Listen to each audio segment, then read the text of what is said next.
Listening to hashtag RGR, Road Gang Radio, here on RadioNemo.com. You can find us at RadioNemo.com. You can find us at the Tube of You, and you can also make your way over to the Book of Face, where we are in existence as well. Jump into the conversation. We got a little bit of time here before the show really cranks into high gear, but not much. If you head over to YouTube, you'll find interviews with Andy Polikoff, Jamie Jones, Rikk Gobble, Dean Croak, Mike Lutzenkirchen, Elizabeth Barna, Alex Nino, big influencer, by the way, creeping up on 2 million people on the talks of Tick. Dan Ronan, who really gets the gag. If you listen to his spot, it's quality radio, as a matter of fact. Mike Roth, John Esparza in a long-form conversation. He's over there talking about all the border goings-on and TXTA being deep in the involvement of all that. And then, of course, a full hour of Pittsburgh Power. Not today. It's actually on YouTube. It's all been loaded up from the first Nemo Nation. Hashtag Nemo Nation, hashtag RGR. Of course, that means Road Gang Radio. It also is the acronym for Roger, and it also has a little bit of resistance. If you want to join the resistance, go over to weekends at radionemo.com. Just send us an email there, White Right Resistance, and tell us you want to be a member. Subscriptions continue to grow on the Tube of You. Thousands of listeners we know for a fact on the Book of Face, and of course you can find us over on iHeartRadio. Well, that's it. Become a member with the folks at the Resistance. And by the way, Dre and I were talking this morning about this. I mean, literally, we remain one step ahead of the sheriff here at RadioNemo.com. We remain one step ahead of the sheriff at Road Gang Radio. Dre, I mean, when I tell you, you just got off the phone with Nick DeMeo over in Tampa to make this miracle happen. We are tweaking, and, well, we're also reeking. It kind of smells bad outside, not in here. Yes, as a location, it's a little stinky outside. We're keeping it clean, but certain places around us don't know how to not throw things in the street. Well, it's funny, too, because I've said this before on the air, I'll say it again. All cities have a smell from about 1 to 10. 1, of course, being absolute perfection, and 10 being repulsive. In the city of New Orleans, though, the number tends to kind of fluctuate between about -5 and 15. The donuts across the street, the night blooming jasmine, and then somebody dumped fish heads someplace, man. Roly-poly fish heads. Eat them up. Yum. Overall smell in New Orleans, wouldn't put it in a candle. But if you pick certain locations, all day, every day. So you're not going to sit here and be like, God, you know what I really want? That Bourbon Street candle. Yeah, exactly. I mean, the thing is, so you and I walked down the block to go to Old Road Coffee. Groovy place, by the way. Groovy place. And we walked by another groovy place, too, run by a bunch of crazy Italians. In the other direction, there are 3 or 4 coffee shops. Hope you guys have a whole population of coffee shops just surrounding you, wherever you're going and whatever you're doing out there.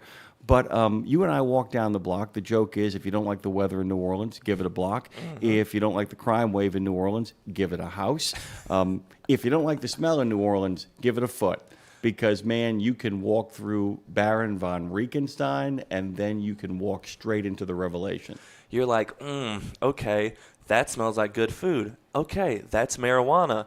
Okay, that might be throw up. Oh, okay, that might be night blooming jasmine. Oh, that might be the smell of spring dew on the leaves. Ooh, that might be the smell of Tony von Reichenstein's Pukenstein on the corner. Ooh, the rain is coming because it comes 5 times a day here. Oh, and that's kind of fantastic, by the way. I mean, we will walk outside here, and it will be blazing hot. I mean, like, what in the name of sweet mother of pearl is going on? It's like I've literally lost 5 pounds. That's why people eat so much here. They're constantly losing 5 pounds when they walk to the car. No, you'll take a shower. One of the great things about getting up and doing this job so early is that it tends to be okay for a while. There is a point in the summer where the engine tips over. I won't lie to you, where it's just oppressively hot all the time. And I don't mean like Arizona hot, where you feel like you're in a confectionery oven. I'm talking about New Orleans hot, where you feel like somebody dropped you in a deep fryer. But I literally will take a shower, walk outside, and be like, why did I bother doing that?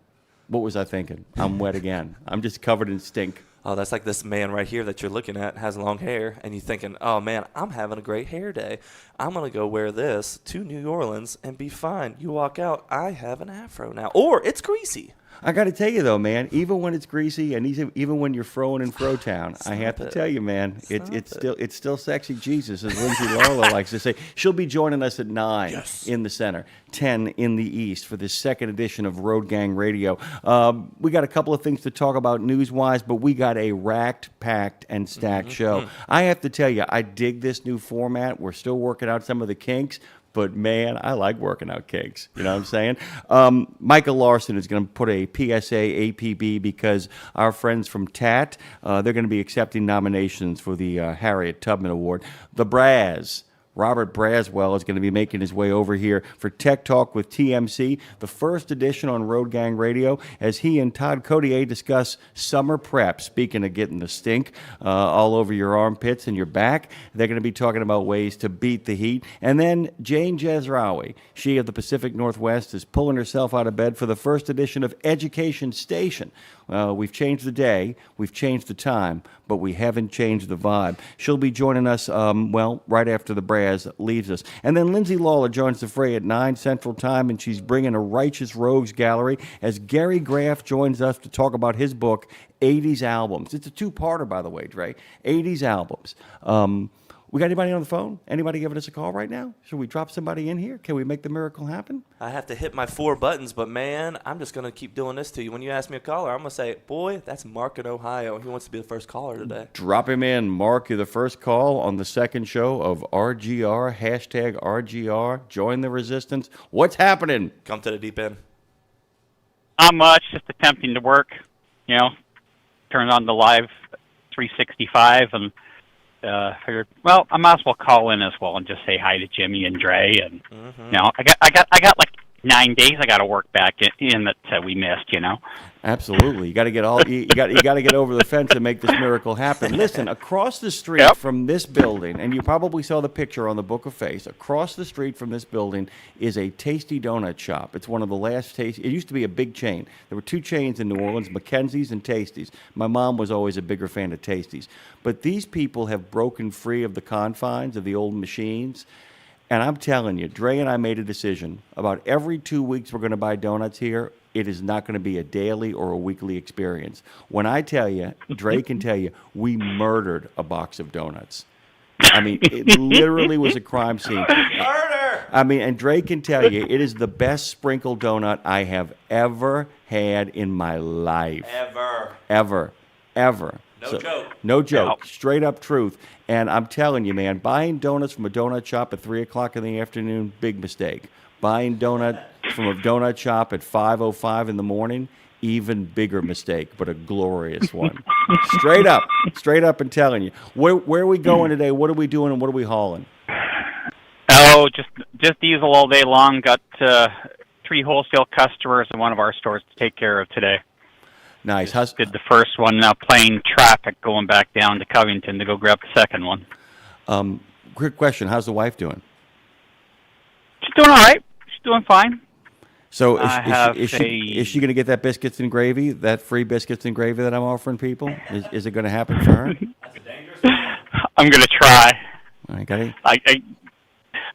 I keep getting busy at that 3 o'clock hour, so I keep forgetting to do anything. I understand. Anybody who's in the resistance knows what we're talking about. If you want to find out what we're talking about the biscuits and gravy challenge between 3 and 6 in the afternoon, you might want to head over to Resistance Radio. It's actually weekends at radionemo.com. Mark, I got a lot of show to unpack here, brother, but we wanted to get you on first. We wanted to make sure you got on first. We're hoping Jody calls today, too, because we've been missing him. He's been reaching out to me. Yep. Thank you, Mark. Have a great one, everybody. Catch y'all later. And, hey, Dre, get me out of here. Thank you very much. Well done, Phone Master Dre. Like I told you, Michael Larsen of TAT is accepting nominations for the Harriet Tubman Award. The Braz, Robert Braswell is going to be here with Todd Codier. Jane Jazrawy is going to be lean and mean and on the scene. Our good friend Lindsay Lawler is going to be joining us at 9 in the center, and she's bringing a Righteous Rogues Gallery. Gary Graff joins us to talk about his book, 80s Albums, the essential albums of the 80s. It's going to be a 2-part series. We'll have Gary back soon after in July to talk about the essential albums of the 90s. The one that I was actually looking at in this wonderful book, lots of illustrations, a lot of quick bites, meaning they give you they give you the year, they tell you the album, they give you a picture of the album cover. As a matter of fact, one of those albums from 1980 is going to go up on Dre's wall when we put the pictures up. High Infidelity by REO Speedwagon. Boy, is that a blast from the past. But hey, you know what? Cocaine is a hell of a drug. I was looking at Street Songs. Street Songs released April 7th, 1981. The name is Slick Rick. That's Rikk James on Call Me Up from Street Songs, his towering fifth studio set, which found the funk rocker born James Ambrose Johnson Jr. in Buffalo, New York, at his slickest, most swagger-filled. That's just among the many albums that are considered the essential albums of the 80s. And Gary Graff's going to be here as Road Gang Radio heads into its second explosive hour. We got Rick Reighn. The reign of terror is over. The reign of terror is over. The man found his phone. The man's got his Shasta together, and he is going to be joining us right before Mark Evitts does to close out the show. Emmy Award nominated winner and Grand Poobah of the known universe, Mark Evitts. Man, we're just hanging out with the homies on the last hour of just good music. That's what I'm talking about. Just going to be having a good time over here. Guys, make your way over to YouTube. If you have not already, hit the subscribe button and then hit the notification button, as Showtime likes to say. That's a really kind of groovy thing. Don't forget, we're going to have the Pledge and National Anthem here in just a second, but I wanted to kind of give a quick shout out to everybody out there. If you got a group of kids that you coach at Little League, if you are a grandpa or a grandma with a whole gaggle of grandchildren, if in fact you're a teacher or you help support the folks over at a school where your kids, your grandkids go, and you would like them to actually get the pledge as part of the opening of this show, all you have to do is get a recording of it and send it over to weekends@radionemo.com. Just make sure you put in the subject heading the pledge, and we will actually get it on the show. We will take care of it. Do me a favor, though. Do not send us a collection of the drunks at the bar at Ched's Tower Lounge at 3 o'clock in the morning saying the Pledge of Allegiance. I mean, there are some things we consider sacred here at Road Gang Radio. Unless you can get a pub in England to do it. They are actually on the same note. Well, what's really funny, if you can get a pub in England to do it, I'm going to encourage those folks doing it to come over like Billy Idol did and join the rebellion, man. Just raise your right hand and let's swear you in, brother. Let's swear you in. Speaking of swear you in, we're going to swear you in right now. Phone Master Dre is going to give us a little bit of a pledge, a whole lot of anthem, a whole lot of the good pastor. Then we'll come back and see where the road takes us. Phone Master Dre, take us away. I pledge allegiance to the flag of the United States of America and to the republic for which it stands, one nation, under God, indivisible, with liberty and justice for all.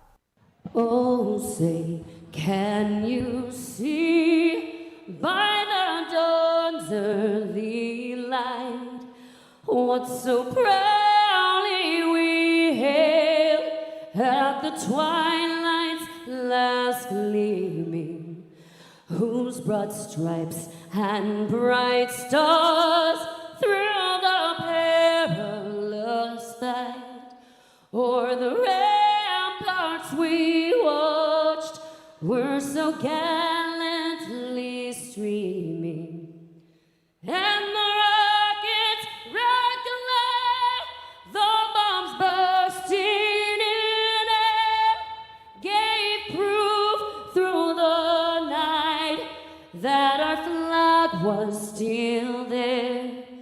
Oh, say, does that star-spangled banner yet wave o'er the land of the free and the home of the brave?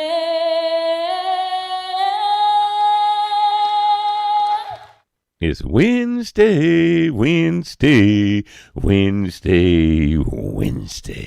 Ephesians chapter 2 verse 7 says, now watch this, Ephesians 2:7 says, so that in the coming ages he might show the immeasurable riches of his kindness, oh my goodness, towards us in Jesus Christ. He's telling us, you can't even measure how good God has been to us.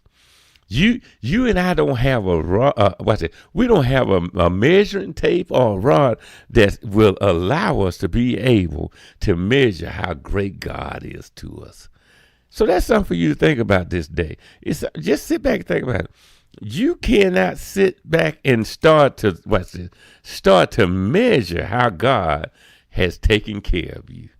That's something for you to think about this Wednesday.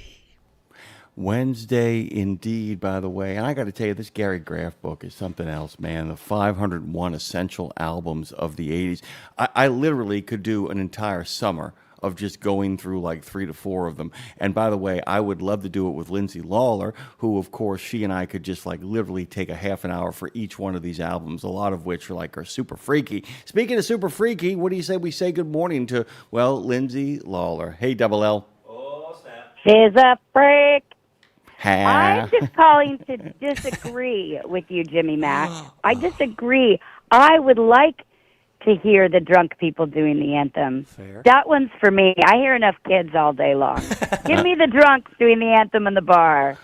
Go ahead, Dre. I think it's the roles are switched now, Lindsay, because you have the guy that's hasn't drank in so long, and then you have a mom. So it's like either way. Yeah, I'll take him. Either way. Either way. I'm just saying, give me more comedy, give me more lightheartedness. And I'm equally excited about this book coming up in Gary Graff. And, I've spent some time in Rikk James. My friend, Laura Tremaine, who's been on the show, bought Rikk James's old house. Oh. So I feel like I want to listen to that album in that house sometime. And as Jim says, we'll go there and next time I'm in LA, maybe do a seance, Jimmy. A little bit of by the way, you're speaking my language because we can get Lisa Morton, friend of the show, who is an expert actually in how to conduct a seance properly. We can bring her in and we can do a whole thing, man. We can get over there. Love this. We can do this. Somebody call Lisa Morton now. What do you got, Trey? Lindsay, I have one question about Rikk James' house because I don't know which one it is, but it's probably the famous one. Does it have a conversation pit? Yes. That one. Yeah. It's so yeah, colorful. It's the one where not MC Hammer. MC Hammer. MC Hammer had some really dark days in that one. There's stories about it apparently, but it definitely. Let's just put it this way: when they moved in, there was a lot of saging to be done. Blame it on the sage. Yeah.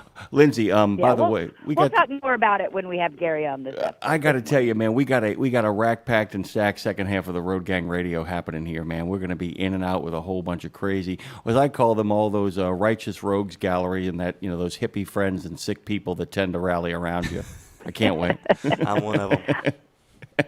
I love being one. Equal parts offended and equal parts love the glamorous note. You guys have a great morning. I'll see you at 9. Thank you. Lindsay Love Lawler. ya. Lindsay Lawler joins us, Bye. of course. Bye. Joins us, of course, at Road Gang Radio, hashtag RGR at 9 in the center, 10 in the east. Let's drop some more folks in here as we keep the conversation going. Who we got, Dre? Ooh, we don't have a wah-wah. We don't have a woohoo. And we don't have a doo-dee. We have a doo-dah. Doo-dah, doo-dah, doo-dah, doo-dah, doo-dah, man. Good morning. In Texas.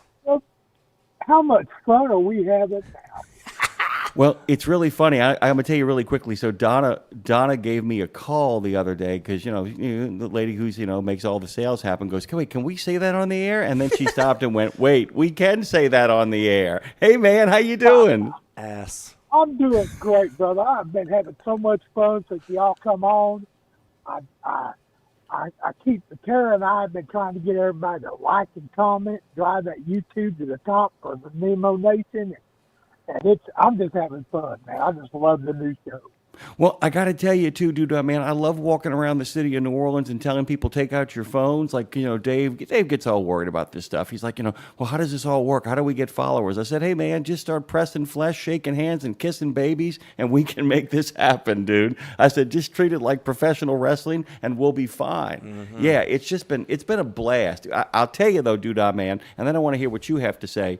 Dre and I have spent the last 3 days literally one step ahead of the sheriff. I was looking at him about 30 seconds before we went on. I'm like, okay, we got to go. Yeah, we got to go. Don't be sorry. We had stuff we had to do. How you doing, man? It's good to hear your voice. Doo-dah. I am doing awesome, man. I'm down here in South Texas, just off I-10. I am the Eggman. I am the Eggman. I'm the Walrus. Goo goo Yeah. good Jube. Yeah, man. That's what I'm talking. By the way, you know, speaking of sick friends and all those hippie people that rally around us, that entire song is about sick people and hippie friends. If you go back and listen to it, I mean, it's basically about hanging out with a bunch of like weirdos. Which, by the way, It's my favorite song by them. I just Drugs. love it. I mean, can you think? I mean, well, there's drugs, but can you think about the genius of that? I mean, think about that song. At the end of that song, it's like, I've got an idea. What we should read the death scene from King Lear at the end on the fade out, and people going, that's terrific, man. declare. Now pass that J right now. Pass that J. What's right. in that J besides Mary J? I Mary, do you wanna? Mary, do da man wanna? Ooh. All right. So what else is There happening? you go. What else is Oh, happening? no. I'm just fixing to deliver this big load of eggs down here. What'd you Then say? I'm fixing to deliver this big load of eggs. Oh, okay. Wait a minute. Are you the guy? Are you the reason why egg prices are so high? Is it you? You're the problem. Well, I tried to sell a few off the back of the truck. Get your eggs here. Get your eggs here. Everybody wants to pay with credit cards, and I'm not set up. You get square. Come on now. Get no yourself excuses. some square, man. Exactly. Exactly. no. Thank you very much. By the way, the yoke's on you. Just want to say that right now. I'm sorry. I'm very Clean that off. It very hurts. sorry. I have to tell you, the new platform has been a lot of fun. You know, we did the show on Monday, and Dre can tell you. I mean, Dave was looking at me like he would attempt to go a little bit longer form, I would look at him across the table and be like, dude, what? Next guest is already here. He's like, what? What? Yeah. Away we go. It's like a Jackie Gleason show, Monday show. Brother, I can't tell you. Like I said, I saw you over on YouTube. And by the way, Dude Man is right. You can comment on YouTube in the now. Yes. And Tara is moderating that. It is so much fun to see you guys over there. It made me so happy when I got a chance to. It really helps drive Nemo Nation to the top. The more comments you get, the higher up the list Nemo Nation goes. Yeah, it really does. And that's where we really want the action because, Lindsay and I are going to be doing the show a little bit in longer form, as it were. We get a chance to kind of dig in a little bit more. But the thing about Nemo Nation is fast and furious, and it's really going to work. It's really going to work if people like you get more people like you. And by the way, more people like you and me means I got to buy more donuts. Have you seen those donuts on Facebook that I posted? Have you seen those things, man? Ridiculous. Oh, my God. No, I do not do Facebook. That's the one thing I stay off of. I used to do Facebook, and then I started getting trolled like I was some kind of a pervert or something. Oh, never mind. I was going to ask you who hurt you, but I But no, understand. the thing is, Yeah, see, yeah. Well, it was really crazy. I would just post pictures of where I was at, like St. Louis Arch or out in Arizona in the desert, and I would ask, where do you think I am? Well, start getting kids from schools, comments. Oh, I think you're in Arizona. Pretty soon, here come the trolls, Are you some kind of pervert talking to all these kids? Oh, come man, on. come on, Just man. delete. The kids of the Just delete. future. There, Yeah, I mean, it was a blast. there is. I'll tell you this: there are people out there that the moment they start accusing you of stuff, you start going, "You're that thing, aren't you?" There are people who, when they accuse you of stuff, being like, "You're a perv." It's like, "Oh no, I know who the perv in this situation." And I hate being like, "I know you are, but what am I?" I hate to get a little Pee Wee Herman on them. But there's a whole bunch of people out there where I sometimes feel like when they attack you online, what they're really doing is praying to themselves that they aren't the person they think they are by accusing you of and being it. You don't want to lay all that weight, all that drama on the kids, So I just I said goodbye to everybody. I said, I'm sorry if it caused you any problems, but I'm out of here. I'm out. I haven't been back on Facebook. See you, wouldn't want to be you. Dude, man, make a habit of calling in the mornings. We love having you dropping in. The format's a little bit different, but we try to squeeze in as many phone calls as we can. You got us off to a groovy start. Thank you, sir. Go have a great day. Love you, brother. Hey, I love it, man. I'm having a blast. The show is awesome, guys. Thank you, sir. Who I got, Dre? Ooh, I'm not sure, and I didn't ask him if he was a first-time caller, but I'm pretty sure we talked to this man, but he's got a good voice for radio. Duke in New York. The Duke in New York. number one. Hey. What's going on? Good morning. Good morning. Welcome back to the airways. Well, you didn't go too far, but, just welcome back to the new gang, the road gang. Thank you, man. Thank you, brother. Thank you. And by the way, this is like a work in progress, which is really cool, Duke, is that, every day we get a little something new. Every day we get a little something better. And in about 6 weeks, 7 weeks time, we're going to be able to play music on a regular basis as well, too. We're working out some licensing issues and stuff like that. But the idea of Dave and Lindsay at some point being able to have their own late night music shows is just filling me with all kinds of joy. How are you? You're in New York right now. What's going on? Oh, I too am going after a load of eggs. So it must be an excellent day for it. Oh man, this is gonna continue to grow over the course of the next 3.5 hours. I'm here for it though. I really do. I always enjoy a bad pun. Okay, so you're getting some eggs in New York. What else is happening these days? If I was going to ask you an album from the '80s that you thought was absolutely essential, one that just stayed with you and you still think about it, you still listen to, are there any? Not really. The only thing I can think of is maybe Led Zeppelin, but I think that was further back. I think In Through the Outdoor, the last album they released is the 80s. If it's the one with Fool in the Rain, which by the way is a really good song, then you might be on the right track. I'll tell you that. It's funny, if you get a hold of this book, just go look at it in a bookstore. If you get a hold of it though, dude, it's like going down memory lane. How old are you now, Duke? I'm 65. Oh, looking at retirement. Oh my God! How long have we been doing the job? Oh man, it's been years. I got a 40-year safe driving award from OOIDA, so it's been at least that long. Wow! So you're all connected with all those folks over in Grain Valley, then? You know those folks pretty well, huh? Yeah, I do. I stopped in now and then when I get out that way, but I don't get out that way much anymore. Tend to stay up here in New York. I'm so far up in New York now that I can throw a rock into Canada. Hey, by the way, you're how far are you from the Hall of Fame? How far are you from Cooperstown? Oh man, it must be a good 100 miles anyway. I'm right up. I literally am on the Canadian border. I don't know if you're familiar with Malone, New York. Oh, I know. That's about where I'm at. I know Malone, New York pretty darn well. But brother, you literally sneeze and people across the border go, God bless you. We got to take a break here. I got to get you out of here, Duke. Duke, thank you so much for being on one of our first shows. I really appreciate you calling in, man. Okay, Jimmy, have a good day. Thank you, sir. It's a big hello from Dave, a big hello from Lindsay, a big hello from Phone Master Dre for our friend Duke and Doodah Man and Mark and everybody else getting in on the scene. Dre, let's get the heck out of here and let some people get some breaks. We'll get our friends from Tat on the other side of this. Check out the new over-the-top lineup at participating Country Pride and Iron Skillet restaurants. 3 gigantic sandwiches loaded with flavor. Try the Chicken Parm Stack, the Big Country Combo, or the Ultimate Smash Melt. The Ultimate Smash Melt. 2 delicious smash burger patties, surrounded by 2 grilled cheese sandwiches. 2 sandwiches in 1. Visit your favorite Country Pride or Iron Skillet restaurant and come hungry. Available for dine-in only at participating Country Pride and Iron Skillet restaurants inside TA or Petro Travel Centers.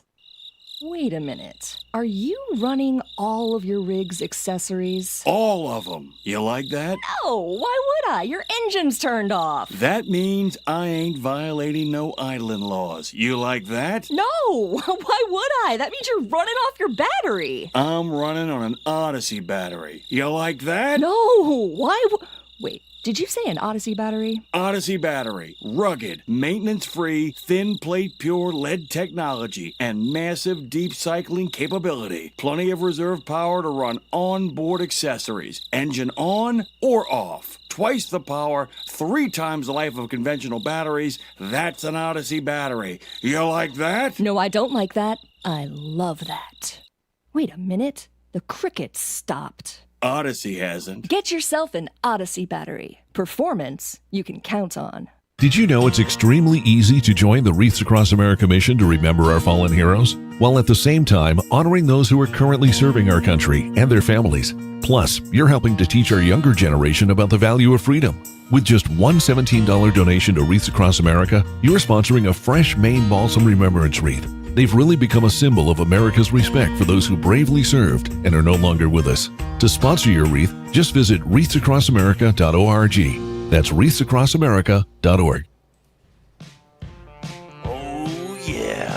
From the Big Easy to the open road, this is Road Gang Radio, broadcasting live from the Passport Studios with your host, Jimmy Mack. Let's get to Tat. Hey, man. First of all, big thanks to our friends from Fastport. They've been out there solving America's toughest recruiting and workforce challenges through research, technology, and people. From registered apprenticeships to veteran readiness, you can learn more at fastport.com or go to nationalapprenticeship.org. By the way, really quickly, just want to let you know that if you actually do break down and find yourself out on that lonesome road and you got your phone on you, go to truckdown.com. They serve all 50 states and the 8 provinces. What they do is they connect maintenance providers with folks who actually find themselves in a little bit of need. Go to truckdown.com. They've been doing it since 97. Incredibly well trusted. If you're on the road and find yourself alone, truckdown.com. If you're on the road and find yourself alone or you see somebody who is all alone, you might want to get in touch with our friends at TAT. Micah Larsen joins us this morning. It's the first time TAT has been on Road Gang Radio. They've been a part of RadioNemo.com, The Dave Nemo Show, Dave Nemo Entertainment, and all permutations of that since the very beginning. We're thrilled to have them on. Micah, good morning. How you been? Hey, good morning, Jimmy. I'm doing great. How are you? I'm fine. But before we actually get to more serious issues and some heroic issues here, too, because we're going to be talking about heroes today, the book we're looking at later on in the show is the 501 Essential Albums of the 80s. And to kind of give you a sense of how comprehensive it is, Dre will love this. So we're right by the Jazz Fest in our new studios. The album I'm looking at is the Neville Brothers' Fio on the Bio, and it is right next to the Psychedelic Furs' Talk, Talk, Talk as two of the most essential albums of the 1980s. When I ask you about the 80s, by the way, and there's a music connection here I want to get to with Tat. When I ask you about the 80s, is there an 80s album that really kind of gets your blood flowing, your juices going, your imagination stirred? Oh, man. If I had to think of an 80s album that really does it, I think it's probably Thriller by Michael Jackson. Oh, it lands, brother. It lands. It lands. It. By the way, I'm a big fan of that song for 2 reasons. One, John Landis's video is terrific, but let's all admit it, that our good friend Vincent Price, the beginning of his second great act, the one that leads him directly into Edward Scissorhands, I think you can make a case that Thriller is ground zero for the beginning of Vincent Price's grand return. I bring up music, too, by the way, because Dave was talking about this, people arriving in Nashville, kids with dreams. It's often in the music industry, people get targeted and they end up finding themselves in a very, very bad situation. On the flip side of that, though, as you're going to talk about today, there are people who are looking out for those kids as well. People who just keep their eyes open, work with law enforcement, keep that sphere of influence open to say, hey, maybe you should go over to the shelter and get yourself a place to stay tonight. Maybe you should go get a hot cup of coffee at the youth center this afternoon, this evening, rather than, hanging out down at that bar hoping that your dreams come true. Maybe you should get a foundation before you get lost in the big city. The Harriet Tubman Award is very, very aptly named. Tell us a little bit about it. Yeah, so absolutely. Tat's Harriet Tubman Award is a prestigious honor that we give out annually, and nominations for the award close at the end of July. But the award includes a $5,000 check and honors members of the trucking, bus, and energy industries whose actions have helped recover or improve the lives of victims or prevent human trafficking or sexual exploitation from taking place. So, when people talk about human trafficking, I think a fair question that comes up is, how can we tell that anti-human trafficking training is really working? And, because human trafficking is such a complex crime, I think that's a really hard question to give a straightforward answer to.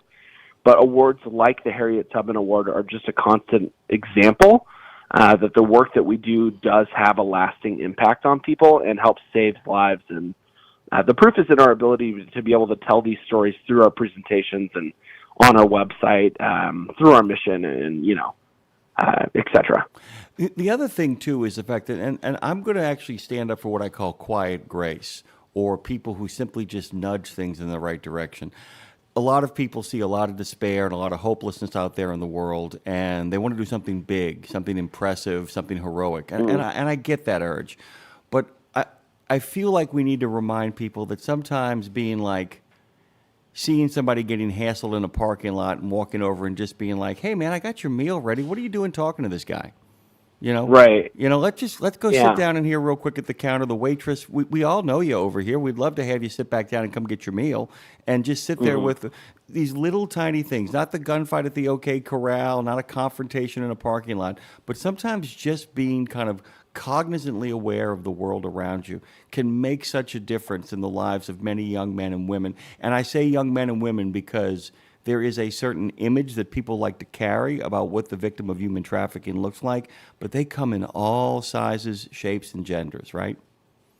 Yeah, absolutely. And I think it's a great point. I think a lot of people, we commonly hear the phrase mind your own business, but in nowadays, society, I think, don't mind your own business. Pay attention to what's going on to the people around you. And, absolutely, take the time to care about what you're seeing around you and just checking in on people. It's such a little thing, but it goes a long way. It's the same thing about making a phone call here, right? You see something that, doesn't feel right to you, do the little thing, make the phone call, even if you're not sure. And that's exactly some of the stories I want to tell you about today, about these couple of winners of this award. If it's all right, I'd love to just kind of launch into a couple of their stories. Oh my God, that would be perfect because that sets up what a nominee and what a winner looks like. So when people make their nominations, they have a better understanding of what it is you're looking for, but the kind of the vast examples of what it can be to be a hero or a heroine in this situation. Micah, without further ado, take it away. Awesome. Thanks so much, Jimmy. So the first story I'm going to tell is a very common one at TAT. We tell the story in most of our presentations, and it is a pretty horrific story, but the reason that we tell it is because this is truly an accurate depiction of what human trafficking looks like in our country. The two individuals in this story that were the perpetrators are named Laura Sorensen and Aldair Hadza. And in January of 2015, they pulled their RV into a Virginia truck stop, where police were quickly called to the scene. And when troopers asked to enter the vehicle, they immediately knew that something was wrong. Sorensen and Hadza were almost giddy with law enforcement, over answering their questions, offering the officers cookies, and even insisting that they sit down and just relax. This is just not normal behavior for somebody who is being investigated by the police. And there was a third person in the RV. She wasn't talking. Her hair was pulled up into a greasy bun on top of her head. She was very pale and heavily made up with makeup. But most importantly, she kept her eyes down and she wouldn't look anybody in the eye. And at one point during the conversation with law enforcement, Sorensen and Hadza actually pointed out of the front of the RV to a local landmark that they said they wanted to visit later that day. And it was at that point that the young woman was able to look up, make a face, signaling to the officer nearest her that she needed help. And that's when she was removed from the RV. And when she got outside with that officer, that's when she began to tell her horrific story. She was a 20-year-old woman who had been kidnapped from her Iowa home weeks prior.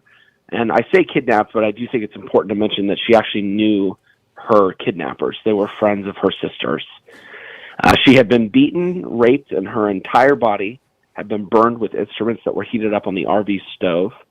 She had been branded, tortured, and at one point she had actually managed to get away until Sorensen and Hadza tracked her down, jammed nails into her feet so that she wouldn't be able to run away again. They were selling her through Craigslist ads that they were posting of her, and then men were coming out to the RV and raping her. She had not eaten in a week. She could not remember the last time that she had had anything to drink. And at that point, she felt as though she were going to die. And doctors actually said that if the call to law enforcement had not been made that day, that she probably would have died shortly thereafter due to the malnutrition and the torture that she suffered.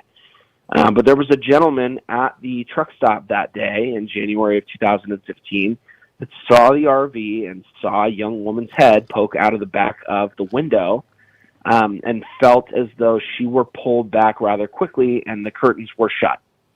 And he, after seeing that, really just thought about how that did not feel right to him.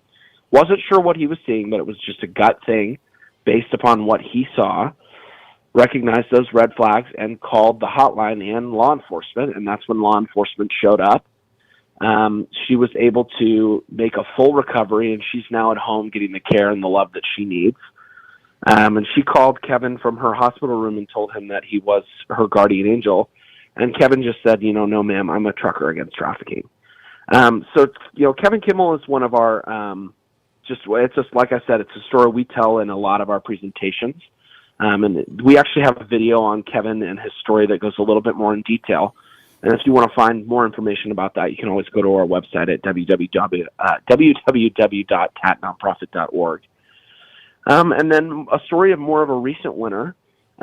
We have Joe Aguayo, who is a professional truck driver with Winco Foods, and he was our 2023 Harriet Tubman Award winner. So in September of 2022, Joe was driving in a remote area of the country known for its hot springs and its lack of cell phone service. And as he was driving around a curve, he saw something that he knew was wrong right away. It was a young woman whose head was completely shaved. She was looking up at the mountains, and she was wearing nothing but a beach towel. So while obeying an explicit company policy prohibiting unapproved riders from the cab, he continued driving until he saw the next roadside police call box. And once he did, he pulled over, he called law enforcement, gave her description and the location that he was at, and then just continued on. And then a few months later, Joe was driving the same route again and ended up having a weather-related accident. And as he was conversing with law enforcement on the scene, he inquired if the officer actually knew what happened to the woman he had seen a few months prior.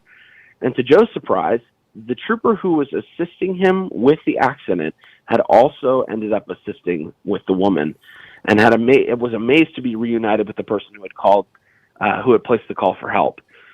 So it turns out that the young woman was a 27-year-old victim of human trafficking who had been drugged and then dumped in that location. She was in really rough shape, and the trooper was able to transport her to a hospital where she was able to make a full recovery. The trooper told Joe that he had likely saved that woman's life because had he waited until his own cell phone had service again instead of using the call box, her story probably likely would have ended very differently. And it's because of these actions that Tat was very proud to name Joe our 2023 Harriet Tubman Award winner. So, you can kind of sense a theme here. These two guys saw something. They thought, you know what? I recognize these red flags from my training, and I think this is the opportunity to make a call, and that's exactly what they did.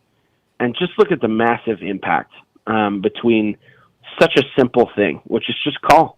Call the hotline, call 911, let them know, hey, I think I've seen something that just doesn't feel right, and I would like for you to check it out. And then these two young people, their lives are completely turned around because of it. Let me, Micah, really quickly, let me just say something, too. There's a little detail in that story that you pointed out that is a great reminder to people about how interconnected all of this is. The fact that the trooper and the trucker ended up meeting again is a great reminder about creating associations. Is that the idea that one of the that by not being lonely on the road, by being a human being and interacting with people, what ends up happening is you end up making connections. By actually following policy, a lot of people would say, well, I'm going to pull over right now. Truckers got to think about their safety, because I can think of a whole bunch of great ways to entrap a trucker in a bad situation. But absolutely. But literally to follow the protocol that you guys have laid out to both ensure the safety of the men and women behind the wheel while stepping in to also help these young men and women in terrible harm's way. It's just a matter of noticing it, having the training to understand what you've seen, and to take action. And even, and let's say that she wasn't a victim of human trafficking. Let's say that she had been a schizophrenic. He's still doing what he's supposed to be doing. He's still stepping in and making a difference in a person's life. It creates the safest sort of infrastructure of emotional reaction to allow everyone's safety to be guaranteed.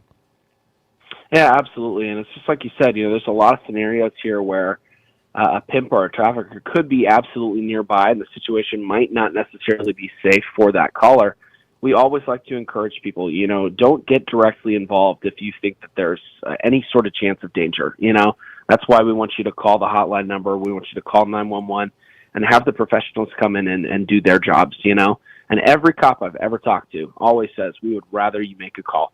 Even if you're not sure, even if you think that there's a chance that you're wrong, make that call so that we can come in, do our jobs, and make the determination for ourselves. That's the other thing, too, is the fact that even if you're wrong, look, and As somebody who used to work in law enforcement, I can say this too. Sometimes people get pulled over and a couple of questions get asked, and this is one of those moments where if nothing actually is wrong, if it's a disaffected teenager in the back of a car who is giving her dad and mom a lot of grief, there are trained law enforcement professionals who can recognize that. Mm-hmm. That's the other thing too, because getting yourself involved in that kind of stuff directly, trying to be a quote unquote man of action, woman of action hero can often have disastrous results, whereas if you let the law enforcement, let them know what's going on and where it is, they can be like, hey, we got a couple of questions for you, and it turns out that Janie's in the back being a bit of a brat. They will be on their merry way as if nothing happened. It's the whole thing is to work with the people who are the actual professionals, to get the training from TAT and to work with those people. And I think it's important too, and I realize I'm belaboring this point, is that these men did nothing more, and it's a lot, than simply follow the protocol and the training that you guys have gave them, and they set off a domino sequence that led to the rescue and liberation of a young soul. Yeah, absolutely. And, you know, it's thanks to the training that they had. You know, if anybody out there is curious about the training that we have or wants to know more, you know, TAT not only has training for over-the-road truck drivers, but we also have training for local drivers as well. And maybe you're not even a driver and you're just listening and you're thinking, how can I help? You know, we have a corporate video that we just released that's fantastic, that displays different red flags and situations and stories that even you in your regular job could take and apply to your life. And so I would definitely, you know, say anybody who's interested in learning anything more, definitely go to our website at www.tatnonprofit.org. To find out how you can step up and do more. Really quickly, so let's go through the nomination process. Like I said, this is not high. This is not complicated. This is not like a lot of heavy lifting. It's just a matter of once again going through the sequence and figuring out what the qualifications are, how we go about doing this. So take us through it. Yeah, absolutely. So if you think that you have a story similar to Kevin or to Joe's, we want you to go to our website. And then submit a nomination for either yourself, your story, or another individual story. And then TAT will work with law enforcement, of course, to vet that story, go through the facts, and see if we can get as much factual information surrounding that story. Because obviously, you know, these stories are important enough that we want to vet these nominations as thoroughly as possible. And then at that point, it comes down to TAT and law enforcement selecting which winner we think deserves the award the most throughout the year. And like I said, these awards nominations will close at the end of July.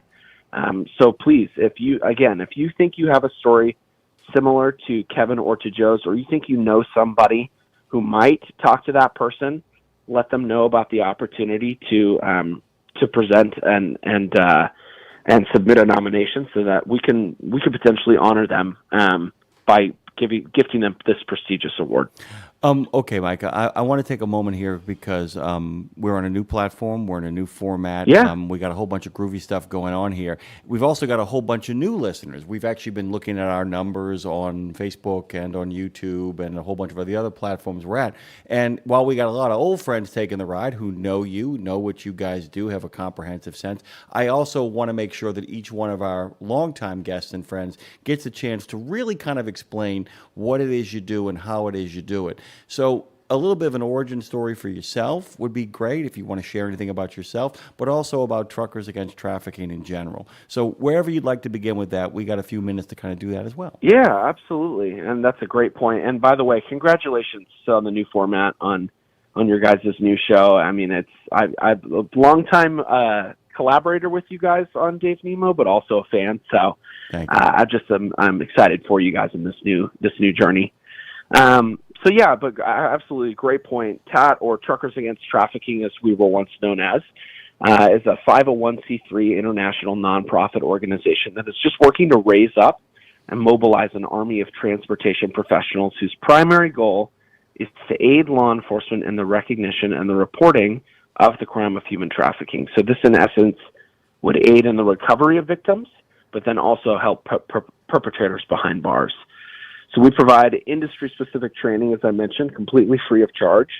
You know, and if any of you out there are an owner-operator, or you have your own trucking bus or energy company of any size, we'd love for you to utilize our free training. And if you're not the owner and you just want your company to get involved, same thing. Send us an email, give us a call. We'd love to discuss with you more ways that your organization could get involved with this life-saving training. But we work within a ton of different sectors. You know, we started as trucking, and that was in our name, of course, and that is how we got our start. But we're really so much more than that now. You know, we recognize the importance of the busing and the energy industries. And so, like I said, we have specific training materials and videos specific to those fronts now, including a training video specific to school bus drivers. So, you know, if you as a listener from wherever you're based are thinking, man, I'd love to get school bus, you know, driver training out to my local public school systems, you know, again, give us a call, send us an email. We'd be more than happy to set you up with that information on how you can get started with that. TAT has expanded into Canada. We've replicated our model into Mexico. We've greatly expanded our state agency initiatives and law enforcement trainings. We're working with leadership at the state level in all 50 states. We've grown our shipping partners program absolutely tremendously. And most recently, we have created a training video for local drivers and in-home delivery personnel, but then also that corporate video I was telling you about as well. So lots of different material for people to absorb and to learn from and learn with. But hopefully, yeah, that view of everything I just described kind of gives the listener an idea of the width and the depth of our work across North America. We work, like I said, trucking, energy, bus, transit, truck stops, local drivers, school transportation, law enforcement, government agencies, dealership, you know, anything that has to do with transportation, we work with across the country. You know, and the other thing that I love is the fact that it's an ongoing conversation that really, at the end of the day, the way movements like this get started is a group of people get to talking, and then they kind of figure out the common language. Everybody kind of figures out, look, we've got to get on the same page about what we're seeing so that when we talk to each other, we can shorten the conversation more and more and more to actually have other conversations, friendship conversations, you know, fellowship conversations, those kind of conversations. But the idea is to really kind of reduce this to a shorthand so that people recognize what they're looking at and understand the strategies of which they're kind of engaging in. I was kind of curious, though, how do you get involved in all of this, Micah, without getting too prying? Yeah. What's your origin story with Truckers Against Trafficking? I asked Kevin Lindsay on Maintenance Matters to tell us his story, and he was like, wait, we're going to talk about me? I'm like, yep, we're going to talk about you. So what's happening with you now? Yeah. You know, I've been with TAT for a little over 2 years now. And when I had heard that there was an opening at the company, I was definitely curious. But what I was shocked to find out was how little I actually knew personally about human trafficking existing in the modern day age. And as I was getting prepared for my interviews, I read a couple of books on human trafficking, and you know, right then and there was so shocked that it still happened to the extent that it does, that I was like, listen, job or not, you know, my wife and I will probably contribute what, you know, through tithes, donation, to some sort of anti-human trafficking cause, you know, throughout the rest of our lives, because this is just so crazy, you know, because you hear about it and you think, yeah, for sure, it definitely still happens. But some of the books I read, I mean, they went through the statistics. One of the books that I read was, you know, recounts of survivors, you know, the horrific things that they went through at the time that they were trafficked. And I just could not believe, you know, that, you know, that somebody could do this to another human being. I mean, I was just shocked. And then when you look at some of the statistics, as you know, of course, I ended up getting the job. Again, it just further shocks me more. You know, there are over 50 million victims of modern day slavery, whether that's through sex trafficking or labor trafficking. It's a $236 billion criminal activity. It's happening in all 50 states, including Washington, D.C. Thousands of children are at risk of being trafficked in the United States every single year. And that, you know, victims of human trafficking are disproportionately women and girls of color. And one of the statistics is that a victim of human trafficking may be forced to have sex up to 20 times a day. I mean, it's just like, It's brutal. And by the way, let me show you how much Yeah. headway you guys have actually ended up making. How much headway you guys are making. That the go-to villain now in most television and movie police procedurals constantly is always human traffickers, and that's a Right. good thing. Which means that the public awareness of this continues to grow. Continues to grow at an exponential rate, so that more and more people are becoming aware of this problem, which means more and more people need to become aware of TAT, so they actually understand, as non-law enforcement, how they can actually get involved and make a difference. Because the one thing we don't want to see is a gunfight in a parking lot. That doesn't end well for anybody. We want people to understand all you're doing is buying time for the people who are really experienced in this to get to the scene and do what it is they do so well. Yeah, I gotta agree. I think it's great that in movies and media and television that it's becoming more of a human trafficker. Yeah, I've seen a couple of things where that's there, and hopefully it gets that conversation people started for people, and they can go and actually look up and see what is human trafficking in real life outside of a Hollywoodized version of what this looks like, and get more information on it, and potentially be able to do something or take a training that might, affect somebody's life. Like I said, all it took was a phone call.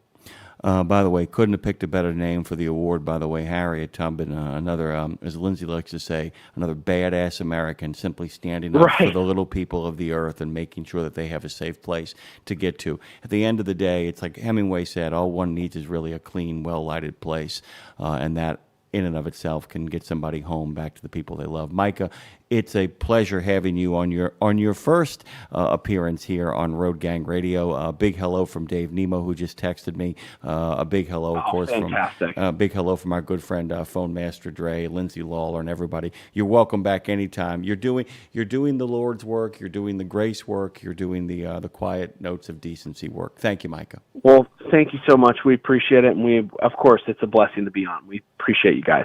Thank you so much. TAT, of course, is making a difference everywhere. You can make a difference, too. You can check out all their socials on our website.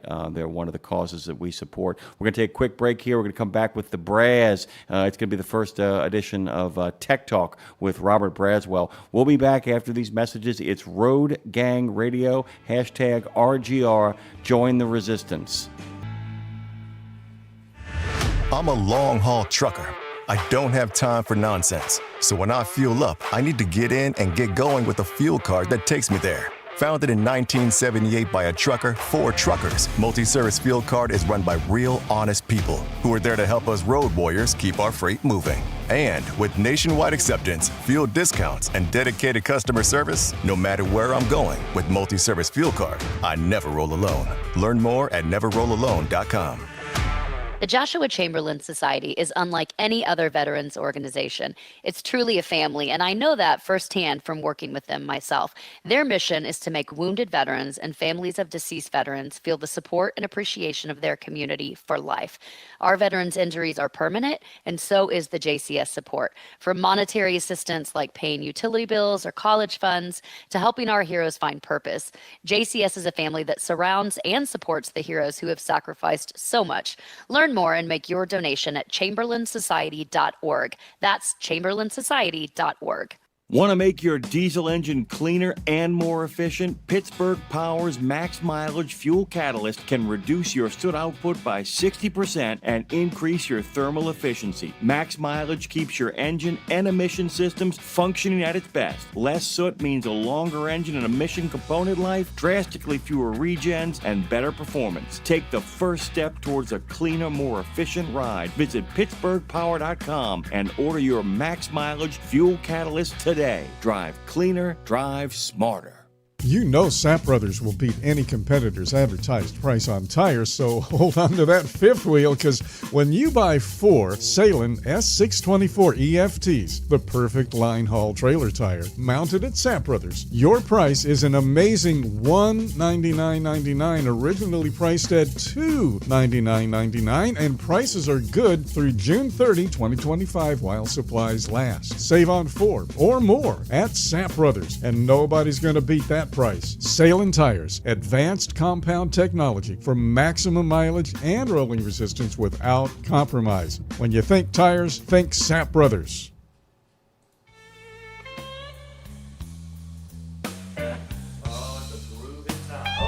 internet down. I might need my mic down. Live from the Crescent City and coast to coast, it's Road Gang Radio, your highway home for conversations, stories, and the spirit of the road. Now here's Jimmy with Robert Braswell. Oh man, the Braz is here. Robert Braswell, the executive director of ATA's Technology and Maintenance Council, is the longest running segment of anything Dave Nemo has ever done. Nothing has gone on longer than Tech Talk. There's a reason why it's continued so well. Its host is an incredibly gifted, measured human being who has been joining us for the better part of 20 years, and we are so thrilled to have him back on Road Gang Radio. And by the way, he's got a couple of albums from the 80s as well, don't you, Robert? Oh, absolutely. That's my time frame when it comes to music, and there's so many to pick from, but I'm going to pick a couple that I think are a little bit off the beaten path. The Bangles I thought were just awesome. Different Light, Walk Like an Egyptian. That was just such a hot song, and that group was just so hot to begin with. And then another one I really liked of that time era was Stevie Ray Vaughan. He did a live album. I think it was called Alive, and that was an awesome double album. By the way, Robert, you'll be pleased to know both albums, I actually went into the index instantly, both albums are on the list of the 501 essential albums of the 80s. Well done, sir. Well, no surprise there. They were. Another one's not to belabor the point, but another one that's really underrated probably, Peter Gabriel's "So," because that Sledgehammer video was so awesome at the time. People don't appreciate now what a big deal that was, but that was really, really craftful art at the time. Oh wow! There it is again. You got another one in there. I do like that "Scary Monsters" from David Bowie snuck its way over the fence. I couldn't agree with that more. And Peter Gabriel's, I can't remember the name of the album. The first album he releases in 1980, his first solo effort, is considered one of those up there. And Genesis is Duke. Robert, you would love this book. It is just right up your alley. But it's a great way. We're going to spend our summer talking about music, but I know you got a show to get to today. Robert, thank you so much for making time for us, as always, and coming back and joining the resistance over here. Thank you, sir. Well, thank you, Jimmy Mack. It's always great to be here for Tech Talk with TMC, especially on our new internet radio platform here on RadioNemo.com. I can tell you we're really excited to be reconnecting with our loyal listeners as well as a new listening audience as we stream both live and 24/7, 365. And this week, we're pleased to welcome to the program Todd Cotier, a past general chairman of TMC and a fleet management expert with more than 45 years of experience in the area. He served in a number of different volunteer positions in TMC, our study groups, our task forces, our board of directors, but more importantly, he knows what he's talking about when it comes to vehicle maintenance. And we're going to be talking today about what you need to know when it comes to preparing your vehicle for the hot summer driving season. But before we get started, we always like to make a special offer available to our listeners, and this week it's our Preventive Maintenance Inspection Manual for technicians. We're offering it for the special price of just $25 plus shipping and handling. Go ahead and order it by calling toll-free at 1-866-821-3468. Mention the show, and you can get it for that special price. Also, if you're an owner-operator or a small fleet, you got 100 or fewer power units, and we'd love to have you as a member of the Technology and Maintenance Council. Join us today. You will get our 2-volume recommended practices manual and many, many other good benefits. So just call that same toll-free number if you're interested in signing up. And got to get this disclaimer out of the way. We always remind our listeners at the top of the program that any recommended practices we talk about reflect the consensus of our members. We offer them as recommendations only, and everyone must first determine for themselves if they are safe and appropriate for their operation.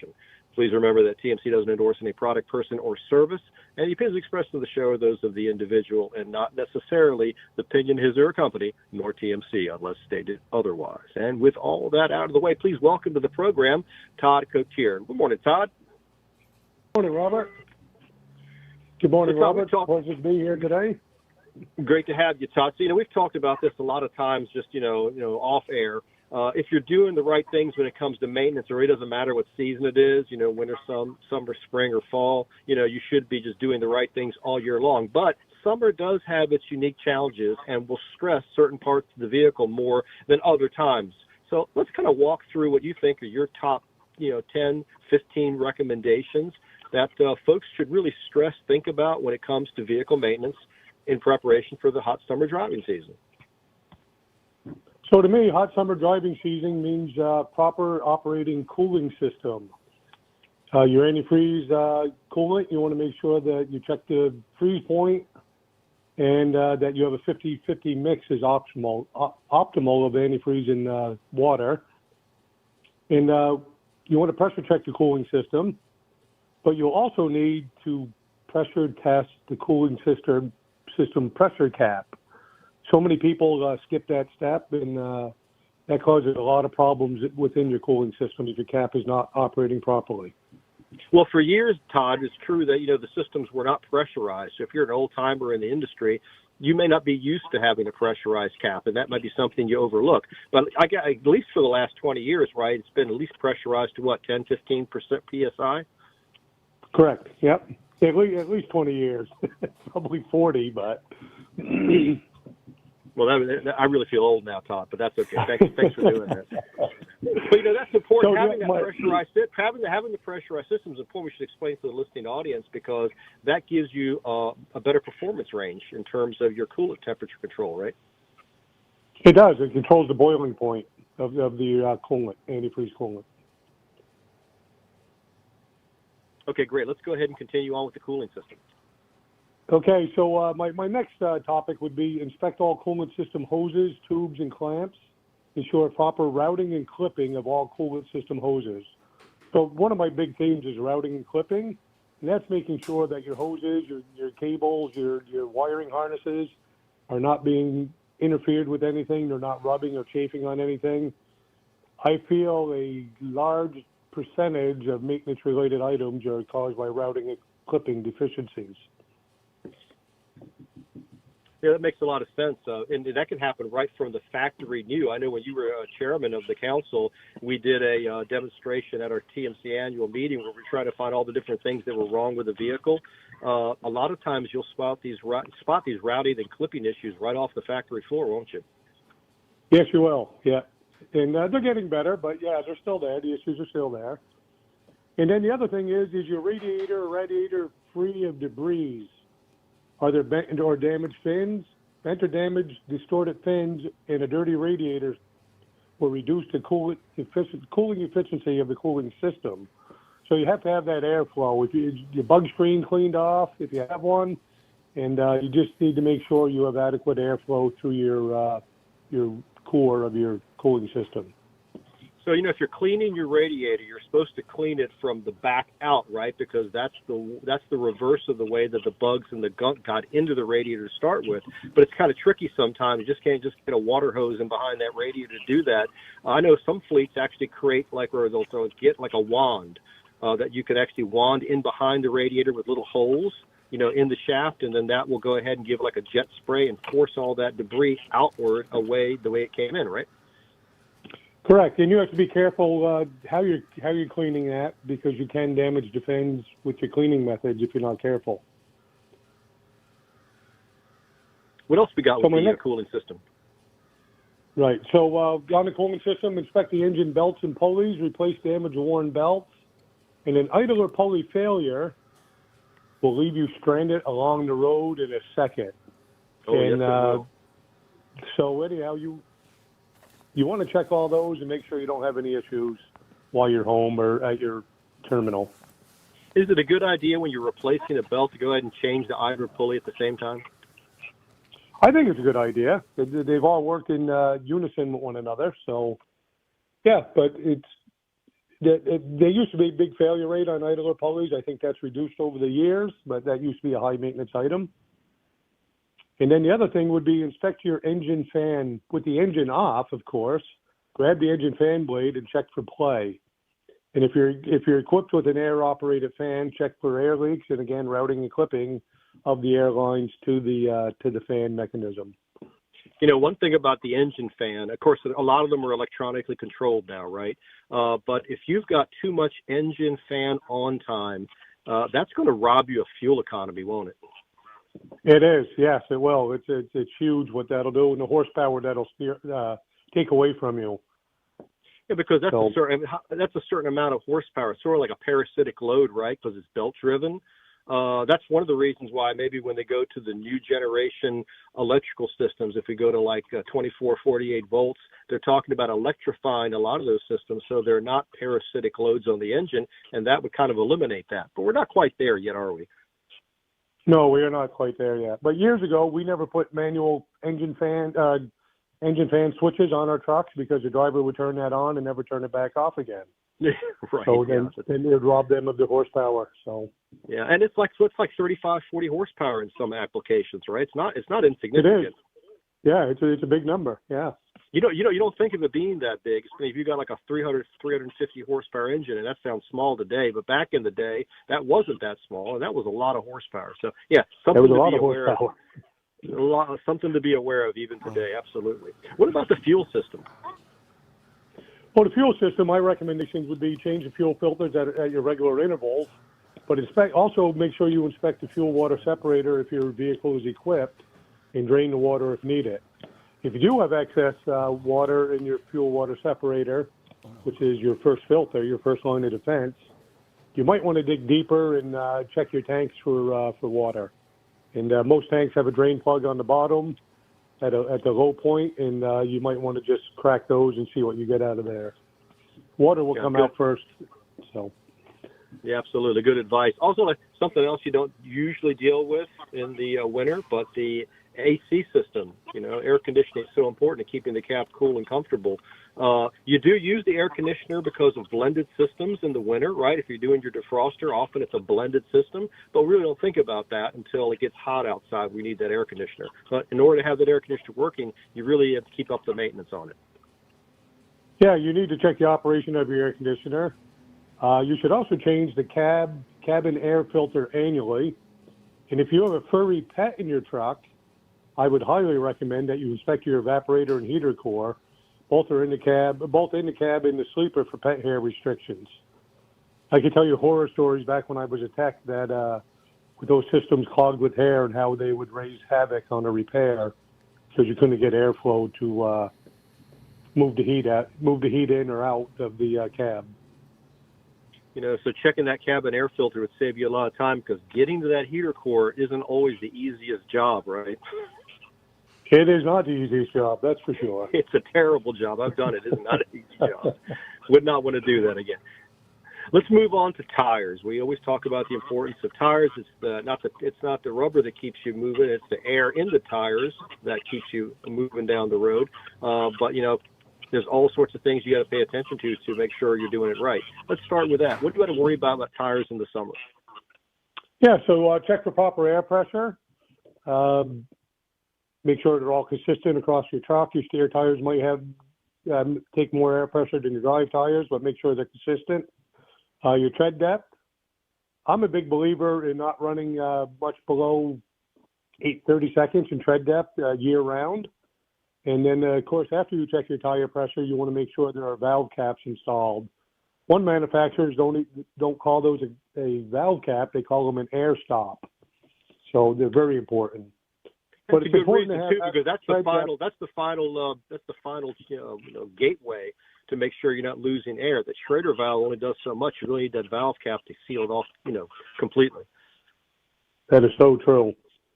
So it's important to have adequate tread depth for traction. You would think this is prepping for winter more so, but you need adequate tread depth to reduce the risk of hydroplaning during the summer rainy season.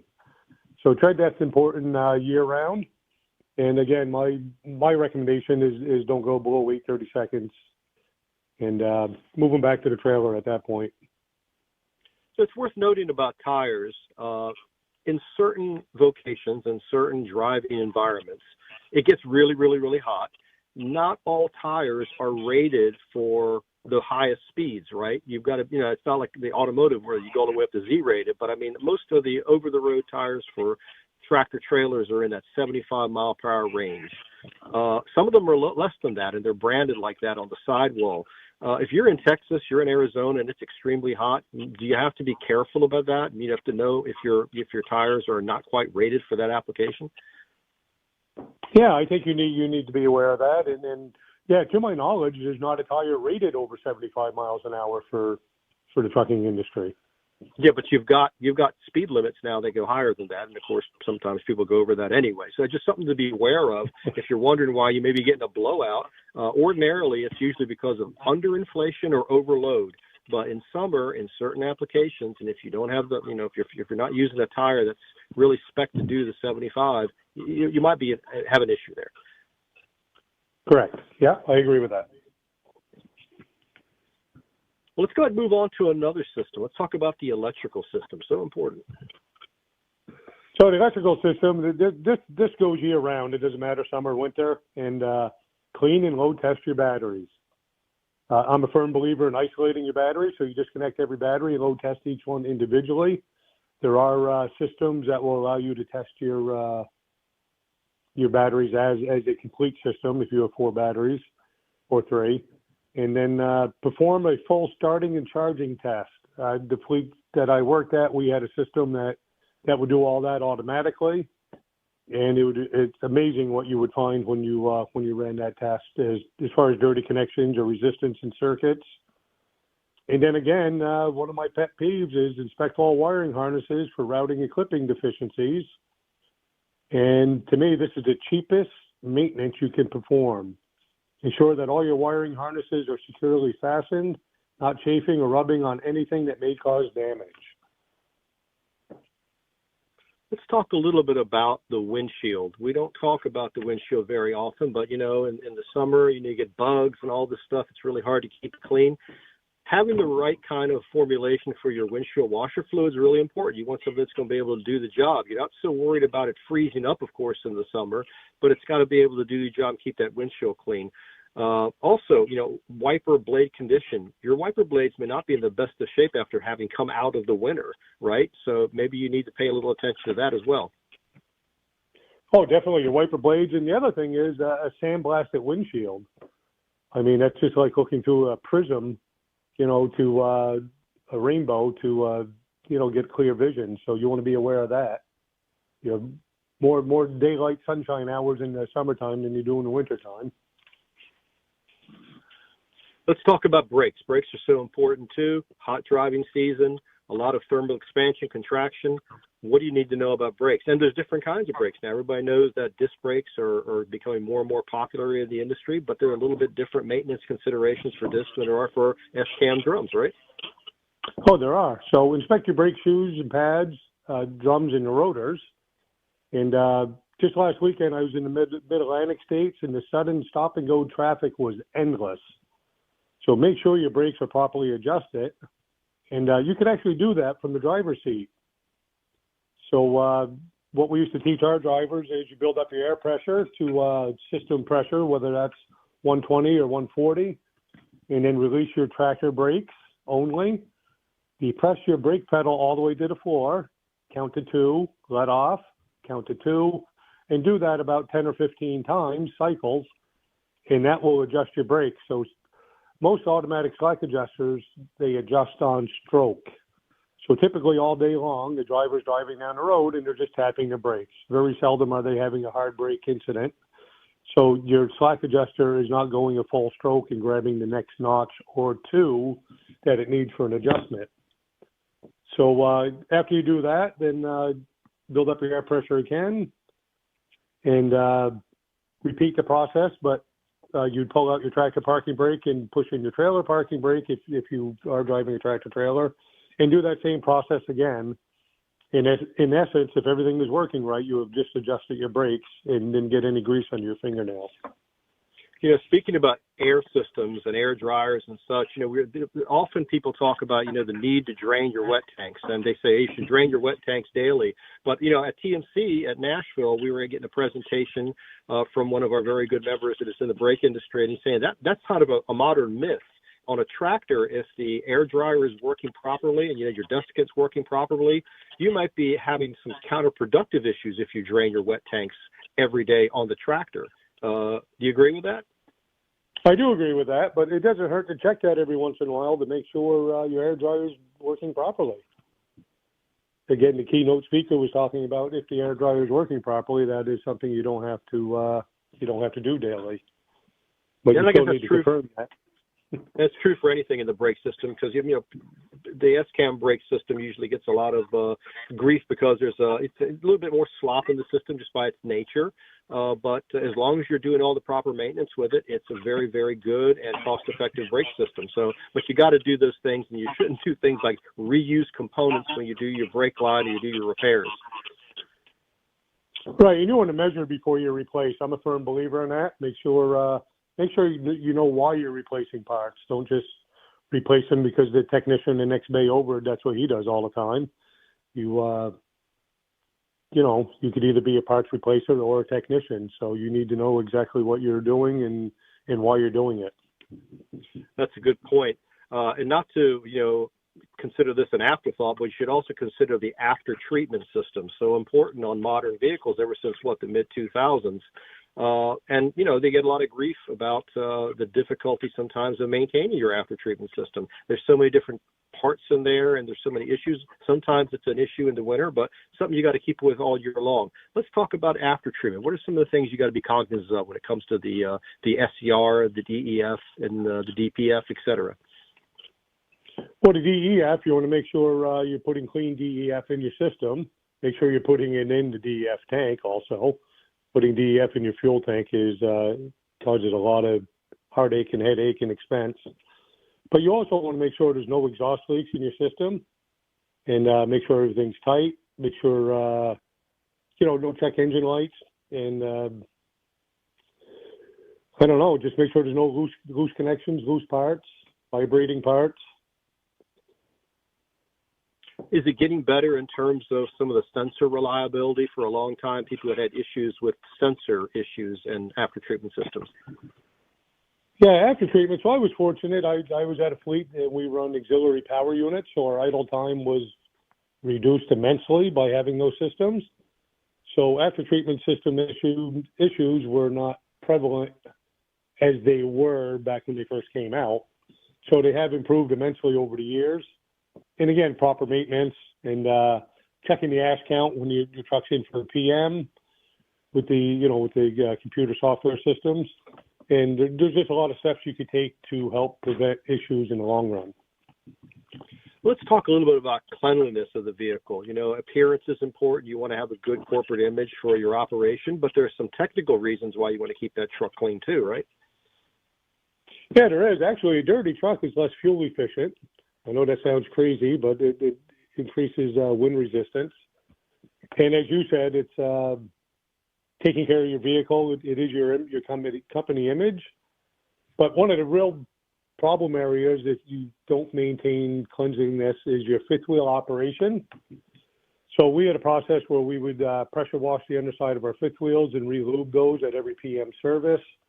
And it gets that road de-icing chemicals and road salt and road sand out from inside of those moving parts.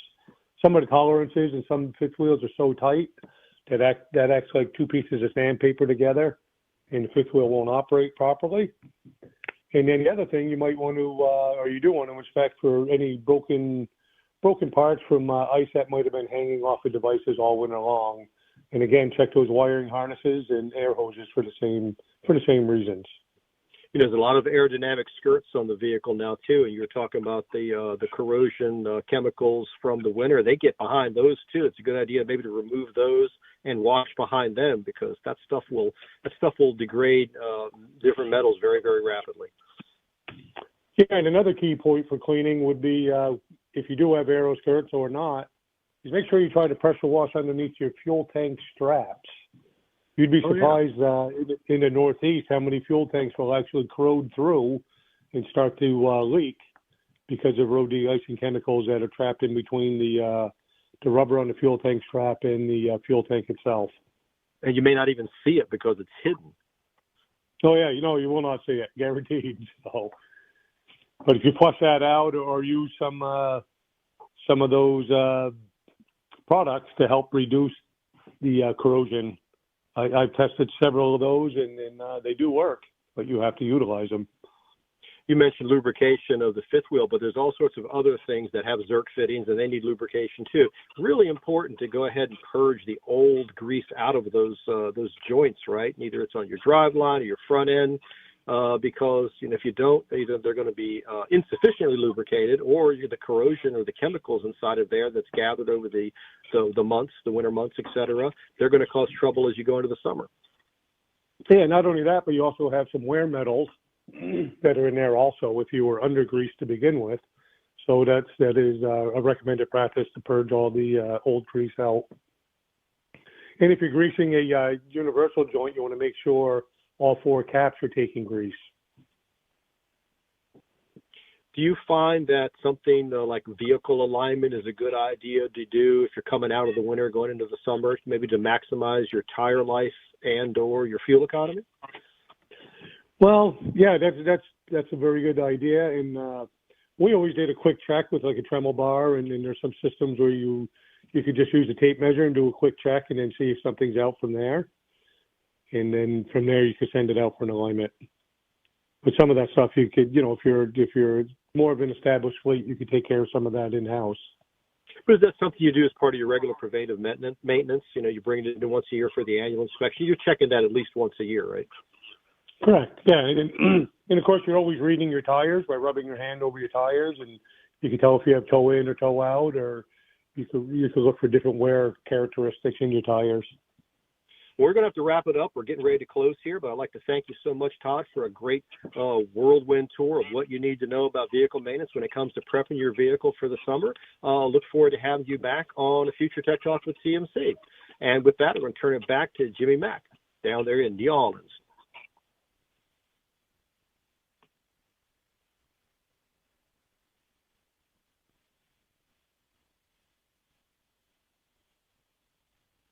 We are. Well, we're going to have a celebration for that. Figure out what the date is for that, and then drop us in and make the miracle happen. Then we'll have a to-do, a Fado-Do in the Big Easy for when we get to Tech Talk's 1000th episode. Thank you, sir. C'est bon, mes amis. And next week it's going to be vehicle alignment with Mike Beckett, an old friend of the program. Looking forward to joining you again next Wednesday. Le Bon Temps Roulé with our good friend, the Robert Braswell. We got a little Fado-Do going on here. Jane Jazrawy is coming up next, Education Station, the first edition of that. Different day, different time, same groovy chick. Carrier's Edge CEO, the lady with the plan, Jane Jazrawy. Phone Master Dre, ease us into the break, shall you? Big thanks to Touchdown Turtle for getting us these music bumpers. We'll get better and better at this because that's what we do around here. Join the resistance.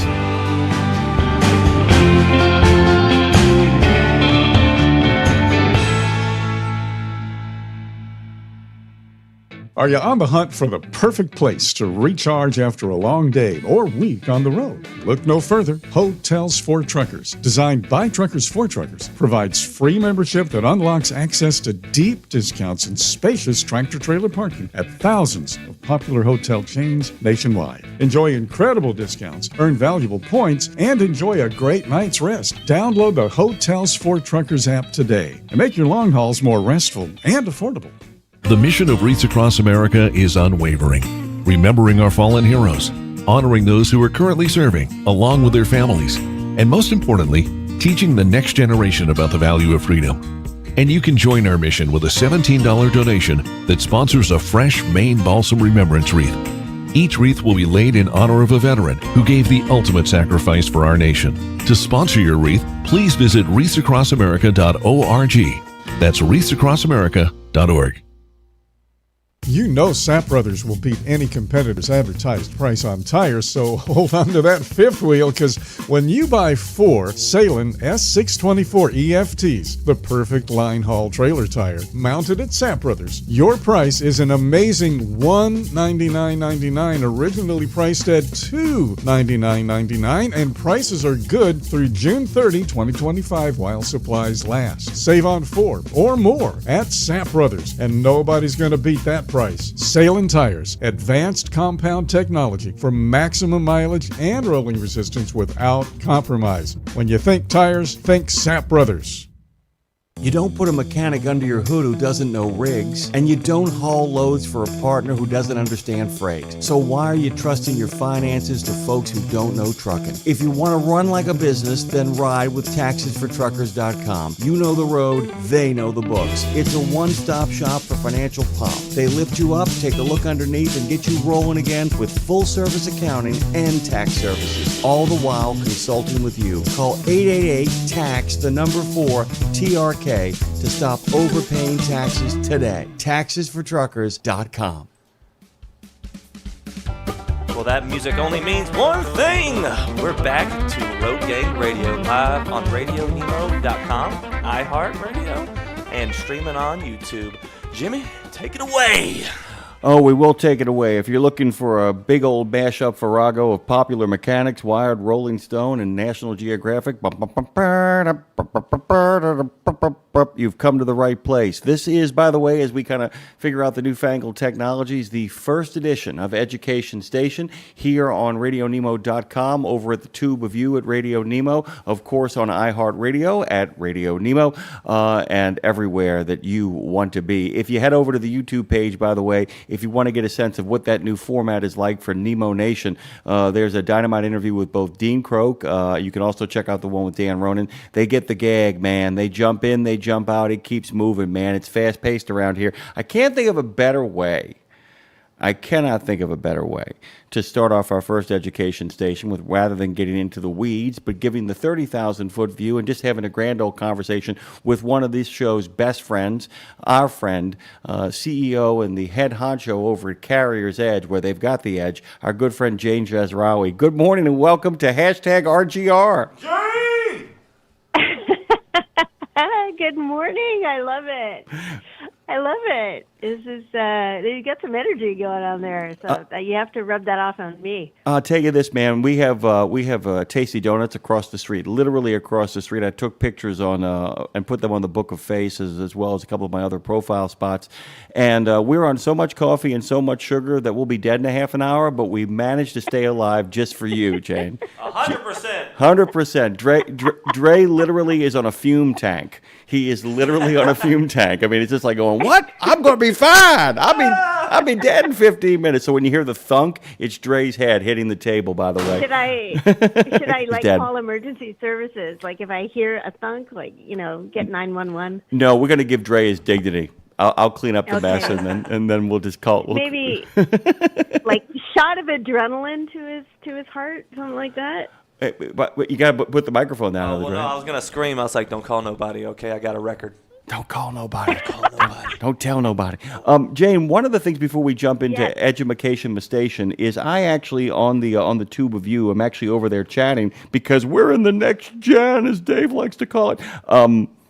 We're asking everybody because we've got Gary Graff coming on later with the 501 essential albums of the 80s. And I'm telling you, man, now I know you're two decades younger than me, but you have a certain connection to the 80s. And so I've actually put down that Life's Rich Pageant by R.E.M., U2's Joshua Tree, and the Minutemen's Double Nickels on the Dime are some of my favorite albums. And I actually got a chance to play Double Nickels for Andre, who's like, we need more of that in our lives. What are some of your 80s go-to albums, Jane Jazrawy? Peter Gabriel, was that the 80s? That's oh my God, that's major 80s. You're talking about Sledgehammer? You talking about that stuff? Yeah, I loved Sledgehammer. I loved the video. Oh. And I have to, so another one that I don't really listen to anymore, but at the time was Michael Jackson's, what's the one with the zombie? Thriller. I loved Thriller. I was, 16. I loved Thriller because I was a really big sort of, it wasn't MTV here in Canada. It was Much Music. It was kind of the Canadian version. But we had, it was the same thing, videos all the time. And I'm a theater kid, and I loved the video for that. And I also loved the video for Sledgehammer. Oh, that was really visual. It's beautiful. The stop motion animation of the pop-up paper and the pop-up book kind of stuff going on there. Dre's got one thing for you, then I got something for you because you have actually joined the singularity of actually picking two albums that have already been picked by different guests. Oh, damn. Yeah, that's awesome, by the way. Doodah Man is with you on Peter Gabriel, and our good friend Micah is with you on Thriller, which, by the way, I pointed out is even more important as a video. John Landis directed it. But what's awesome is that it's the beginning of Vincent Price's great second career, which is just righteous and positive. Remember that? Oh, my God. I had completely forgot because I haven't listened to it for ages, but now I'm going to have to. My issue is that one of my favorite albums of all time didn't come till the 90s. So when you said 80s, I was like, oh, no, I have to go back. and try and Pat Benatar. Has anybody said Pat Benatar? No one has, but by the way, Pat Benatar's big album from the 80s is one of the 501 essential albums of the 80s. And here's the even better news, Jane. We're going to get Gary Graff on in a couple of weeks again because his other book is called The 501 Essential Albums of the 90s. Yes. Okay, can I, I'm going to tell you mine first so that no one else will do it, but it's Jagged Little Pill all the way. Oh, my God. I am an Alanis Morissette super fan. Yes. I love that album. Oh, wait, no, I've got another one. Go on. It was Bare Naked Ladies, 80s or 90s? It's 90s, man. 90s. No, did you hear? Okay. Did you hear about it last week? They had this one freak who sucker punched his whole family. That, by the way, is Weird Al Yankovic's version of 1 week. He's got one about Jerry Springer. Okay, one week is not, like, 1 week is fine, but that was not the song. That was not it. It was Gordon. Gordon is great. Gordon's a great song. By the way, great. This is me in grade 9. Like grade 9 is one of the most fabulous songs because it is great. Well, so we call it grade. In Canada, we do it backwards. We call it grade 9, grade 10. We don't say 9th or 10th. Well, we do, but normally it's grade 9. So This Is Me in grade 9 was like in the 80s, in grade 9, that was the experience. oh, I got to tell you. That song. By the way, let me just tell you something else, too. One of the most romantic lines of all time is from the Bare Naked Ladies. Custom field cuts through my neighborhood. What is it? We will put a square. God, how does he put it? To light up the. I can't think of it. It's in my front yard, the one about lighting the light bulb up in his hand so that he can see his girlfriend's face better. You know what I'm talking about? Ooh, that wasn't my old apartment or the old apartment, is it? Can't remember. She's got good taste. We're gonna figure it out. But Dre had something he wanted to add really quickly. Go ahead, Phone Man. Look, I'm gonna let you do your thing because we got stuff to talk about. But I gotta add 2 now. Jimmy, was that cover of Public Enemy? Was that Bare Naked Ladies? That's Bare Naked Ladies. That's from the Conehead soundtrack. Brother and sister. Have you ever heard that, Jane? By the way, the Bare Naked Ladies do a cover of Public Enemy's "Fight the Power." You ever heard that? Power. Yes, I've heard. I think I've heard. Like, I'm a good Canadian. I think I've heard every Bare Naked Lady song ever recorded, and have seen them live. So, I saw them live like, oh God, 2 decades ago. But they're fun. Good Canadian that you are. By the way, John Elliott is still on a mission to get the Bare Naked Ladies to play some conference in America that he attends. I kid you not. I kid you not. And he came real close. You can't. Well, they came. I didn't think they were that difficult to get. No, they're not. But he came really close. He gets outvoted, is what happens. It's not that he can't get them. Is that there are people who are like, no, we want to hear, somebody else hipper and newer and all that kind of stuff. And we're like, man, come on, give us a break. Let's get some Bare Naked Ladies going on here. Naked. No, they're fun. They're the best. Fun. They're the best. Yeah. Okay, so we got to actually talk about the stuff we talk about here. It's groovy and we get it. I know all the kind of education stuff. I wanted to first ask you though over at Carrier's Edge. What do you guys got going on right now? What's cooking with your booking? What's happening with you? Well, what we've had to focus on is a little bit of a redirect because we weren't planning on this, but we have been doing a lot of work with the English language proficiency, the new out of service rules. If you are a driver and you're at an inspection station and it seems like you can't speak English, then you can be put out of service. So this English language rule has been on the books forever, but it hasn't been enforced since about 2016. And because it's going to be enforced now, we have been trying to figure out how to help our customers and, basically the general industry, figure out what to do, because there's a lot of people with varying stages of English or varying levels. And how do you figure out how well someone is going to do at an inspection, at a weigh station, if they're in this situation? Yeah, and to kind of take a little bit of a detour in this conversation, I was kind of wondering if you have thoughts, and I've been dying to have this conversation with somebody, so guess what? You're the victim of it. Does it behoove? And by the way, guys, make this really clear. Jane and I are making this really clear right now. We're talking about people are here legally. People are here under the auspices of having done everything right, and their English ain't so good. See what I did there? Well, there's another group who are the French Canadians who are traveling into the U.S., who've been doing this forever and are doing it legal. Like, this is all very legal. Like, it's not an issue. It's just that the U.S. has not been enforcing this. It is a rule. Like, I have to tell you, it is a rule that has been on. Like, you're there. supposed to speak English. It's there, but people have not. Like, CVSA has not enforced it because in 2016 they decided it wasn't really a safety issue, and now that thinking has changed. But it's not. This is not illegal. This is definitely not illegal. Immigrants or anything like that. This is people who have Canadian CDLs, Mexican CDLs, and they're allowed to be in the States to do, to do commerce. But here's the thing is, though, they can actually be here, and they're not going to give them as much grief if they don't engage in cabotage. The biggest issue, and I have, like I said, I got a few teeth in my head and a few friends downtown. One of the reasons for the lack of enforcement in 2016 was the lack of objectivity of the enforcement. Now, there's a much more complex conversation about all the kind of permutations about what made that decision in 2016 happen. Very, very complicated.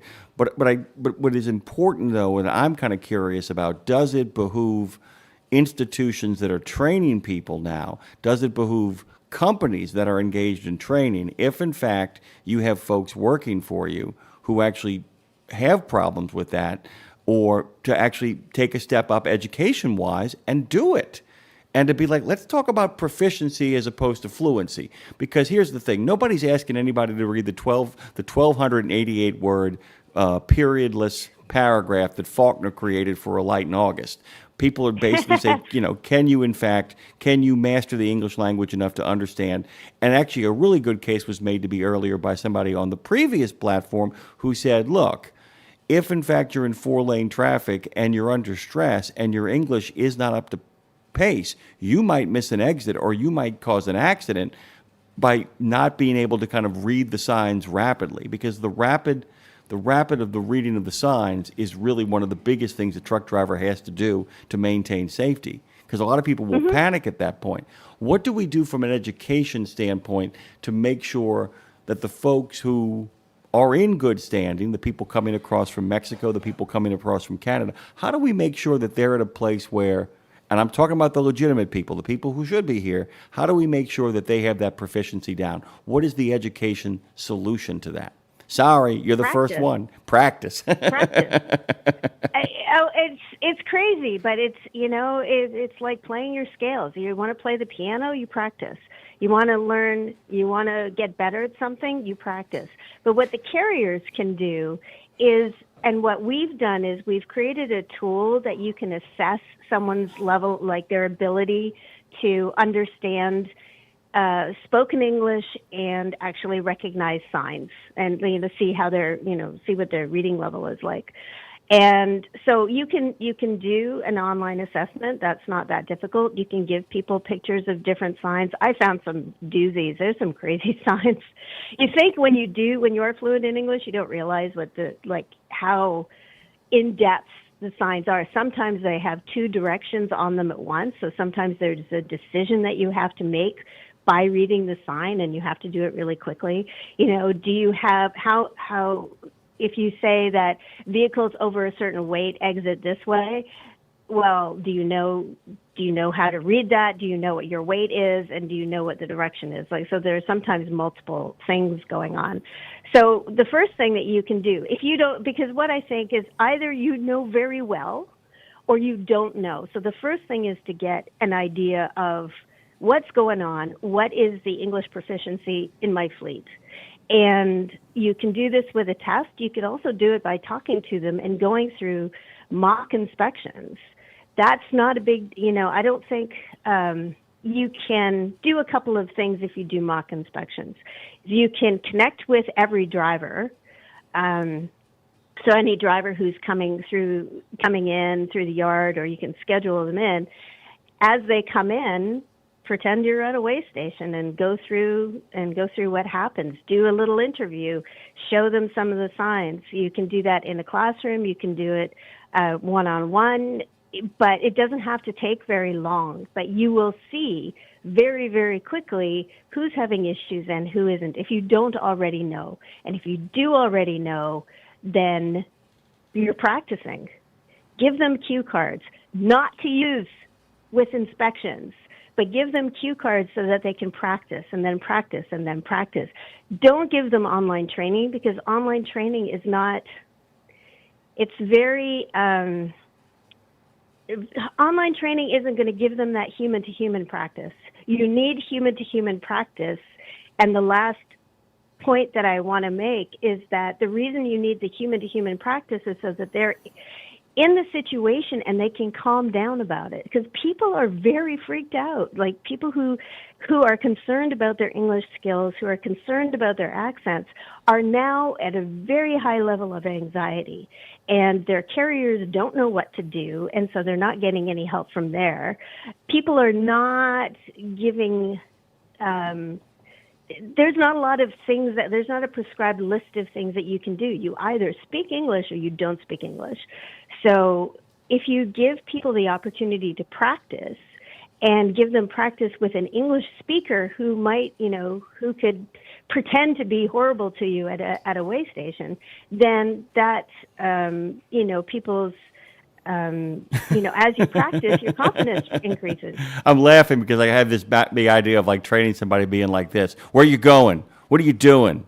Why are you doing that? Just to have somebody question them belligerently at high speed and to see if they can actually respond in real time. And I'm only being half funny. The other big reason it's important to learn. That's exactly what you should do. You can do that. I wouldn't do that with someone who is, who is kind of on the edge or whatever, or who can't handle it. But do the worst that it can possibly be. And then when you get a perfectly nice inspector, it'll be fine. Which most of them are, by the way. The other big reason it's important to master English, guys, is that means you can head over to youtube.com and go to Radio Nemo and figure out how to subscribe as quickly as possible, because, Jane, we are 8 subscribers away from 800 subscribers. About 2 weeks ago, we were like at 300. We are rapidly picking up pace here. So we want to remind people that we are 8 away, brothers and sisters, as part of the RGR. Jane, by the way, is not a member of the Resistance. We don't talk about the Resistance. The sly brown fox did not jump over the lazy road dog. That didn't happen at all. We brought the brothers and sisters back in, of course, because of the Bare Naked Ladies cover of Public Enemy's Fight the Power, which is what we're trying to do over here. Okay, so this is like a really kind of great approach to training. The idea is it's immersive. I mean, we want to create the environment for what I would not immersive fluency, but immersive proficiency is a way to kind of talk about this, right? I mean, that's the model. Yes, I like that. So it's immersive proficiency, and the idea is that, now I tell this to people all the time, Jane. Anybody wants to learn a foreign language after you get the foundations done, as you know, Claire has had experience speaking French, can speak French. One of the things that Claire does is we will watch popular French television shows. And one of the things that's important to do is that there are people, Lindsay loves Friends. I can't tell you the number of Europeans I've met who learn their English from watching either Baywatch or Friends. Yes, someone on my team, actually, our French translator, it's the same thing. She watched, was it Friends? I think it might have been. She was watching TV, and I think that a lot of American television has helped people learn English over the years, for sure. Well, that's actually a great thing, because it's true. Even if you use the subtitles. Have the subtitles on, but be listening in another language. It's amazing. I actually have friends of mine who, in their attempts to learn German and French, would watch the films with the subtitles all the time, never stop watching. And then one of my friends, I kid you not, was watching a German show, forgot to turn the subtitles on, and did not realize it until an argument broke out. And he had a heck of a time keeping up at that point. He's like, wait, why can't I understand what? Oh, because I don't have the subtitles. He had gotten so used to kind of being able to hear the back and forth stuff that he had slowly but surely begun to grasp what was going on. The other big thing is, too, we don't have magazine culture anymore, and the internet has all kinds of strangeness. But there was a time when they would tell people to wake up and just get like People, Newsweek, and Time, and just read them. Because the thing is, I don't know if you know this, but there are a lot of mainstream magazines that are written for a sixth grade education. And that's what most people don't understand, that in order to be fluent in English, I'm talking about being able to speak it really well, you only have to have a sixth grade reading level, because it's only after sixth grade that you start blowing jazz, complex sentences, all that kind of stuff. They always say that an eighth grade reading level is the ability to read Edgar Allan Poe, but only because of his vocabulary. Isn't that cool? Yes. And if you can, and actually reading trucking magazines as well. I mean, they are not, it seems like they're written for a higher grade level, but that's because there's a lot of technical language. But a lot of that technical language is language that people are using even when they don't speak English that well.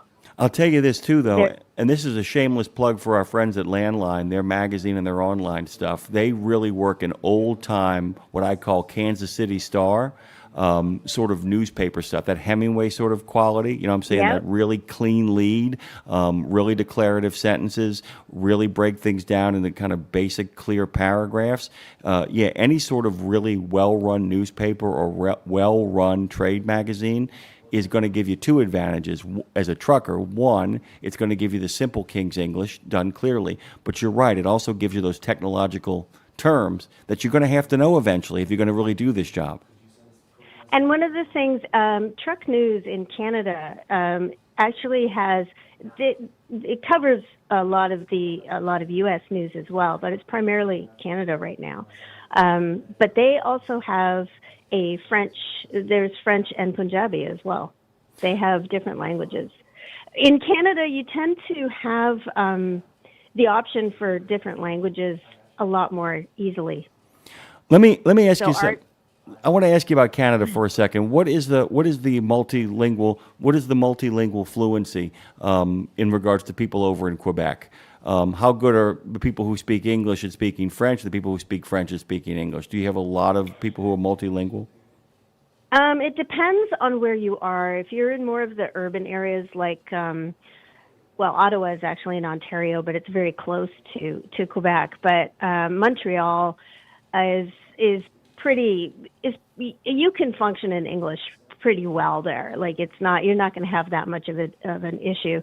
What happens is, and this is probably true of anywhere, but as you go out into more rural areas, that's when there's less and less English. So you have people who are in, Quebec's a really big province.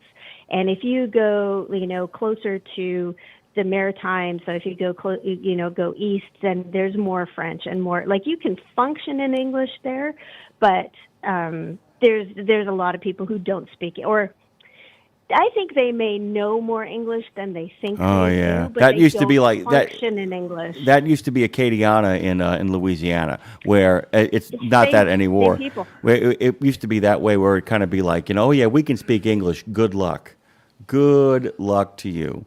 Because that ain't what's going down, and that ain't what's happening. If you're gonna put the screws to us, we're gonna put the screws to you. There's that kind of mentality that kind of plays out there, and I can't say I always blame them, to be honest with you. That's not always. When you're in Canada, you kind of get it's a bilingual country, right? And it's a very different feeling than when you only have one official language. Two official languages, you're given French every day. You go to the store, there's French. You can turn on a TV station that's French. We have we have tons of French TV stations. The CBC is Radio Canada in the French language version. So there's French everywhere. And we all know a basic amount of French. We're some of us more than others. If you can basically understand really simple conversations. So there is more of a respect for French. It's not like it's we understand that people in Quebec speak French. Or people in New Brunswick. There's a lot of bilingual people in in New Brunswick, and it's actually an advantage because you're going to get a much better government job if you speak French, for sure. Really quickly, Jane, I have to kind of take care of this. I have to do this for God and Country here really quickly. Just kind of give a shout out to our friends from Shady Rays. Speaking of being cool, their lost and broken protection plan, their free returns and exchanges, and the best in personal and fast support. Shady Rays has got your back at shadyrays.com. Oh, this is a dumb question, but we talked about it yesterday in Highway to Health. Are you a migraine sufferer?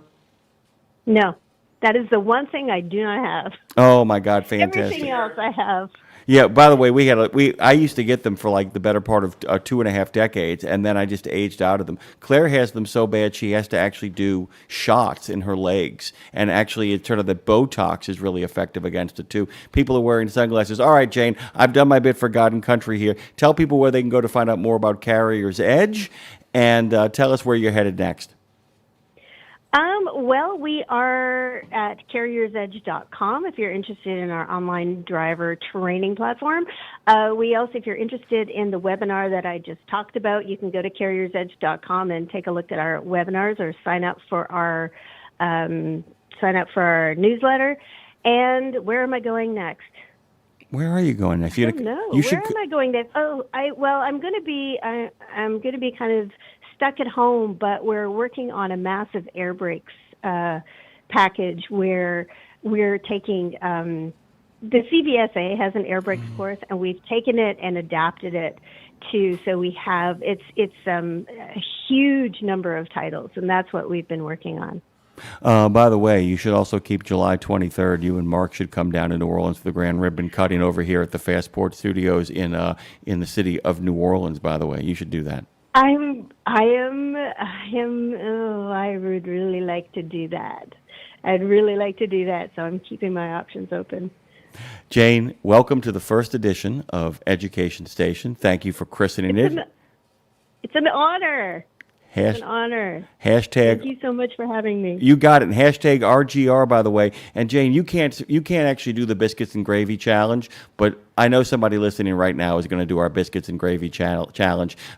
Keep the resistance going, Jane. Thank you so much. Okay, I'll talk to you later. Hey, guys, it is Road Gang Radio. You can find us at radionemo.com. You can find us on iHeartRadio. You can find us at on radionemo.com by simply going over there and hitting that play button. You can find us on the Tube of You by simply going over there, hitting that play button. Make sure you subscribe. We're getting closer and closer to 800 subscribers. Last time I checked, it was 792. It should be Mr. Mojo rising. Got to keep on rising. When we come back on the other side of this, I'm going to have a sports report. You know, you get the idea. But more importantly, I'm going to have Lindsay Lawler, because the second half of Road Gang Radio, hosted by Jimmy Mack and Lindsay Lawler, will be coming at you live from the Fastport studio and in the great state of Tennessee, where they're doing the Tennessee Waltz. We'll be right back after Dre plays this music and some sponsors.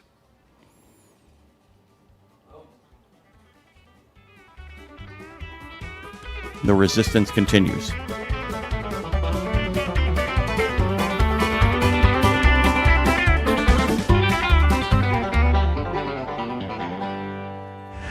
I'm a long-haul trucker.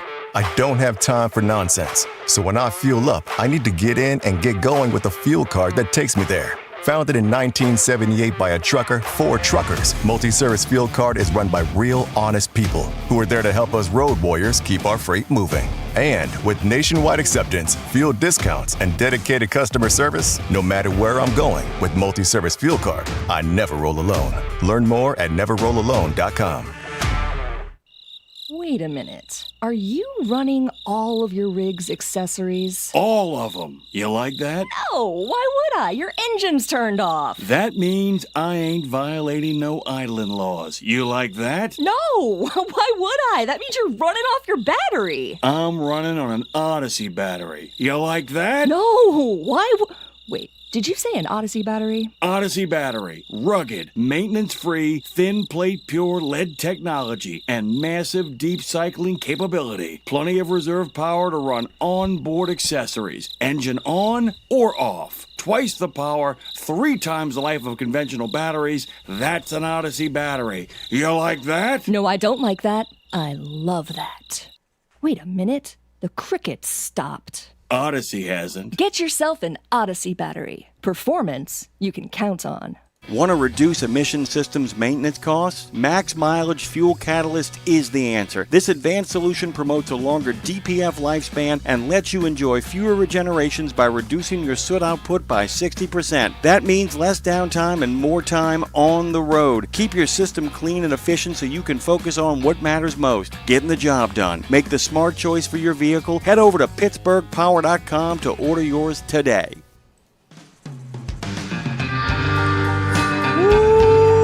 That cool thing right there means it's the voice of the road. Rolling out on the Fastport Studios. Welcome to the Road Gang with your trusted guys, Jimmy Mack and Lindsay Lawler. Not guys, but you get it.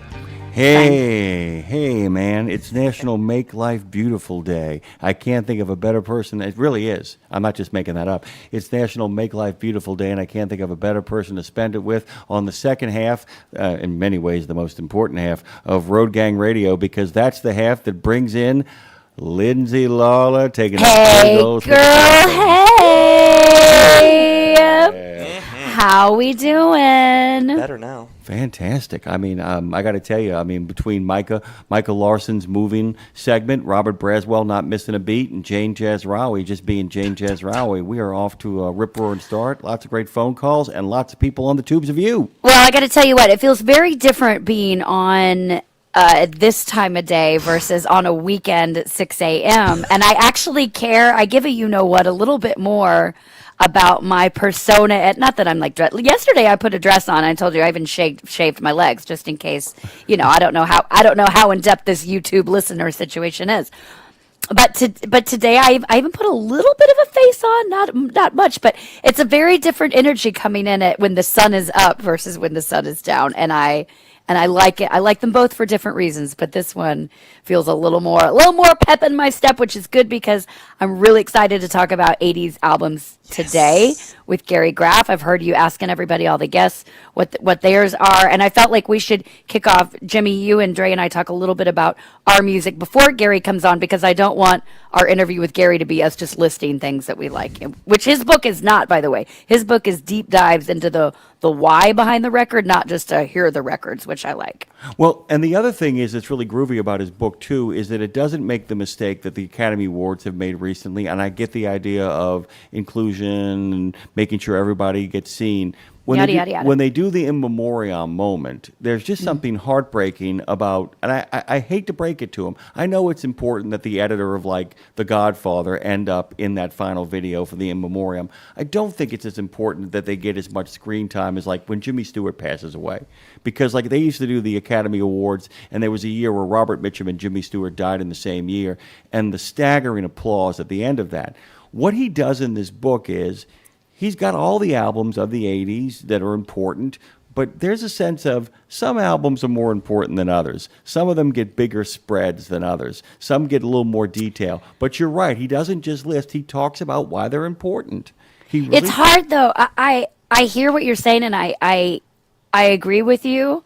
And also, that's a hard thing, because I think about that every time watching the in memoriam thing, because it's like, yes, here's the Jimmy Stewarts of the world. Here's who we all knew.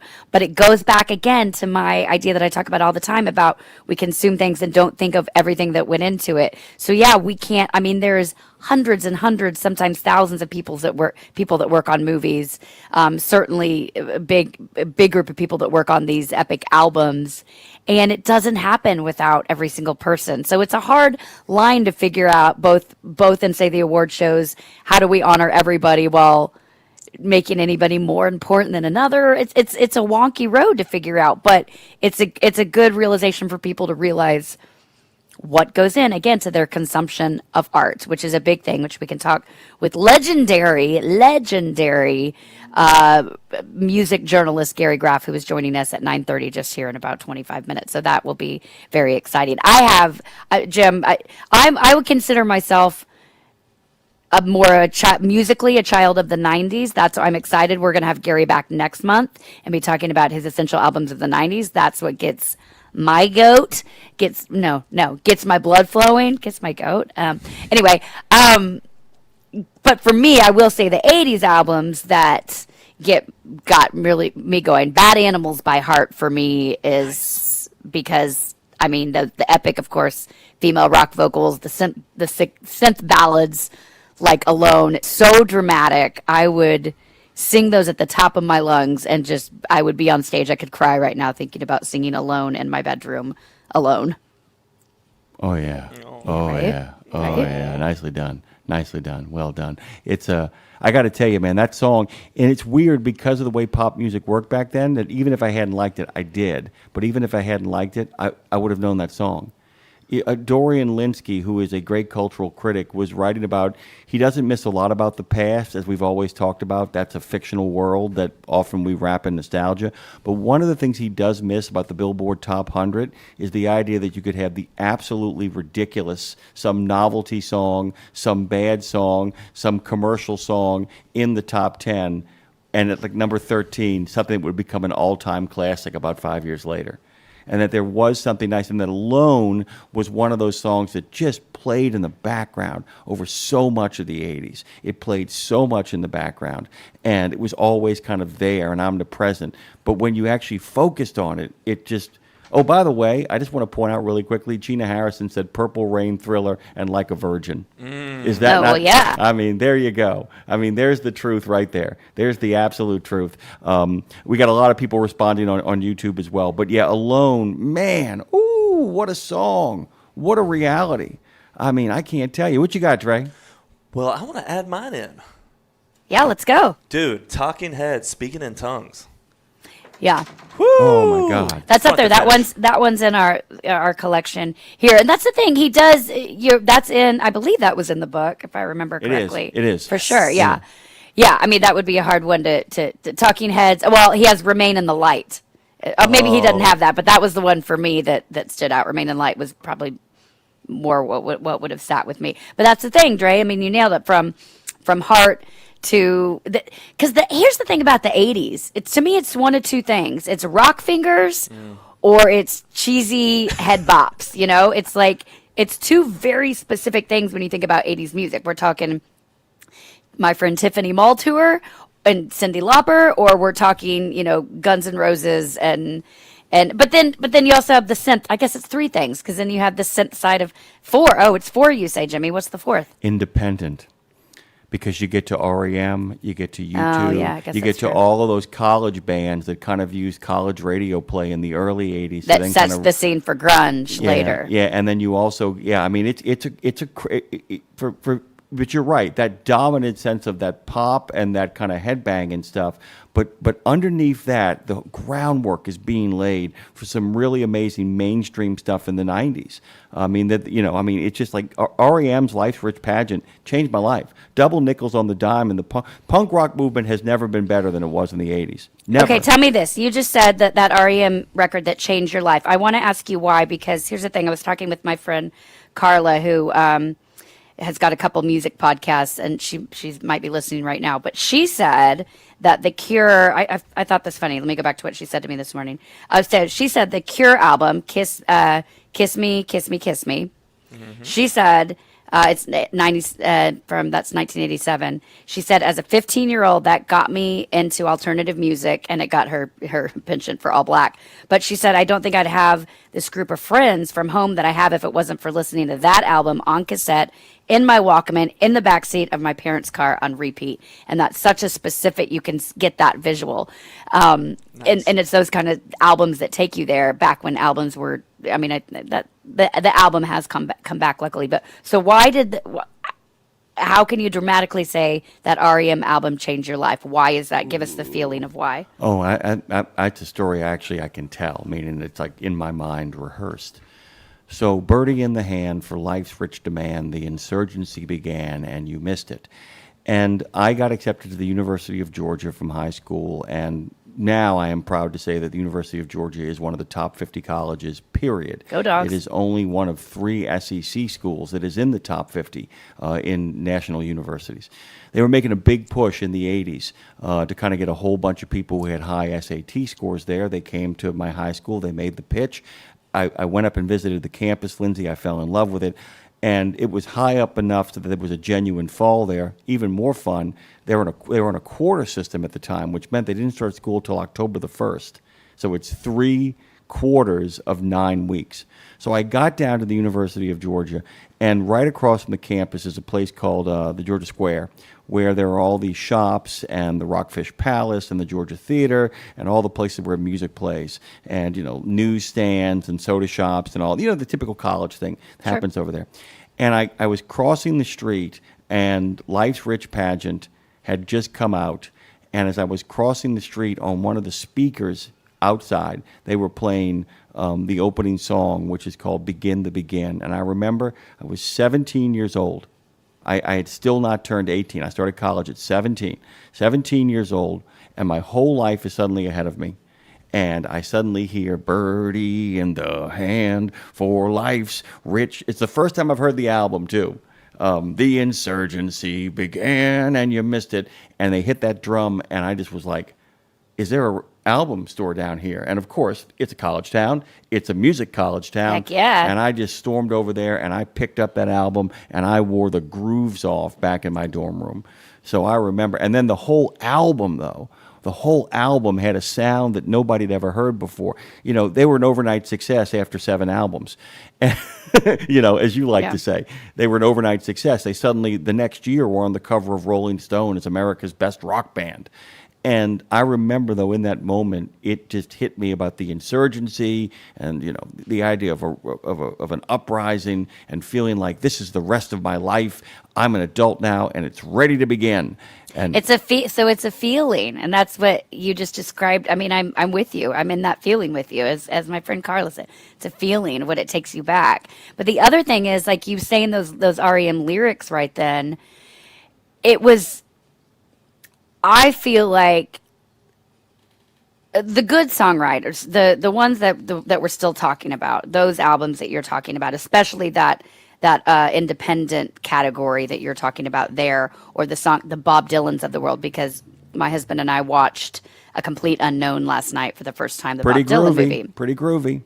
And the line in the entire movie that stood out to me is when Bob says to Joan Baez, when she's writing, she's watching him just sort of work his way through writing a song, and she says something like, "How do you do that?" Whatever, and he says to her, "You're trying too hard.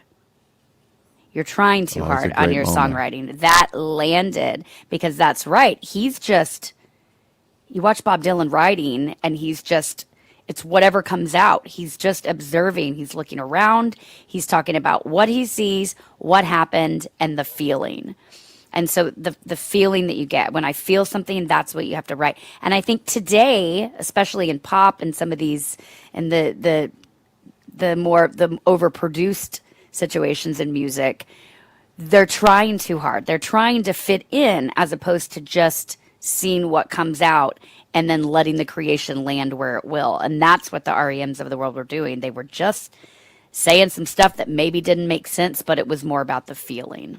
Yeah, and there's a real sense of letting go that kind of goes in there that is like so very important. I want to make sure I'm clear on this before our first guest arrive. 615-292-6366. That's 615-292-NEMO. It's a number to call, and if you call it, we'll say hello. By the way, I want to get this out of the way, Lindsay. I think I might give you a good laugh on this. We got a sports report, by the way, along with it being National Making Life Beautiful Day, which is why Lindsay, of course, is joining us, because she makes every day beautiful. We're going to talk about the zeros. Thank you. You got it. We talk about the zeros and the heroes. This sports report is brought to you by ShadyRays.com with a lost and broken protection plan, free returns and exchanges, and the best in personal and fast support. Shady Rays has got your back. Go to ShadyRays.com. Okay. So there's a batter a couple of years ago named Jeff McNeil. It was named still Jeff McNeil to this very day. He actually was the batting champ in 2022. He lost his stroke. He's gotten it back. He's found his groove by finding his power and focusing less on contact. That approach paid off on Tuesday in the 10th at City in the City as the Mets minions en masse went mayhem in his walk-off single, New York 5, Washington 4. Here's the fun thing, though. The Boys of Summer would have nothing to do with competitive powerlifter Elias Meyer, who broke a Guinness Book World Record by spending 2 hours in the snow wearing only his swimming trunks. He decided to take Hey, girl.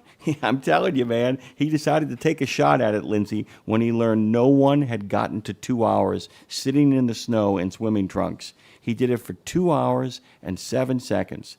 The cold, it turns out, bothered him less than the pressure of the snow on him.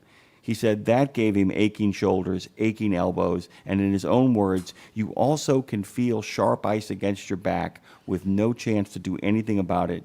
You can only be thankful for everything that your life has meant up to that moment. But you know who I bet is pissed?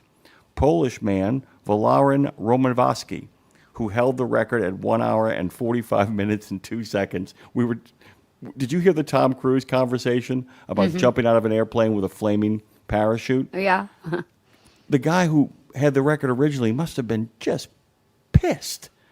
Yeah, but if you're gonna be beat by someone, it might as well be Tom Cruise, because that guy's not real. That guy's an alien anyway. So it's like, all right, I think that other guy still holds the record, because Tom Cruise is an alien, so I don't think he counts in human records. Yeah, anybody that jumps out of an airplane 5 times who is not Tom Cruise with a flaming parachute deserves all the honors and props they can possibly get. Although Tom Cruise and the Flaming Parachutes is a good band that I would go see. Oh my God, that's pretty fantastic. Thank you. The Sports Report, by the way, and that's what the Sports Reports are going to do. Oh, right, it's a sports report. I forgot. Where we count the zeros and the heroes is brought to you by ShadyRays.com. They got your back at ShadyRays.com. You guys can give us a call, by the way. I had a question for you, Lindsay. Given what our friend, that power lifter, did, have you ever gone on a trip someplace? And you talk about what you listen to on the way there. What kind of trip are we talking about? Have you ever gone on a trip someplace? That kind of trip, no. Okay. Have you ever gone on that kind of trip where you were going to do something ridiculous? I would count my 7-hour drive to go meet Donna and Jake up at the Tough Mudder at the Chattahoochee in Georgia. Have you ever gone on a trip to do something ridiculous?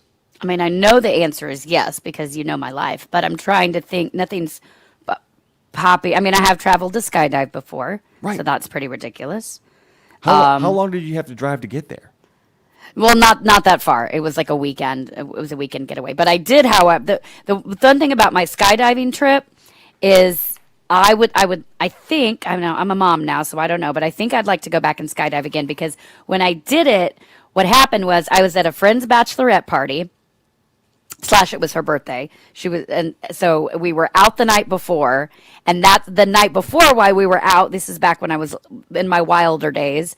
So after all the drinks at the end of the night, that's when we decided to book the skydiving trip for tomorrow morning. Oh. Yeah, you see where I'm going with this. So the next day, the hungover group of bachelorettes drive out to go skydive. And I think it's the only reason I was able to be pushed out of the plane, because I was hungover and just like I was on another planet. So I was like, sure, I'll skydive. But B, I wasn't present enough, because I in that moment when you finally realize what you're doing, it was pretty epic. But I'd like to go back and do it with a lot more mental clarity, is what I'm trying to say. But that was ridiculous to agree to it the night before and then the next day. But what I'd really like to do is do a which this would be fun for us to go and do together, Jim, but like a trip to like a haunted cemetery or a haunted house. Go take a ridiculous trip to go. Maybe we get Lisa Morton and go do something like that. There is a very famous haunted hotel in New Orleans, like a genuinely haunted hotel. Oh, wait, what's it called? I can't remember the name of I've it. stayed at one that's haunted where they serve the peanut butter and jelly and milk in the lobby. Is it that one? It's that one. It's going to come to me, because we stayed at it when I played in New Orleans. We stayed at it specifically because of that. Was it downtown or was it in the French Quarter? Do you remember? I'm so bad about New Orleans geography. I'm going to have to get better about it now that we have a studio there. Yeah, you might. By the way, I want to point out that unlike Tom Cruise, when you went and skydived, you guys were soaked in gasoline as opposed to the parachutes. Fair, good point. Yeah, yes. I want to kind of make that really clear. We do have a great lineup today. Lindsay has mentioned Gary Graff. Really excited about talking to him. The 501 Essential Albums of the 80s is part 1. We're going to have the 501 Essential Albums of the 90s in short order after that, about a month from now, as a matter of fact. And then we've got, the reign of terror has ended. He found his phone. Rick Reighn is Make gonna, it rain in my truck. He's- In my truck. Got me flexing in my truck. We met Rick in person at the Mid-America Truck Show. And Jim, he was brilliant because we'll talk to him about this. You know, you see these big, like, especially rap videos, and it's, you know, girls and trucks and cars and jewelry and big production. And those are huge budgets to get those done. What Rick Reighn did was go to a truck show, bring his homeboy that filmed him. All the trucks were already there. He got essentially a free music video. I mean, they were doing it under the radar so they wouldn't get quote unquote caught. But he's got all these badass trucks there, so they just walked around and filmed it like there's cars and trucks. And I'm like, that was actually pure genius, Rick, because you know when that video comes out, it's going to look huge, and he did it for somewhat free. I'm going to say, by the way, Rick Reighn actually is a great marker in my life, just like crossing the street to begin.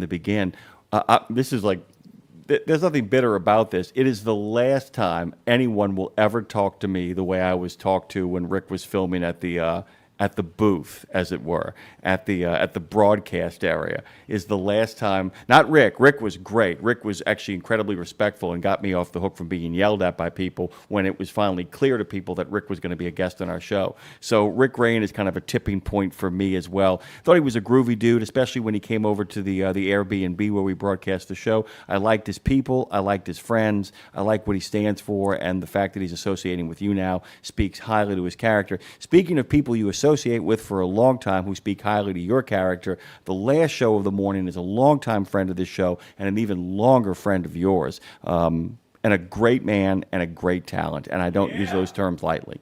Yes, absolutely. Mark Evitts will be joining us at 10:30, and he is just recently won an Emmy. He's a long friend, co-writer of mine, an amazing composer.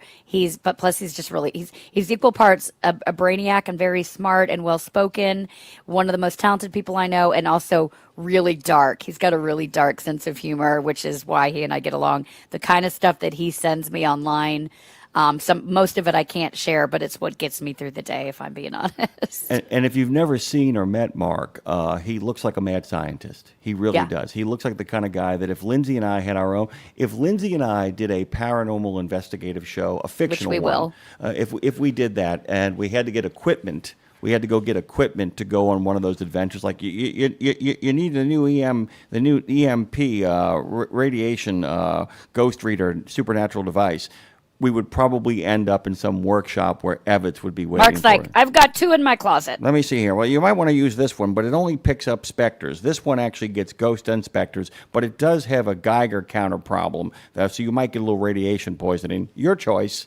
That's who Evitts is to me. That's how I see him. And we mean that as a compliment. And by the way, Mark Evitts made me laugh out loud one time. We were listening to Jerry Lee Lewis's, live from Hamburg at the Star. And I played it for Mark, and he wrote back on a text. It was the best description of what happened in a concert. He goes, "That audience never had a chance. Never had a was chance. like- This audience never has a chance with Road Gang Radio, #RGR. And Jimmy, guess what? Tara the Turtle just texted me. We only need 5 more subscribers to get to our 800 mark. We can do it by the end of the show. Anyone listening, I'm going to text 5 people right now because we need to get there by the end of the show. That is the goal. We've got an hour and a half and change to do it by the end of the show. Everybody, head on over to youtube.com. Just put Radio Nemo in that search bar. Hit subscribe. It's free to do. You won't get bombarded. You'll just know when all the cool content is up. We want to get to 800 by the end of the show. We'd really like to get to 200 by the end of the week. 1,000, which is only 200 more by the end of the week. Because that's when we can really put our flag down and say we are here. But by the way, we are here, Jimmy. We are loud and proud. We are here. By the way, that's a really lovely way of saying the reason I want to get to 1,000 is that's where the money is. That's where the money Show is. me the money. Show me the money. By the way, Cody Barkley wrote our good friend Tara the Turtle to say that Tara is my best friend forever. Keep up the great work, you guys. Aw, BFF forever. Yeah, very nice. I told you guys Gina Harrison jumped in with Purple Rain Thriller Hey, and girl. Like a Virgin. The Paranormal Pie Men is breakfast up and ready to listen for the rest of the show. Welcome, as always. The Doodah Man has been riding with us since the beginning, and actually was one of the first phone calls this morning. He only has 3 albums in his playlist, and that includes every song, Lily of the Valley by the Plainsmen, All Night Train by the Allman Brothers, and Cold by Jay Edwards. And Tara wrote Appetite for Destruction, Guns N' Roses. Let's go. And just kind of a statement of purpose right there as well. When's the first time you met Evitts? Well, I hit on him. I fiddle hit on him, not in a romantic way, in a music way. I'll say probably 16 years ago. He was playing a show. And he was opening. He was playing for an artist that was opening for the act that I went to go see. And he was on stage and just had some. Here's the thing: not all musicians speak to other musicians. Like, you have things that stand out to you. Something about Mark's playing stood out to me, and his just like effortless charisma and talent on stage. And I went up to him after that show and I was like, I need a fiddle player for a show this weekend. I'm mildly creepily obsessed with you. I'm married, so I'm not trying to be weird, but can I fiddle hit on you? And the rest, as they say, is history. We became long-term coworkers and friends, and he's one of my most trusted confidants. He's who I go to with he and my friend Chris Roberts and Kevin Post. Those 3 guys I go to with, like, here's a very vulnerable, or here's a ridiculous song I want to write, and either way, they're down for it and here for the party. So, yeah, it's exciting. I get to say that he is fit to be hiddled. Then is what you're telling me. Fit to be hiddle fit. Yeah. That's exactly it. By the way, LL Cool J's album Radio is in the essential 501 albums of the 1980s. It was released on November 18th of 1985. Hip-hop needed a solo star, and LL Cool J answered the call. The 17-year-old from Queens, New York. Let that land. He and I... he's a little bit older than I am. In New York, arrived on the scene with rhymes for days, attitude aplenty, and charisma to spare. LL Cool J, who was born James Todd Smith, his rap name stood in for Ladies Love Cool James. Yeah, they do. Ladies love Cool James. I like to be LL Cool Lawler, but, well, no, that wouldn't work because the second L is for Lawler. I got to figure that out, but I'm LL too. And me and Jessica Simpson did a dance to Mama Said Knock You Out by LL Cool J back in junior high. I'll never forget it, and that's all I can think about when I think about LL Cool J now. And by the way, the first single and the opener of that album, because back in those days, albums had to have great openers, just like Begin to Begin, was I Can't Live Without My Radio, was LL Cool J in a nutshell. And by the way, those aren't my words. Those are Gary Graff's words and the words of all the contributors for this wonderful, wonderful 501 essential albums of the 80s. We'll be talking about it, well, after this break. Gary Graff is going to be joining us. I know you got a ton of questions. I will handle the intros, Lindsay, and you will fire away at our good friend Gary. Without further ado or don't, this is Road Gang Radio. Hashtag RGR stands for Roger, stands for Road Gang Radio, stands for the Resistance. We'll be back after these messages.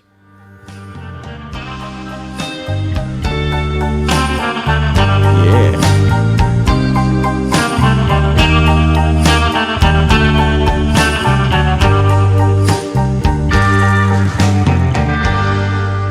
Exceptional value and exceptional values. That's Bennett Trucking. A core commitment of faith, family, and freedom has driven Bennett to being the leading provider of innovative, integrated transportation solutions, both at home and abroad. Bennett's values are not just compatible with providing high-paying jobs and unmatched customer service. They're inseparable. If you're looking for an employer or a partner who believes the best business model is being a model citizen, then Bennett Trucking is the place for you. Go to BennettIG.com and find the folks who share your values. The Joshua Chamberlain Society is unlike any other veterans organization. It's truly a family, and I know that firsthand from working with them myself. Their mission is to make wounded veterans and families of deceased veterans feel the support and appreciation of their community for life.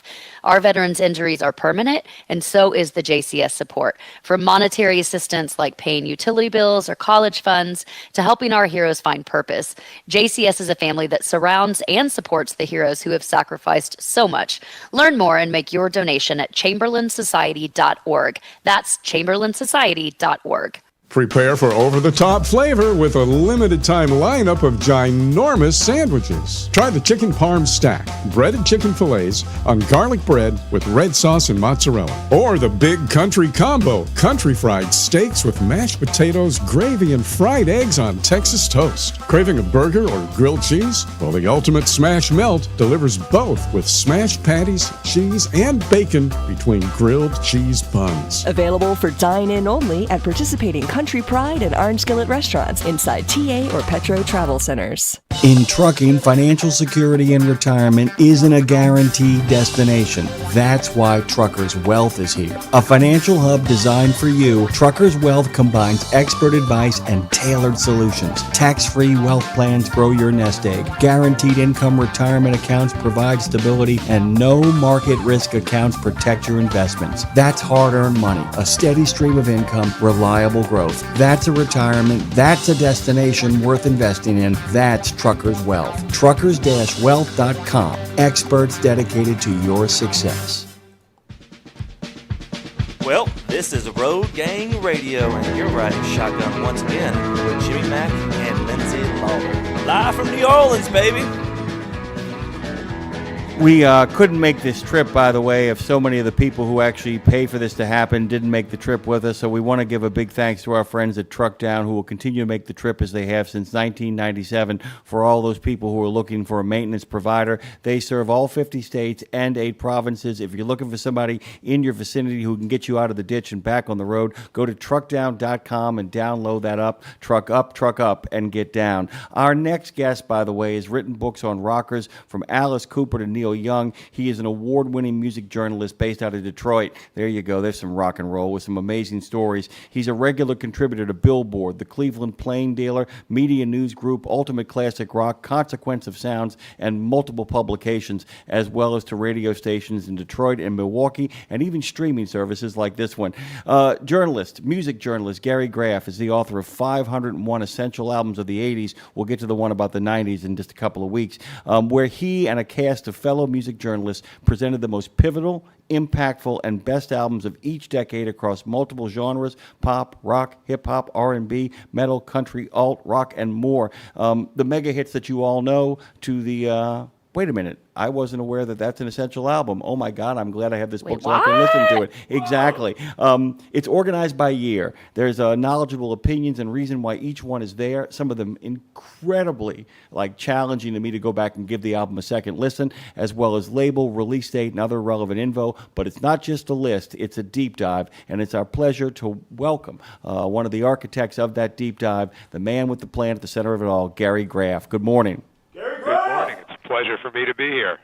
Gary, what an honor. I'm a songwriter in Nashville, and your book, first of all, thank you for being here. This is our first week launching this new radio platform, so it's an honor to have the caliber and the likeness of you here. So thank you and good morning.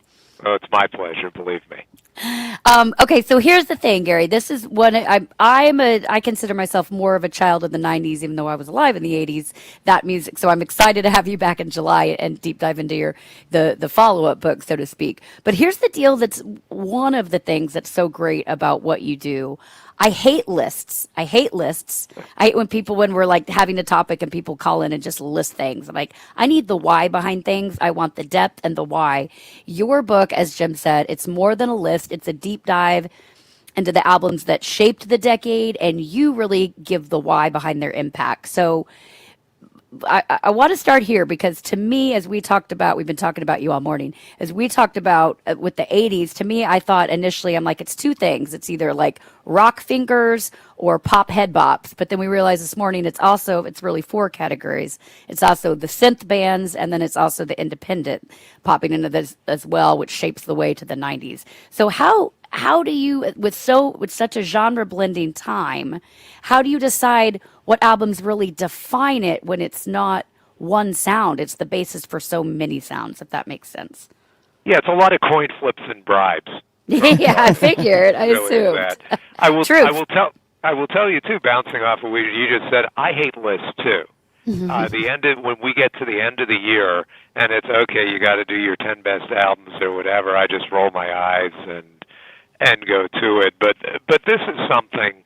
the idea of taking a decade, as we did here in the 80s, and of course we did in the 90s as well, taking a decade and really trying to tell its story through the music of that decade was very appealing to me. And the key is that term essential. And, you can say that essential is in the eye of the beholder or ear of the beholder, which is fine as long as we accept that I'm right about it. But it is, the idea is that these are essential albums, and what we mean by essential is they define something. They define a moment. They define a sound, a genre, if you will, and that defining those things helped shape overall what the decade was.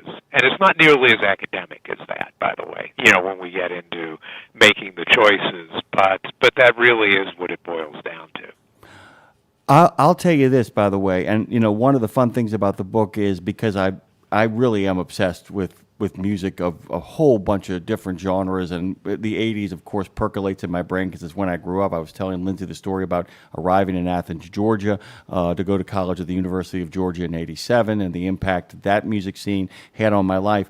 But one of the first things when I went into the index, and I would encourage people to do this, if there's an album that you love, go look in the index, is I was so delighted to see Tom Waits' Rain Dogs. I was just like, this is really what this book is about. It's about finding the impactful albums that aren't just in one genre or another, but finding the ones that still continue to percolate and live to this very day, right? And it is correct, and it is nice to have that benefit of hindsight, 40 odd years of hindsight to do that with and really understand, even something like, let's say, Tom Waits' Rain Dogs certainly, or we could say like Tracy Chapman's first album, the one with Fast Car on it. You didn't know, and I was covering, it sounds like I'm the relic in this conversation, but I didn't necessarily understand when I was covering that album in real time, that we would still be sitting here talking about it and Fast Car and Luke Combs and Tracy Chapman as a kind of icon. So you really do, this really was an endeavor to understand the context of everything and the history and that why they're still there.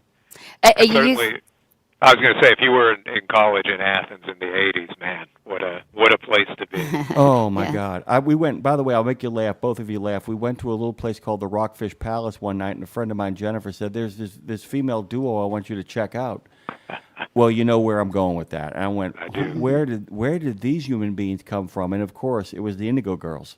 And I was like, and going down to a coffee shop and seeing 10,000 Maniacs when I was actually visiting the campus for the first time. Just unbelievable. And there are pockets of these scenes that pop up. I'm going to get into a nostalgic wean here, but I wanted to ask you, and then I'm going to turn it back over to Lindsay. I wanted to ask you, were there any when you went and revisited them that really, really, where you could feel the weight hit you of remembering the moment that album came out and the impact that it had on you on a personal level?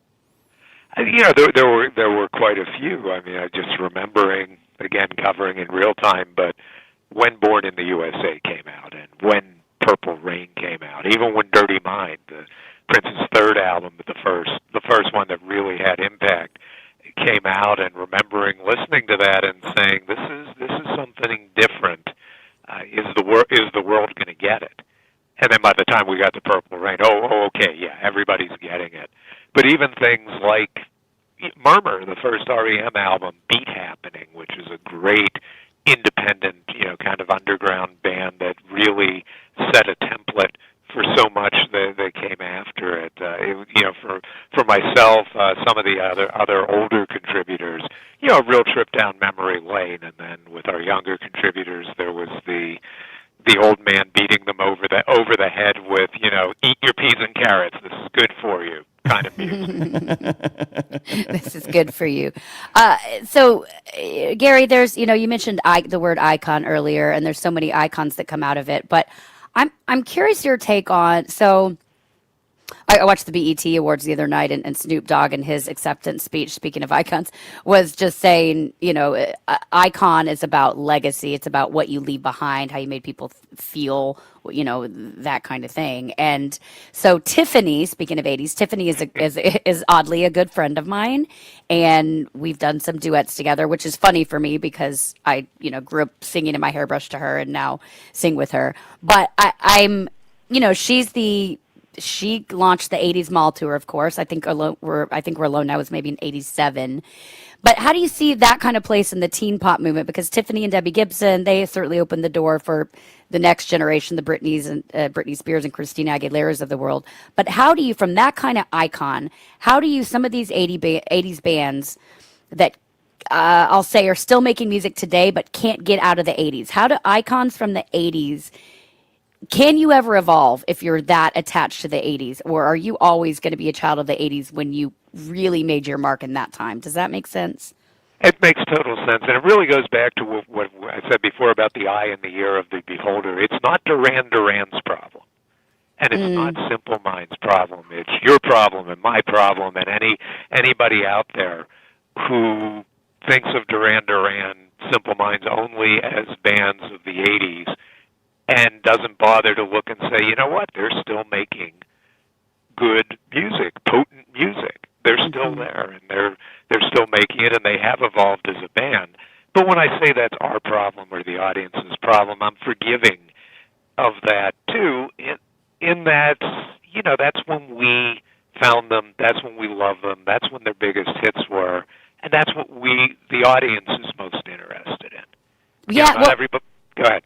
Well, I was going to say, yeah, because that goes back to the feeling, I guess. It's like it's our problem, but it's also a total compliment because I can hear some of those songs. I know where I was, my first kiss, the waterbed I was laying on. That sounds creepy, and it was, guys. But anyway, it's the soundtrack of our lives. So it's equal parts to the artist, I guess, a blessing and a curse, perhaps. And just eyes, and it's all about perspective, is what I'm hearing you say. Yeah, any artist who's blessed to have, a career of some length, and this includes the Rolling Stones and Paul McCartney and Billy Joel and, even the individual components of Led Zeppelin. If you've been lucky enough to have that length, you are always going to be held up to the work that made you, I guess, the most famous or the most popular, that made you iconic. The Rolling Stones will never live down Exile on Main Street, nor would they want to necessarily. But it does create a challenge when you want to bring out, let's say, a Hackneyed Diamonds, and have it held and received by an audience with some degree of attention.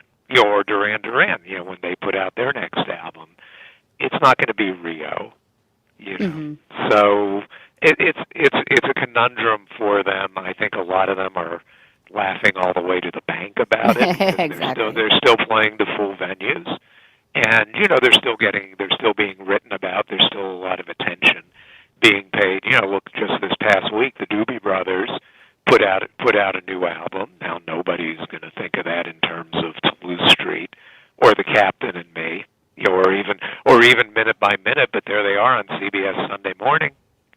So once you're in the lane, you're always going to get a degree of attention paid to you, even if your brand new music is not embraced the way your classic music was. If they're not talking about you, Jim, they're not talking about you. Yeah, there is that.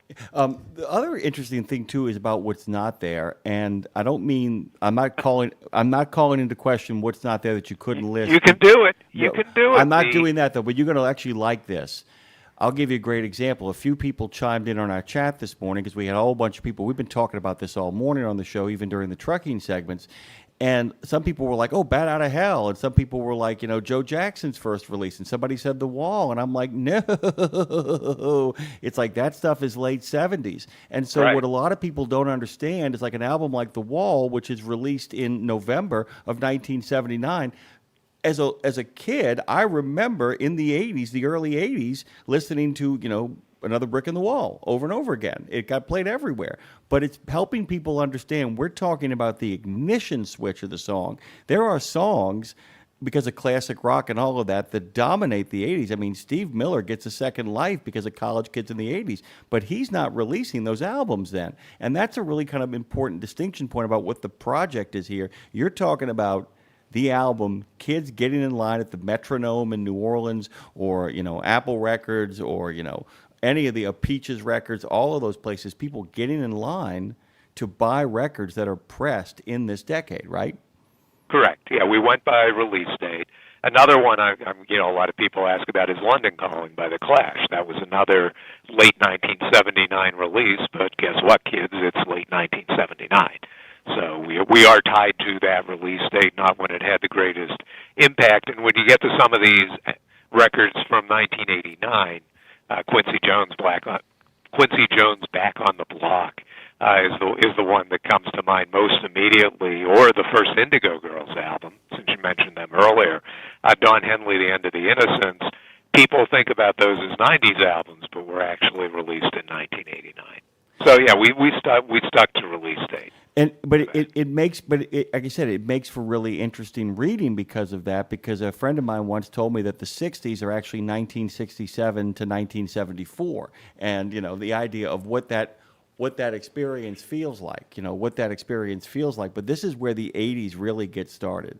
Hopefully by the time you get into the chapters, the 1988 chapters, the 1989 chapters, and you're listening to, let's say, Ultramagnetic MCs or the Sugar Cubes or De La Soul or Inner City, Beat Happening, you're starting to see 9 Inch Nails was 1989. You're starting to feel the 90s. Yeah, there. And you're starting to feel what's coming. And similarly, if you look at the 1980 albums, you're still feeling the 70s a little bit. With not only artists like the first album in the book is AC/DC Back in Black, and classic, very classic rock band. That could have been an album of the 70s, just happened to be released in the 80s. And Pat Benatar and Black Sabbath, you have a number of bands releasing albums then that could just as easily have been released in 1977, 78. That's the interesting piece for me, the ones that are setting the scene, because it makes, like, Janet Jackson's Control to me is everything, because it's a reminder that she was making statements before Rhythm Nation, which is, we think Rhythm Nation when we hop into it, but it's those things where it's what was setting the scene, it's what was building to the next thing, which is really cool. So we're talking with Gary Graff, his book Essential. I want to say that again. Essential. The Essential 80s Today, the Essential Albums. And we'll have him back for the 501 Essential Albums of the 90s next month in July. Gary, two good friends of mine that live in LA, they recently, a couple of years ago, bought one of Rick James's houses in LA. So you can imagine you can imagine the energy that place holds. It's the one where MC Hammer had some very dark days. So it's a hell of a house. It's a hell of a house. They did a lot of staging when they just removed the center downspout in the master bathroom, if you know what I mean. So you go. But it makes me think. Speaking of Rick James, then, and his impact on the '80s, and how street songs and his work with Tina Marie. Yeah, how his work with Tina Marie blended that funk, rock, and punk energy into something totally unique. So talk a little bit, if you will, about his impact, or others of his likely, that it's like, because I'm sort of obsessed with, as an artist and a songwriter myself, this is a new obsession, getting out of the word genre and being like, let's get in the studio, let's get multiple people in here that come from different walks of life, throw some stuff down and see what happens. And that's kind of what was happening with the Rick Jameses of the world, Agree to Disagree, where it's like, take that word genre, that label out of it, and let's see what happens. Do you feel that? Sure. I mean, you had Rick James and Prince, obviously, and they were working contemporaneously, not always harmoniously, side by side, but they were, they came, and it's interesting because, here you have a Rick James who comes from Toronto, and you have Prince who comes from Minneapolis. These surprisingly, maybe not surprisingly, but these cosmopolitan music scenes where there wasn't an issue about artists of different genres or different styles getting together and making music together. You know, one of the great sidebars in Rick James' story is his first recordings for Motown were in a band called the Blackbirds, whose members included Neil Young. So he was already doing this in the 60s. And, you know, the same thing with Prince. Prince had as much rock and punk to him as he did funk and R&B. So, though, you know, Talking Heads, you know, was a band that early on were weaving together, you know, aspects of world music and funk along with punk rock. And I think that's just evolution of music. And, you know, we can look back into the 60s and 70s and find that in popular music too, but it certainly became more prevalent during the 80s. And, you know, music itself was becoming more international. You know, you could buy a Beatles album in the streets of Jakarta or wherever. So, but then the musicians there were incorporating some of the pop sounds and rock sounds they were hearing from the industrial West with their own indigenous kind of music and making something brand new. So the 80s really were just the next step in that.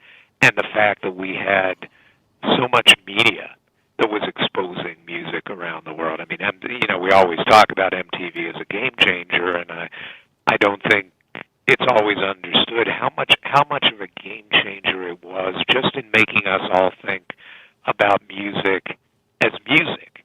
We still had our tribes. We still had our headbangers, our rock fans, our pop bands, our funk fans, R&B, whatever. But if you're watching MTV for a half hour, you were pretty likely to see a pretty wide breadth of music, and that made us all, for a minute, music fans. You know, not just music, but just music fans. You know, we were happy to hear music, and we were open to all sorts of different styles and genres. And that was really a magic and unprecedented moment in culture. I'm going to ask another killer question in regards to putting you in an agonizing situation. Was there anything that didn't end up in the 501 that just killed you on a personal level? Our pat answer to that is no, these are the 501. You can tell us off air. We're planting our flag. We're dying on the hill. You know, where there's some tough choices, absolutely. You go into something like this and you think, 501, that's a big number. How are we going to find that many? Then you make a spreadsheet of 2,400. And that you have to choose from that are all candidates, and it's like, oh, you know, so it was these 501 are the product of what I'll euphemistically call discussion among myself and the contributors, the publisher, other music friends, and you know, winnowing it down, and as I said at the beginning, applying that term essential. And it really became, if this album's not in the book, do I feel like there's a hole there? And if the answer is yes, obviously it's in there. If the answer is not really, love the album, but not really, then no, it doesn't go in there. So there are for all of us. There were personal favorites. Myself, we talked about Athens, Georgia early on. It was hard not to put every REM album from the 80s in the book. You just can't. You don't have the space. So we had to choose those judiciously. Same with Talking Heads. Same with Prince.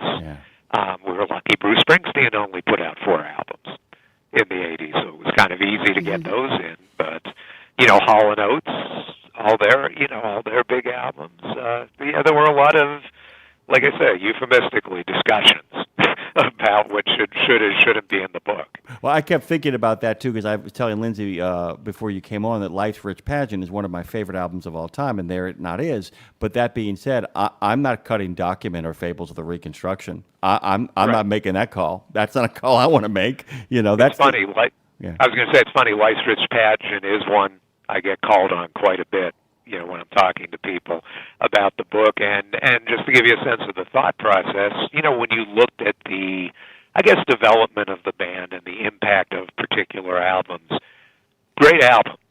All the REM albums were great. But Life's Rich Pageant felt like a little bit of a holding pattern, whereas then they moved on and started to get, you know, Life's Rich Pageant felt like it was retrenching some of the things they'd done up to them and refining them a little bit. Yeah. Gary, so let's that's talk. what, go ahead. No, I'm sorry. I just say, let's talk. Do you ever get in fights? Are you? I just like have this vision of you in a restaurant and somebody walking by and be like, "Why didn't you put this in?" And then you being like, "You write the book. You take the challenge, dude. Like it's not easy." And everybody, it comes down to. I mean, you're an expert in this, so it comes down to the basics and really diving in. But then there's a little bit that it comes down at some point. It's perspective. But I just wanted, if anybody ever critiques, I want to be like, dude, you try to do the task. It's not easy. Okay, Gary, let's talk about you, because do you remember the first cassette you bought in the 80s? And like, what is Gary in the 80s? Who and where is Gary in the 80s that bridges the gap to you writing this book today? What is the feeling, the song, the album? If you look back and be like, that's maybe how I got into this career. Well, I had hair back then, so You and me, brother. You and me. Yeah, there you go. I kind of missed that. So, what was special for me about the 80s is I graduated college in 82, and went, took my first job, which was writing about music here in Detroit. So I kind of walked into the revolution. What everything that was going on in music, and being able to write about it, and cover it on a high daily Metro newspaper, kind of way, and a lot of access to the artist, to the business, to everything that was developing. And it was interesting for me going from being a little bit of a snotty-nosed punk rock college kid, to coming to understand the nuances, not just of the music industry, but of a listener, of a fan, of a day-to-day music fan who was more casual than I was about it. So, if I'm walking around, the Clash or REM, do or die, I had to come to understand why Quiet Riot was as successful as they were. And then so the second one I got to ask real quick, Jimmy Mack. I want to know from Gary, if you had to be stuck on a tour bus with one 80s band, who would it be?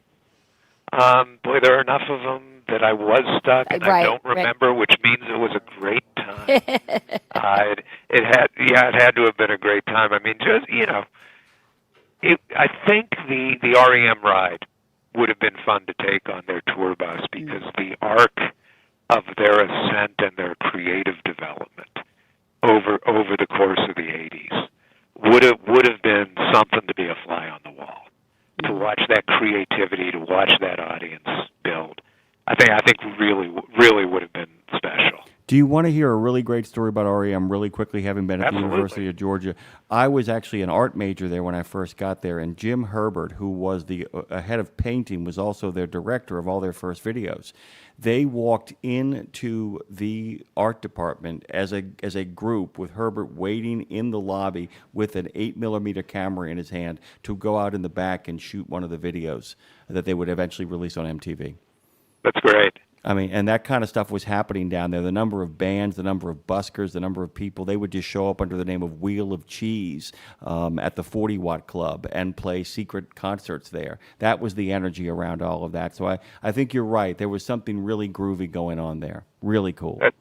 That definitely with that band. And keep in mind, we're talking a lot here about the rock and pop and the R&B movements, but the book includes, and there were major developments during the 80s in country music and in gospel, and certainly electronic music coming along, techno, which was born here in the Detroit area. There were a lot of doors opened that new, not just new artists, but new forms of music came through, and that was also fascinating in the 80s. Gary, can you believe we're out of time? Please. No, say it ain't so. Isn't it great? You get music geeks together, and it's like watching MTV in the 80s. Oh, I'm going to watch this for a half hour. 9 hours later, you're turning the TV off. I want to be stuck on a tour bus with Gary. Yeah, come on, man. We got to get the band together, dude. By the way, I saw Duran Duran recently last year over at Red Rock. Still got it, man. Gary, where can we go check you out? Where you got information from? You have anything going on that people can take a look at? There's always stuff going on. Graff on Music on Twitter or X. Gary Graff on Music on Facebook, Real Graff on Music on Instagram.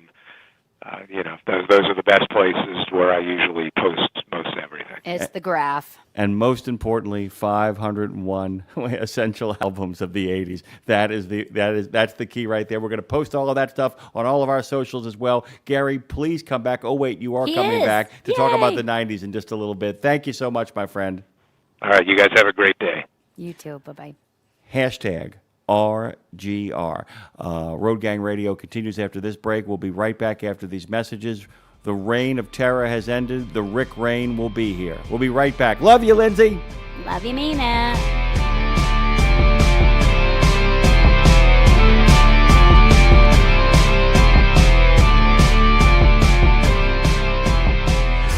I'm a long-haul trucker. I don't have time for nonsense. So when I fuel up, I need to get in and get going with a fuel card that takes me there. Founded in 1978 by a trucker for truckers, Multi-Service Fuel Card is run by real, honest people who are there to help us road warriors keep our freight moving. And with nationwide acceptance, fuel discounts, and dedicated customer service, no matter where I'm going with Multi-Service Fuel Card, I never roll alone. Learn more at neverrollalone.com. Well, that music means start your engines, come ride in our truck on Road Gang Radio, live from Fastport Studios in New Orleans with Jimmy Mack and Lindsay Lawler leading the convoy. Welcome back. It's Road Gang Radio. That's Jimmy Mack. I'm Lindsay Lawler. That was Gary Graff. You can check out the 501 Essential 80s albums. He will be back with us July 2nd talking about the 501 Essential 90s albums. I, of course, would be remiss if we didn't talk to our next guest about the albums that lit him up growing up. But joining us next is rapper Rikk Reighn. Make it rain, yo, our friend. We missed him yesterday because his phone was maybe at the bottom of a pool from a BET after party. I don't know. What's going on, brother? Good morning. Hey, good morning. I loved it. At the bottom of the pool, huh? I love it. Well, Rikk, I said yesterday, maybe it's at the bottom of P. Diddy's pool, and then that was everyone. Everyone clinched up a little bit. It clinched up a little bit. Hey. Hey, Lindsay, you did me like that, Lindsay? Oh, not Diddy's pool. Listen, you don't show up for an interview, I'll put you at a P. Diddy party. That's what happens around here. Watch yourself. Hey, ain't nobody at Diddy's house, man. I truthfully really apologize, man. I did have some technical difficulties earlier, but yeah, I truthfully, it was my fault, guys. I did it. It was my fault. No, it's all good. It's all good, brother. It's all good, brother. Well, we've talked plenty. Good morning. First, are you still in LA? Are you back home now? Yeah, I'm still in. I'll leave here in just a second, probably within the next hour. All right, cool. Well, so we've reminded the audience that we met you at the Mid-America Truck Show in Louisville. We had you on air, which was super cool. It struck up a relationship, an even deeper relationship that you and I have now, which we'll talk about later. But I want to start with this because you're in the action. You were you just had a song out on the Shy. Do I say it right? I'm an idiot. Is it the Shy? Right? That's right. That's right. Okay. Which congratulations, because that's huge. Your song "Get High" on the Shy. That's how I can remember it. Yes, it rhymes. Ma'am. Yes. And you're just coming from the BET Awards. Talk about being there live at the BET Awards, because I watched it and it was powerful. Oh my God, man. It was amazing. Shout out to BET and their production. Man, they did an excellent job the whole weekend. I mean, everything was on point. The way that everything was set up, the way that the hospitality was, the customer service was, everything was immaculate. It was perfect. It wasn't any problems. Everything was great. Everybody they said was going to be there came, and extras. It was amazing. It was an amazing experience. They did a great job. I'm just saying, it's really, the BT now to me is like really elegant, almost like Met Gala is getting to that point now where people are you have to be a certain way and dress a certain way to be a part of the production and the situation. But it's great though. It was a very, very interesting weekend. What do you, Rikk, what do you think is important about those events? I mean, because at the end of the day, I mean, people getting awards and being celebrated is one thing, but there's a kind of communion that goes on at events like that, particularly Yes. BET, and there's a couple of other ones I can think of. But what is really the crucial thing about why people go to that? It's more than just somebody getting up on a stage and accepting an award. Right. Talk about why it's important to you and to the people there. Networking. I think the most important thing is networking. People are meeting people that they've been trying to get in touch with. People are meeting people that they idolize, not in a way that we're, like, oh my God, but just like, wow, he's a great artist. She's a great artist. She's a great dancer. I can't wait to meet her one day and talk to her. Maybe he's a great film photographer. You know what I mean? So it's like the networking to me, even at an A-level situation, because there's still A-level artists, and I know a few that still are looking to meet certain people and still haven't met certain people or certain people that are in certain positions. So that's what I got out of it. A lot of it was, it's a lot of love and camaraderie, but I think the networking is unmatched. I think it's really a really, really great networking service for a lot of different reasons. Really quickly, to kind of get a follow-up on that, because I said this yesterday about you, and I meant it.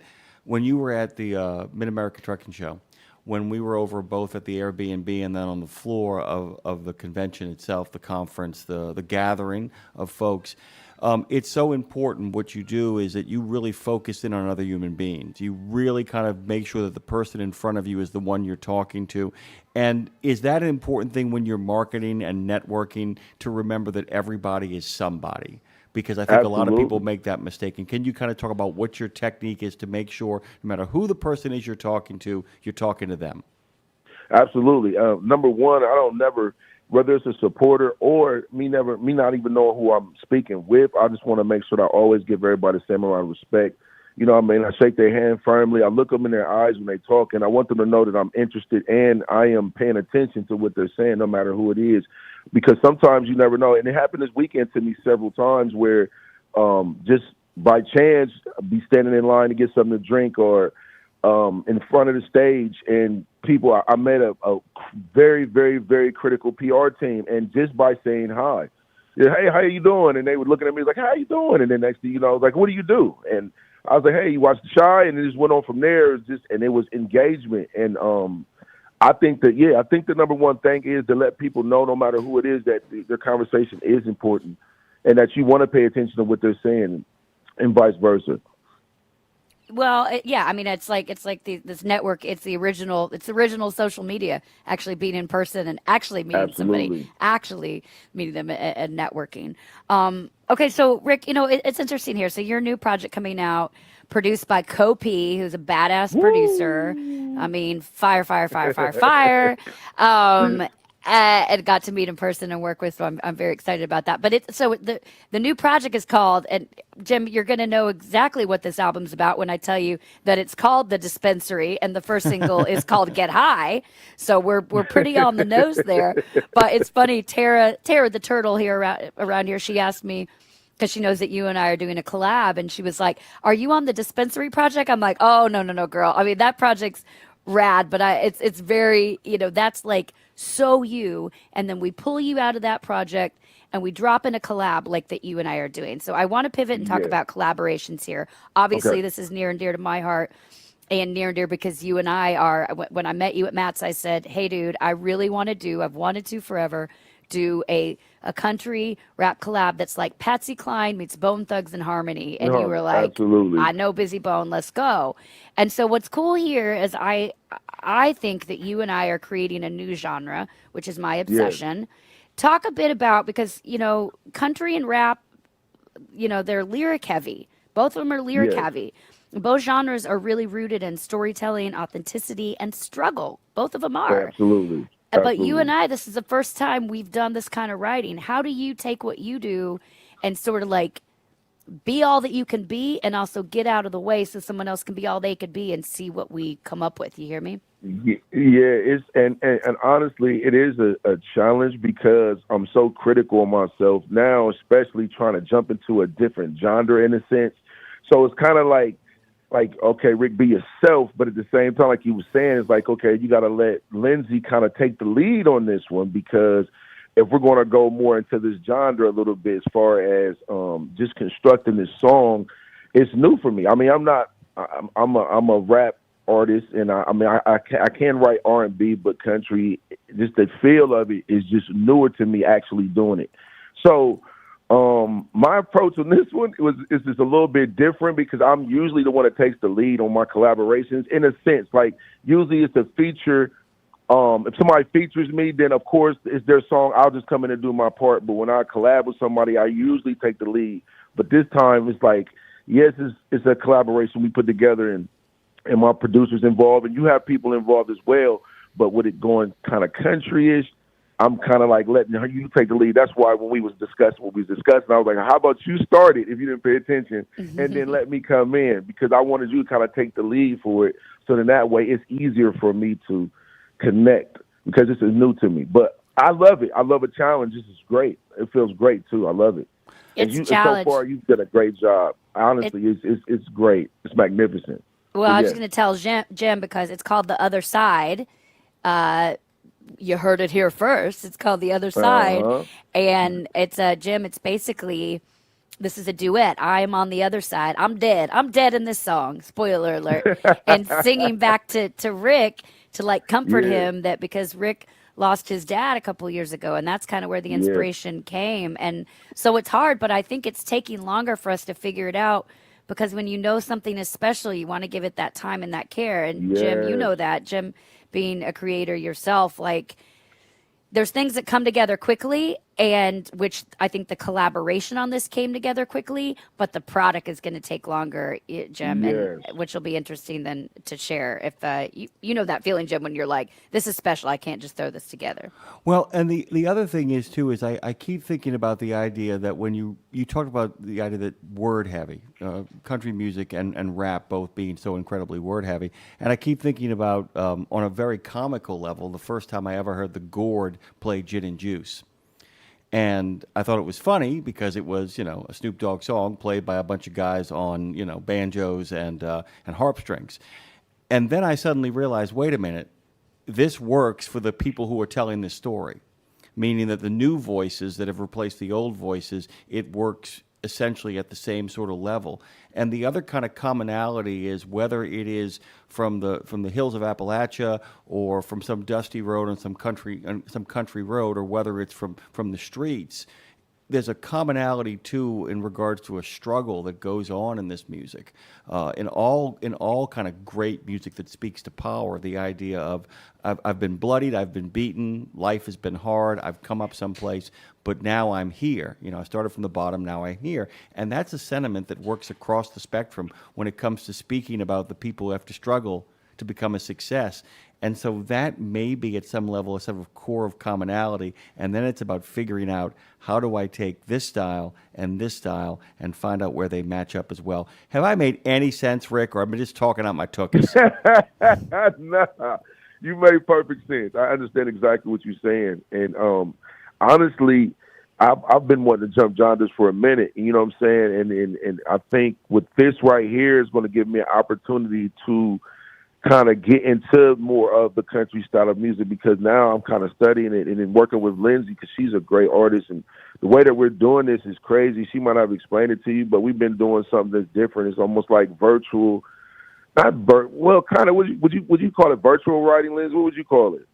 I'm not gonna label it as anything, because again, we're creating something new. We've been in person together. It was super cool, Jim, to be in the studio and watch. So Kopi, Rick's producer, came in. He drops the track that's inspired by Rikk. So it's Kopi's track inspired by Rick's artistry, and then we put him in the studio and give Mark Evitts, who, by the way, Mark is on right after you on the show today, so that's actually really cool.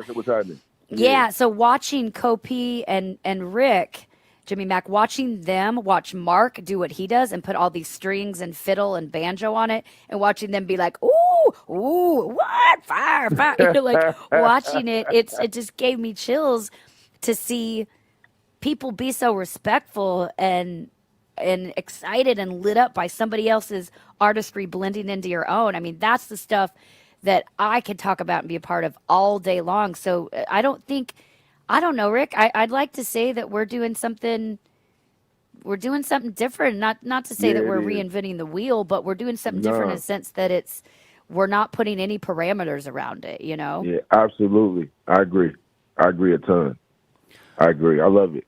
Rick, I do. Rick, I've been doing this all morning. We've been doing this all week because we really Yes. haven't gotten a chance to get into origin stories here. Phone Master Dre is kind of hard at work over there, but I kind of wanted to ask you point blank about you, because he and I have been Yeah. curious about this. We want to know about you. We want to know, what's going on and where you come from, your origin story, how you end up the dapper, stylish dude that you are today. So can you kind of unpack that for us a little bit? Yeah. So I'll definitely pack it up and give you a brief little synopsis. But this is what And it is. include strip clubs in there. Include it all, buddy. We want to hear the influence. Do it. Okay, so I started rapping when I was 5.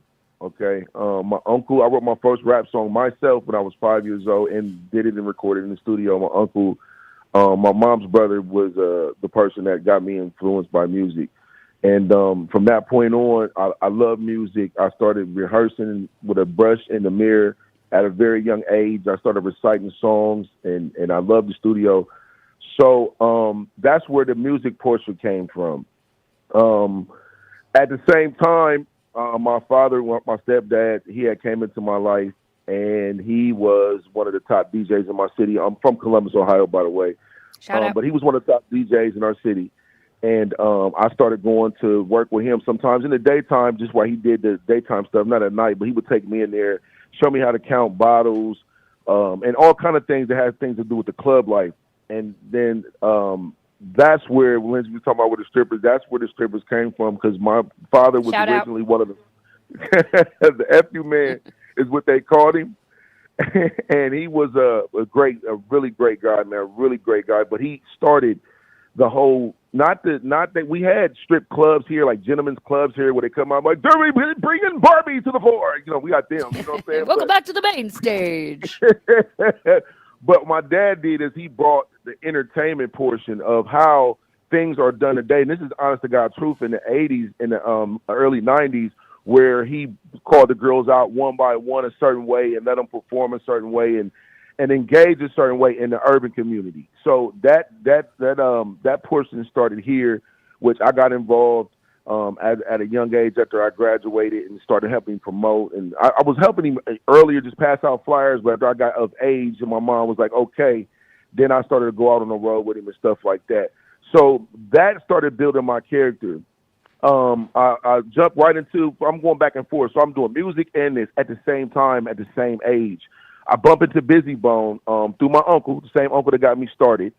And he was doing a movie, working on a movie soundtrack, which was here. It's online. It's called Jacked Up, and it's on YouTube right now. You can pull it up, Busy Bone Jacked Up. I also have the title song of that the title track to that movie comes on and goes off with my song in that movie. But anyway, we bumped into Busy.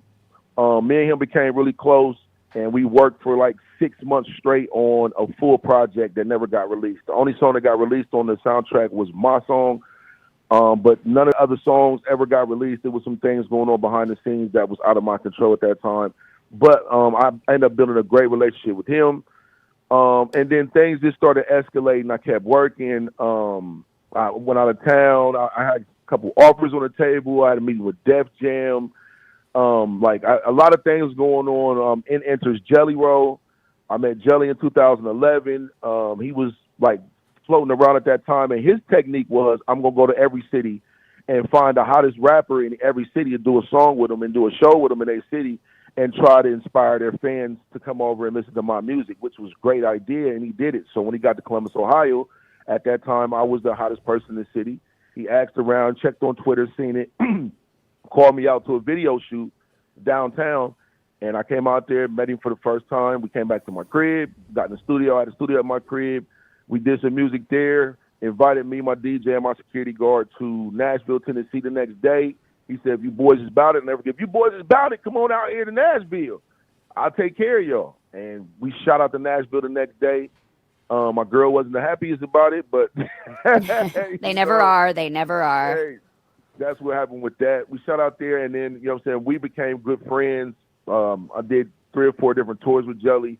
We got songs on iTunes and stuff that's unreleased and all kind of things. We did a lot of shows, sold out Columbus a lot of times and the surrounding areas a lot of times.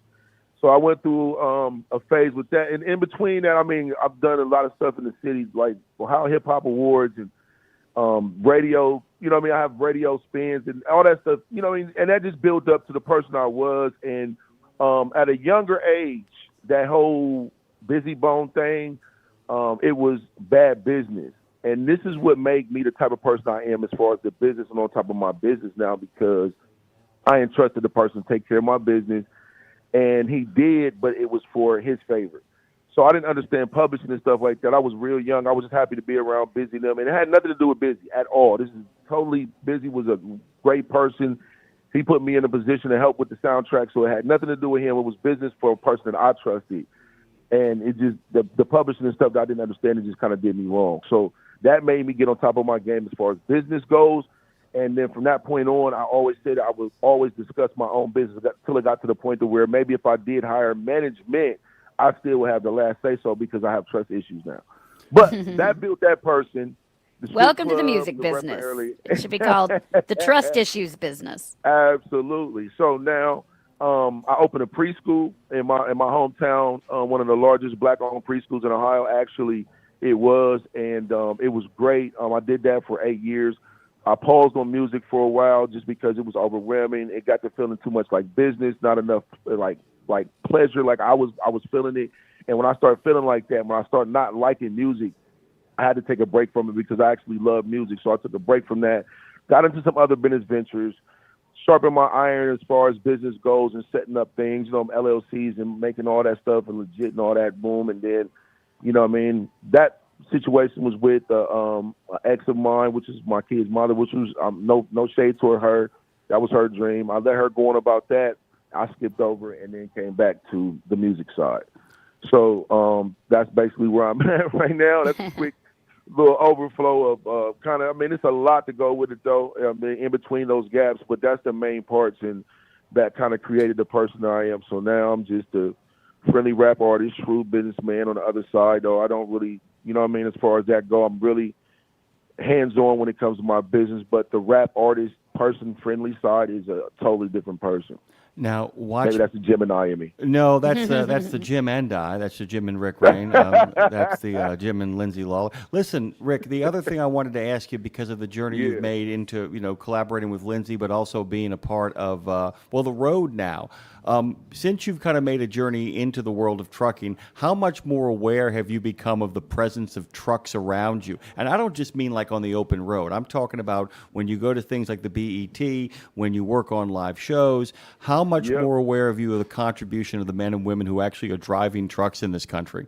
I love it because, honestly, it's funny you said that because we had a big show. I do EDM parties, too, in Columbus, Ohio, on the weekends here. So it's like we was amazed because when the truck pulled up, these guys came in. It was DJs, and they came in with 2 18-wheelers. I was like, wow, like they this big? And it was like, yeah, man, they're pretty big guys. So, and I was just looking at the whole setup and how they had everything set up, and they was coming with the forklifts. The forklifts was unloading I was like, nah, this is crazy. And the first thing I was looking at was the truck. That's the first thing I said. I went over there and looked at it. It was Volvos.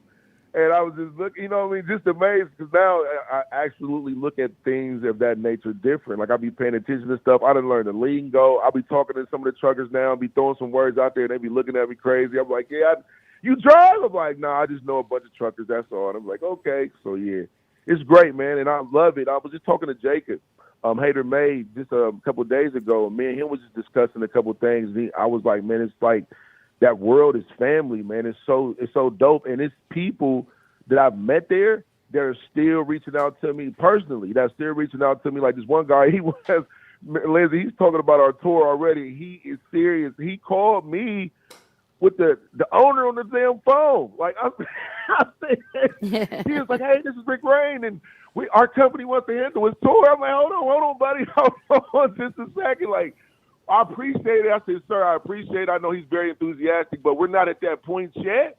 But I definitely got you guys in mind. They start quoting prices and asking me distances. Like, oh, but Rick, here's the deal. No, but see, you got to look at it this way. That means it's happening.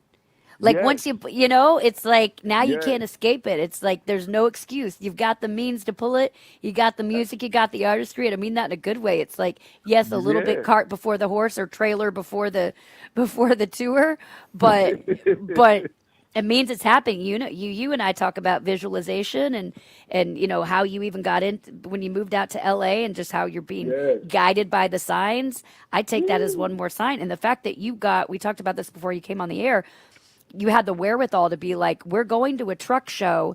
There's going to be trucks there. Let's shoot a video, as opposed to when you see some of these big budget rap videos that had to, who knows what they had to spend to bring in those trucks. You're like, I'm already going to be there. Let's just shoot it while we're there. So you're just like doing the things and it's happening, right?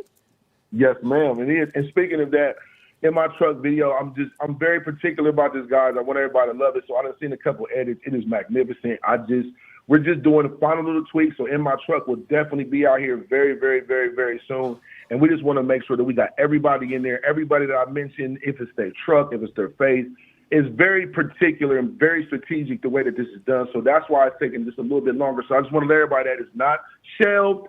It is definitely, definitely coming. We're just perfecting it.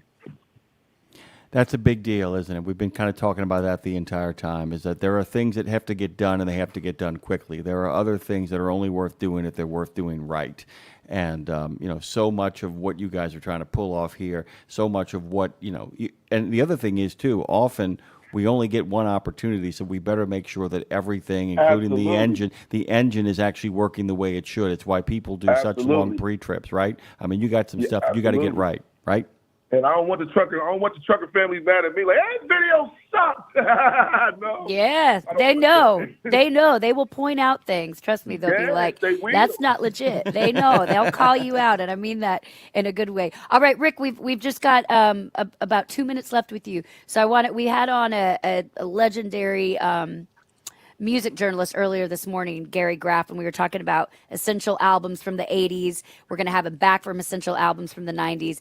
Give us an album or two that shapes, I mean, I know there's all kinds of influences, but is there a particular album from you growing up, knowing that you started rapping at 5 years old, either 80s or 90s, and I'm not going to age you, but just influence-wise, what's one or two albums that you're like, that's the feeling, that's what I'm striving to create that feeling in my life from here on out? Believe it or not, and this will age me a little bit, but it's cool. One of the first most inspiring albums was Beastie Boys' License to Ill. Yeah. Yeah, that was, and it was early in the Run DMC the album too. But the reason why the Beastie Boys I liked it because it was just kind of different and it wasn't really focused all on rap. It was characters. You know what I mean? They had characters. Like, why are they not a team? And to me, that was interesting. I was like, wow, like these guys have learned how to mash themselves together to make this music, and they all have their own person. Very interesting in hearing that music. So that's definitely one for me for sure. I got to tell you, brother, the Beastie Boys bring back a lot of memories for me. And by the way, it always makes me think of Mark Bavaro and the New York Giants as well. Rick Reighn, we're out of time. Give everybody the socials they need to get to make sure they can find all the stuff that you're actually up to and making happen right now. Yes, sir. It's RIKK REIGH. Don't forget the HN. That's Rick Reighn at everything. All my socials, YouTubes, TikToks, Instagrams, Facebook. Everything is Rick Reighn. If it ain't, it's fake. Make it Rick Reighn. Make it Rick Reighn. Rick, thank you for having me. I appreciate it. Yeah, we know we'll have you back when the other side comes out, and I want to get you down to perform in New Orleans with us at the new studio as well. Thanks for making time. Tell everyone in LA we love them, and we love you, brother. We'll talk very soon. All right, thank you.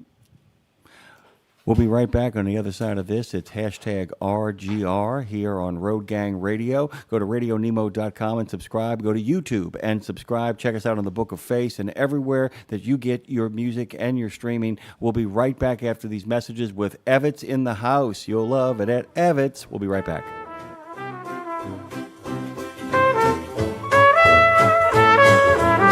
We are now too short of 800. Nope, one. I just refreshed it. I need one more follower.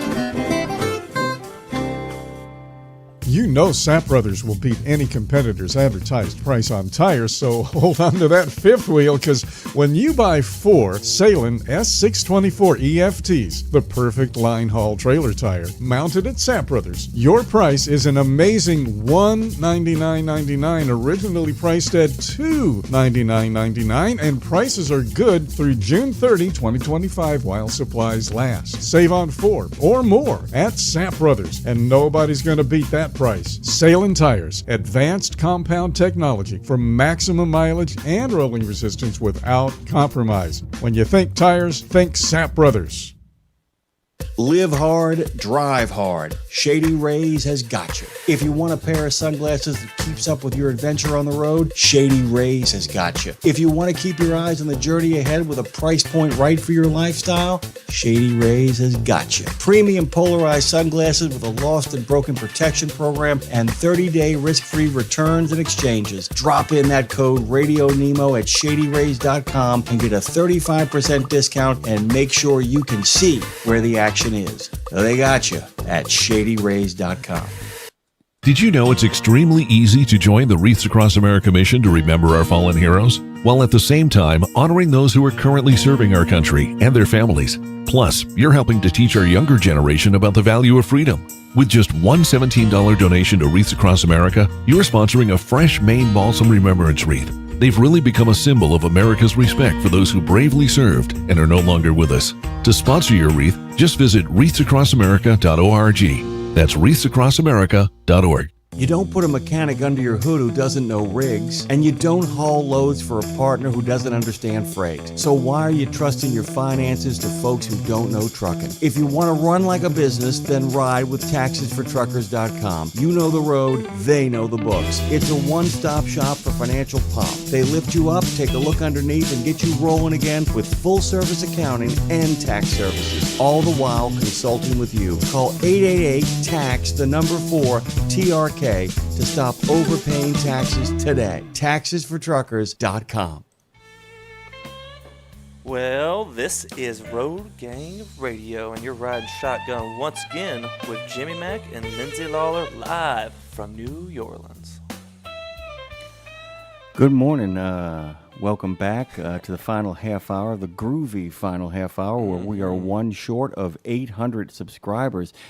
Push that number above. Be that lucky person. I mean, it ain't as good as the Biscuits and Gravy Challenge, but then again, what is? Hashtag RGR, Road Gang Radio, also stands for Roger, as if and on a CB. And, of course, well, the resistance. There's always a little resistance over here. Lindsay Lawler is over there in the great state of Tennessee. We are over here at the Fastport Studios in the city of New Orleans. By the way, before we get to our next guest, don't forget that Fastport solves America's toughest recruiting and workforce challenges through research, technology, and people. From registered apprenticeships to veteran readiness, you can learn more at fastport.com or nationalapprenticeship.org. And by the way, the work they do with not only veterans, but just making sure people can get the kind of jobs and life that they're looking for is extraordinary. And that includes the spouses and the family and the associates of those folks as well. Welcome back to the show. Like I said, it is incredible that we actually in 6 weeks did about 6 months of work, and I'm thrilled to be here. Good morning to you, Lindsay Lawler. Good to have you. It's good to see you. It's good for you to be here.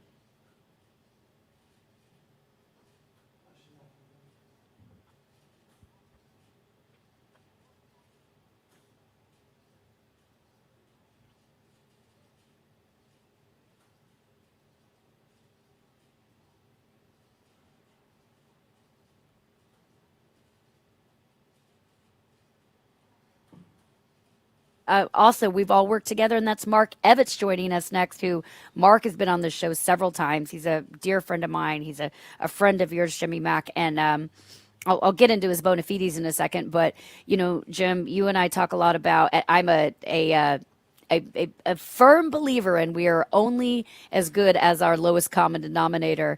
And I like to, I don't want to be the most interesting or the most or the smartest person in the room, and luckily that's zero ever the chance. That's why I hang around people like Mark Evitts, so I can build myself up. I can be more interesting. I can be cooler. Mark is an Emmy winning, we can say that now, composer, songwriter, musician. He's a producer. He works in TV and film, as well as he's been a road warrior with me and several big artists in the past. And most recently, he served as composer and songwriter for the Apple TV Emmy-nominated, now winning series Frog and Toad, based on the best-selling children's book, which is just a good representation, again, that you can go from playing for Rodney Atkins to doing a child's film to doing rap tracks to whatever. It's, again, what we've been talking about, blending those genres, and it's just about putting your stamp, your authenticity, your creative spur on anything. And Mark Evitts is such a big one who does that. And I want to talk a little bit today how COVID kind of shifted what he does. It forced us off the road, and it forced us to reevaluate and figure out what we want to do and how we want to show up. And it sort of changed the game for Mark Evitts. But before I keep doting on him, because he's one of my favorite people in the world and one of the most talented people I know, one of the weirdest, funniest, darkest people I know, please welcome to the show my friend, and hopefully now yours, Mark Evitts. Good morning. Good morning. Hi. How are you? Well, we're better now that we have you here, Mark. Well, I'm better now that I have both of you. I'm not sure how to take that, Mark, to be honest with you. Take it exactly how you feel it, creepily and lovingly. Sure. Yes. Mark, I want to kind of open this up by asking you what you're wearing. No, what are you working on right now? What, like I said, if you weren't talking to Lindsay and I were to say, hey man, without leaving NDAs out of it, what do you got cooking right now? What is actually percolating in the mind of Evitts? But also, what are you wearing? What are you wearing? Do you know what I'm wearing? I'm not kidding. I'm wearing an American Songwriter T-shirt. I don't know if you're familiar with them. They're great. Magazine that kind of focuses on songwriters, and they had me on their show. It was a blast to be on their show, but they gave me some pretty cool swag. So I got a American Songwriter shirt, and I'm wearing that.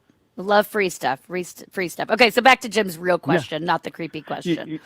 Yeah. So actually, it's funny. Right now, I'm actually working on an orchestration of a big band project for an artist. I can't say who, but it's like kind of a Christmas classic, but they wanted a big orchestration, and so they called me up and said, "Hey, could you do like your thing to this kind of Christmas classic?" And of course, it's like June, so that's. Everybody in the music industry knows that's when you start recording Christmas music. You start doing it in the summer so it can be ready for Christmas. Christmas in the summer, it's speaking of Christmas, I keep talking about the BET Awards because I watched them a couple nights ago, and Rikk Reighn was on right before you, who we're doing amazing. We're doing a collaboration with. But Mariah Carey and Snoop Dogg were two of the people that got the Icon Award. And speaking of Christmas, nobody sets Christmas into motion like Mariah Carey, of course. Of course. And it's so. What is it about that? I want to bring that up. What is it about All I Want for Christmas Is You done in Mariah's way, or these things? I'm so curious. These things that would. How do you, in your mind, Mark? How and why does something become iconic? Like, is it equal parts? I don't know how that happened. It was just magic. Or is there thought that goes behind to how do we make sure this is a flagship song forevermore? What's the balance of those two? You know what's interesting is and I've thought about this song so much. I love Christmas music, and I actually love. I'm so glad we're doing the Christmas segment. On Radio Nemo, Christmas edition in June. No, I love that song, and I think that I'm almost positive it's a 12/8 shuffle. I know that sounds technical, a lot of technical jargon, but it's a 12/8 shuffle. Like it starts off with that piano, and I think that shuffle and that 12/8 feel. It's like one of my favorite Faith Hill songs, "If My Heart Had Wings."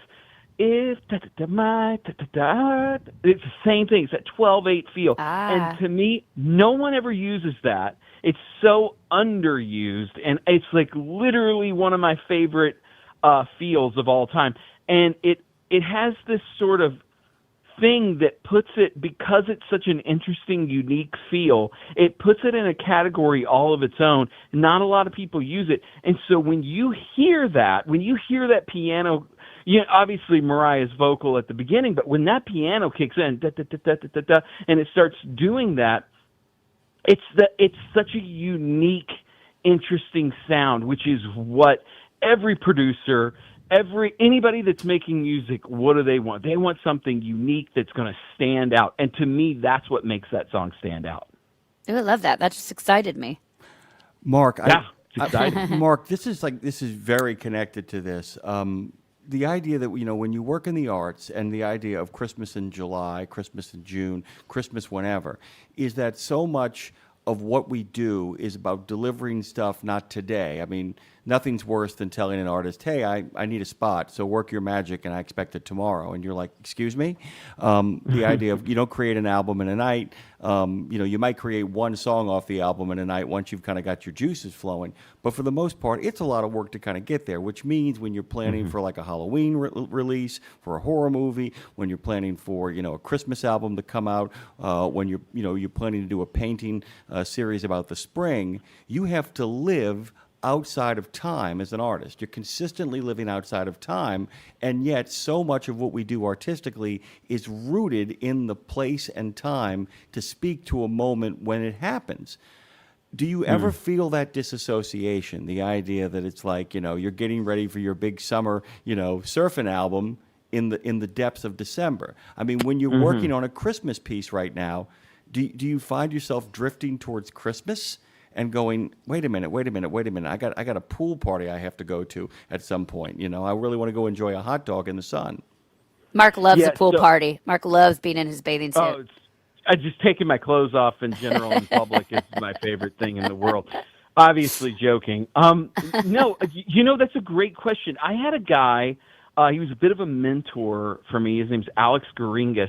And Alex, he told me that he does something. I thought it was so interesting.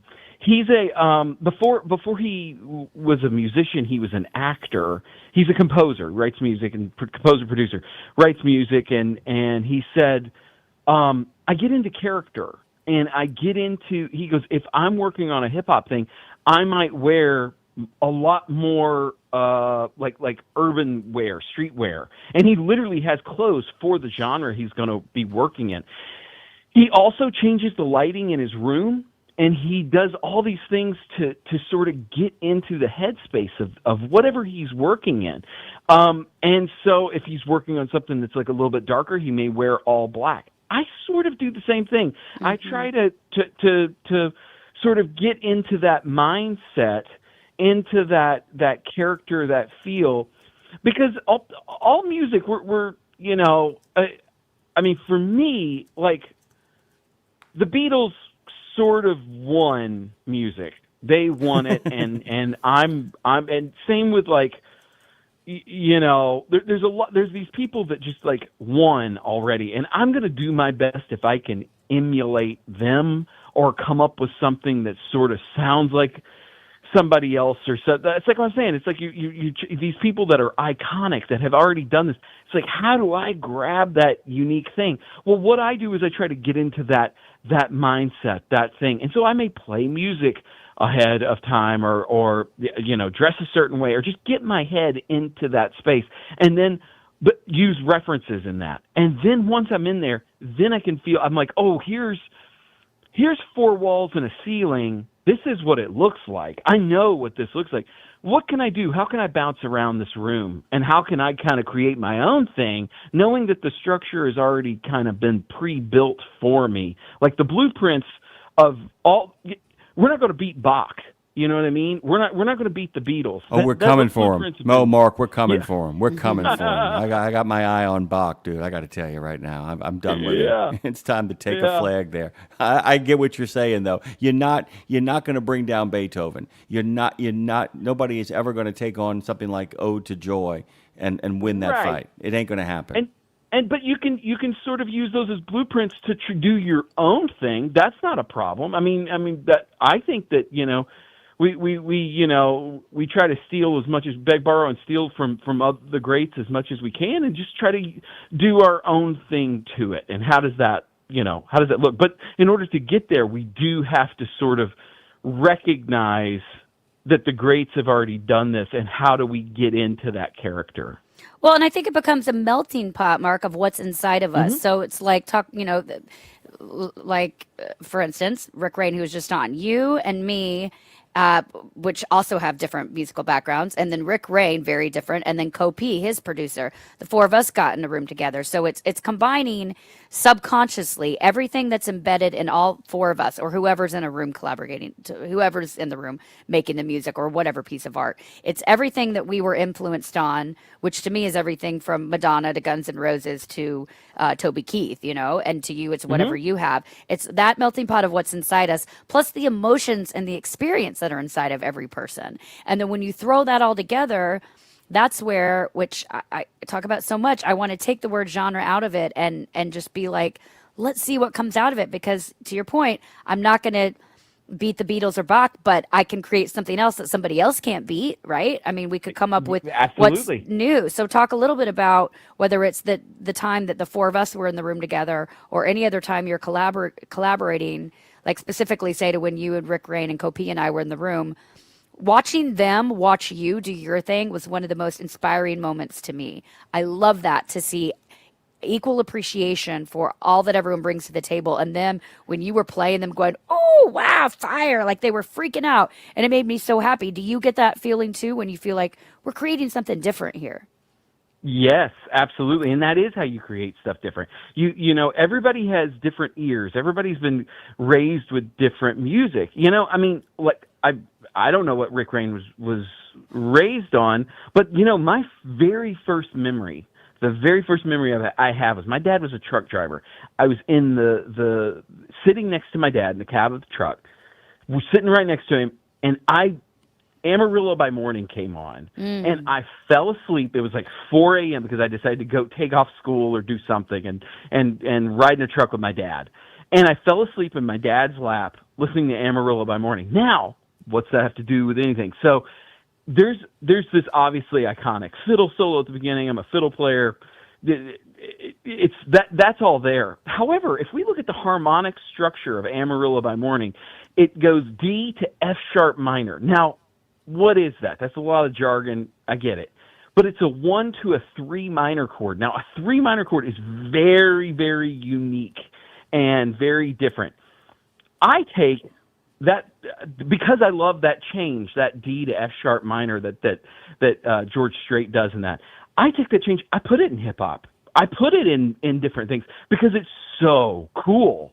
Regardless of genre, that harmonic change from a D to an F sharp minor is so freaking cool. And when you take what whether it's chord changes or the way you approach something, and you put it in a new genre, you sort of are building new walls and a new ceiling. You're sort of expanding how tall that ceiling is, and you're saying, hey, this looks different now. This looks,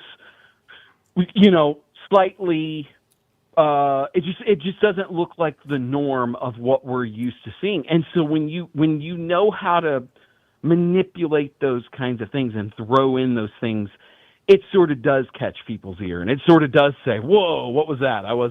That's cool. When all I'm doing is I'm playing a thing from Amarillo by Morning, and that maybe these guys aren't used to. So I think you can, again, beg, borrow, and steal from different things from your background, from your whatever it is. At that time I wasn't playing music. I was just a little kid sitting in my dad's semi, but it sort of has related to what I do in a professional world now. You could beg, borrow, and steal as long as it's less than, is it 7 notes?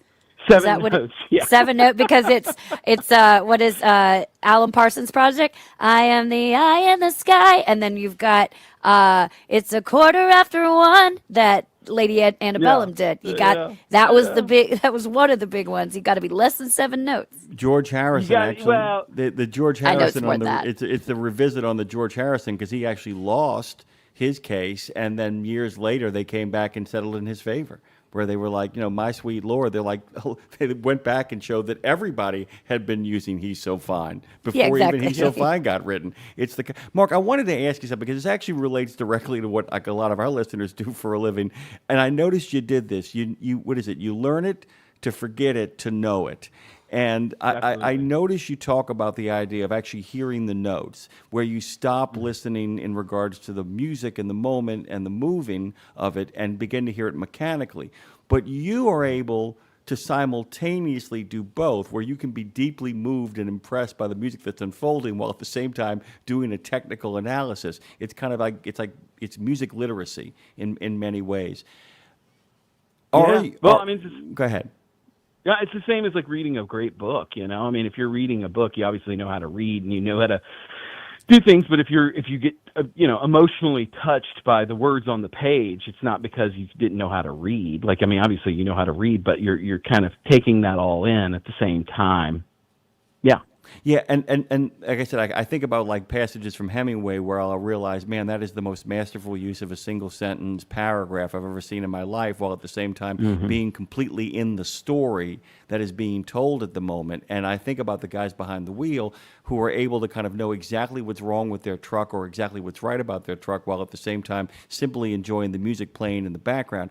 And I'm wondering, are there moments for you as a performer where you're able to kind of leave there and just get to that state that Victor Turner calls flow, or what athletes call the zone? Are there places where you actually forget all that you know and are still able to be there? Yes, that is the sweet spot. I mean, so if I'm getting called for a Lindsay Lawler show, and Lindsay says, "Hey, I want you," you would be so lucky. I would be so lucky. So if Lindsay calls me and says, "Hey, I got this new song I wrote. I want you to play it." So what she'll do, she'll send me usually like an MP3 or something to where I listen to the song. I have an emotion. Here's my thing. I listen to Lindsay's music. I have an emotional meltdown, and then I regain my strength. That's usually the order of this. Right. And so I'll listen to it. I always listen through first time, and then I go, oh, here's the story she's telling. Here's what she's doing. And then I make a chart of it. I say, okay, it sounds like it's going from a G to a C to a D to an E minor, blah, blah, blah. And I'll make a chart of that and kind of build out the structure of it. And then I'll be like, oh, that sounds like she hired a fiddle player to play this part in here. So I may listen to what they're doing. But then I go back and I go, okay, I've got the song down. I know what's happening in this song. Now that I know where the spots are happening, I've got a chart in front of me. I know where the things are happening. I'm going to get out of the way and let Lindsay still tell her story. So when I play this live, it's still Lindsay telling her story. I know where to come in, but I want to have the same emotional reaction the first time I heard it. And so I think, how can I get inside that moment? How can I get inside that and still play, the notes that need to be played, but also figure out just how can I make music with Lindsay? How can I make this all an interactive moment between me, the band, and Lindsay? So I usually do exactly that. I memorize it, I figure it out, and then I sort of put it away and then say, okay, let me have that same emotional feel that I felt the first time I heard this song. Ooh. Well, go ahead, Jim. We're both so excited, Mark, by the way. We're like, we both put our fingers up and talk, and it's like, no, you go, no, you go, no, you go. The thing that always strikes me is we're always chasing the replication of that first moment. And that seems to be almost kind of, as you said, the sweet spot, the place that everybody wants to go. Feels, like to quote Foreigner, those great classic towering artists of rock and roll, it feels like it'll never feel again. And that kind of becomes the real kind of holy grail of what we're trying to do, which is why we're always trying to play with new combinations of notes in the hopes that they will, in fact, produce that dopamine rush. Is that fair? Right. Yeah, and the energy involved with it. I think that there's an energy to every song. It's not just the notes on the page, or it's just not the notes that were played in the studio, but how can you create an energy and bring a liveliness to something that is just, again, notes on a page or something. Just like reading like I said, reading a great book or a poem. You read this stuff, or exactly, let me just say this real quick, because I think that this is exactly to what you were saying. I drove a U-Haul the other day, and it didn't have satellite radio in it, and I couldn't use my phone because it was like I was driving a U-Haul, and I didn't want to mess with electronics, so I just turned on the radio, and I rolled down the window, and I just drove this U-Haul, and I go, oh my God, how many of us are distracted by all kinds of things instead of just listening to the radio and just drive? Because just driving, and I know that truck drivers out there, they feel that, they're out there and they get to have that energy from having getting out on the road on a fresh day and having whatever obstacles come, they can still feel that love of the road, and it's super cool. Well, and it is super cool, and that we keep saying the word. It's a feeling, it's an emotion, it's an energy. Yeah. And we had Gary Graff on earlier today, who's a legendary music journalist, and we were talking his book, The 501 Essential Albums of the 80s. We'll be having him back next month to talk about the 90s. But it's a feeling, and I talk about getting into a meditative state a lot, which makes a lot of people roll their eyes at me. But I think truck drivers in particular, you don't realize, give yourself more credit. You're in a meditative state when you're on the road, and you're not thinking about so much as what you do, as feeling what you do. And if that's an album you put on, I can be in a meditative state. I just drove back from the mountains, and it just putting music on and driving, and when you can't do 10 things at a time and you can only focus on the task at hand, it is a meditative state. What kind of albums, Mark, to you put you in a meditative state? And I'm talking albums front to back. Let's go back, 80s. Let's say an 80s album that puts you in a meditative state. Okay, now that's a great question. Genesis, Invisible Touch, that whole album definitely does that for me. I'm going to sound like such a nerd. I just love that you said the invisible touch does it for you. I hear you, brother. She reaches in and grabs right hold. Hey, guys, she reaches in and grabs right hold of your heart. There it is. Girl. There it is. There it is. It's so good. I love that album. There's this, and I know I sound like such a nerd. There's a classical album that I had when I was middle schooler or something. And I used to read. Okay, I'm making myself nerdier. Scores. I used to read the score along with listening to this album, but it was Dvorak's Symphony No. 9, which is the New World Symphony, and that puts me in such a state. And there's a couple of albums that do that, but yeah, Genesis, Invisible Touch, Dvorak's Symphony No. 9, this one particular album that's out there. Mark, great. Mark, really quickly, have you heard Symphony No. 9 at the American Legion? It's the best, dude. That's the real stuff right there. I'm sorry, I had to get that in there. I'm sorry. I don't get it. No, the idea that everybody always says you haven't heard the real band until you've heard them at the American Legion, bootleg tape. By the way, Brad Bentley wants to tell you hi, Mark Evitts. He's here, by the way. Tell him. Oh, hello. Good morning. And mine would be Van Halen, 1984. That's your graduated high school. Nice. Had some great memories from that. They had the song Panama on it. I remember going to Panama City for a graduation trip. And then Appetite for Destruction, Guns N' Roses, 87 for me, too. That's what Tara. Yeah. Killer. That's what Tara Absolutely put down. killer when I was in college. What else you got, Hell Mark? yeah. What else is gnawing at you? Mark? For albums? Yeah. Oh, let's see. I'm gonna have to think about that. But You know what? There's another one. They're a great one. The Forrest Gump soundtrack. If you listen to that, that's like such a great soundtrack, and it's all these songs from like the 60s and 70s, and I've heard it so many times because I owned it as a kid that it literally, I'll put it on front to back, know every single song, know every single word, and it's great, like kind of oldies music. It's awesome. But plus the what's the feather flying song that's just the score, Alan Silvestri's score for it's phenomenal. Yeah. I mean, there you go. Talk about a feeling and a state that puts you in. Okay, so Mark. Also, these are 3 questions that for this new show we have, Road Gang Radio. The whole idea, we're talking basically anything from travel, tech, culture, entertainment, the things you do out on road life, the road warrior life, whether that be for work or for pleasure. So the 3 questions that we ask our guests at the end of these shows, Mark, is if you're going to go somewhere this weekend, Mark, where are you going? How are you getting there?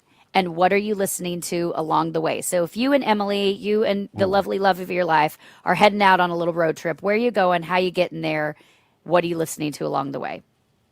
That is great. You know where I haven't been in a while that I've been wanting to go is Asheville, North Carolina. I love going to the Biltmore.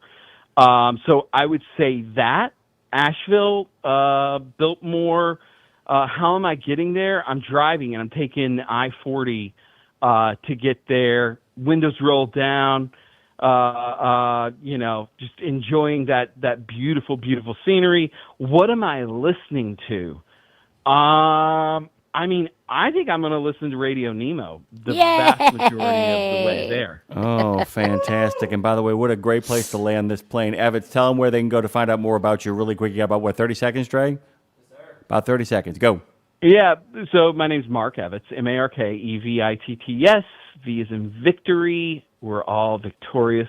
Yes. With my last name. I don't know. I just made that up. I was trying to come up with a thing. Yeah, my name's Mark Evitts, and you can find me on any of the socials. I'm there, and I usually post stuff that the projects I'm working on, or my kid, my dogs. It's all on there. All things Mark Evitts. Check him out. I follow him on Instagram. That's my favorite place. Mark, I love you. I'll see you tonight at my house for dinner, friend, and we'll continue this conversation. Looking forward to it.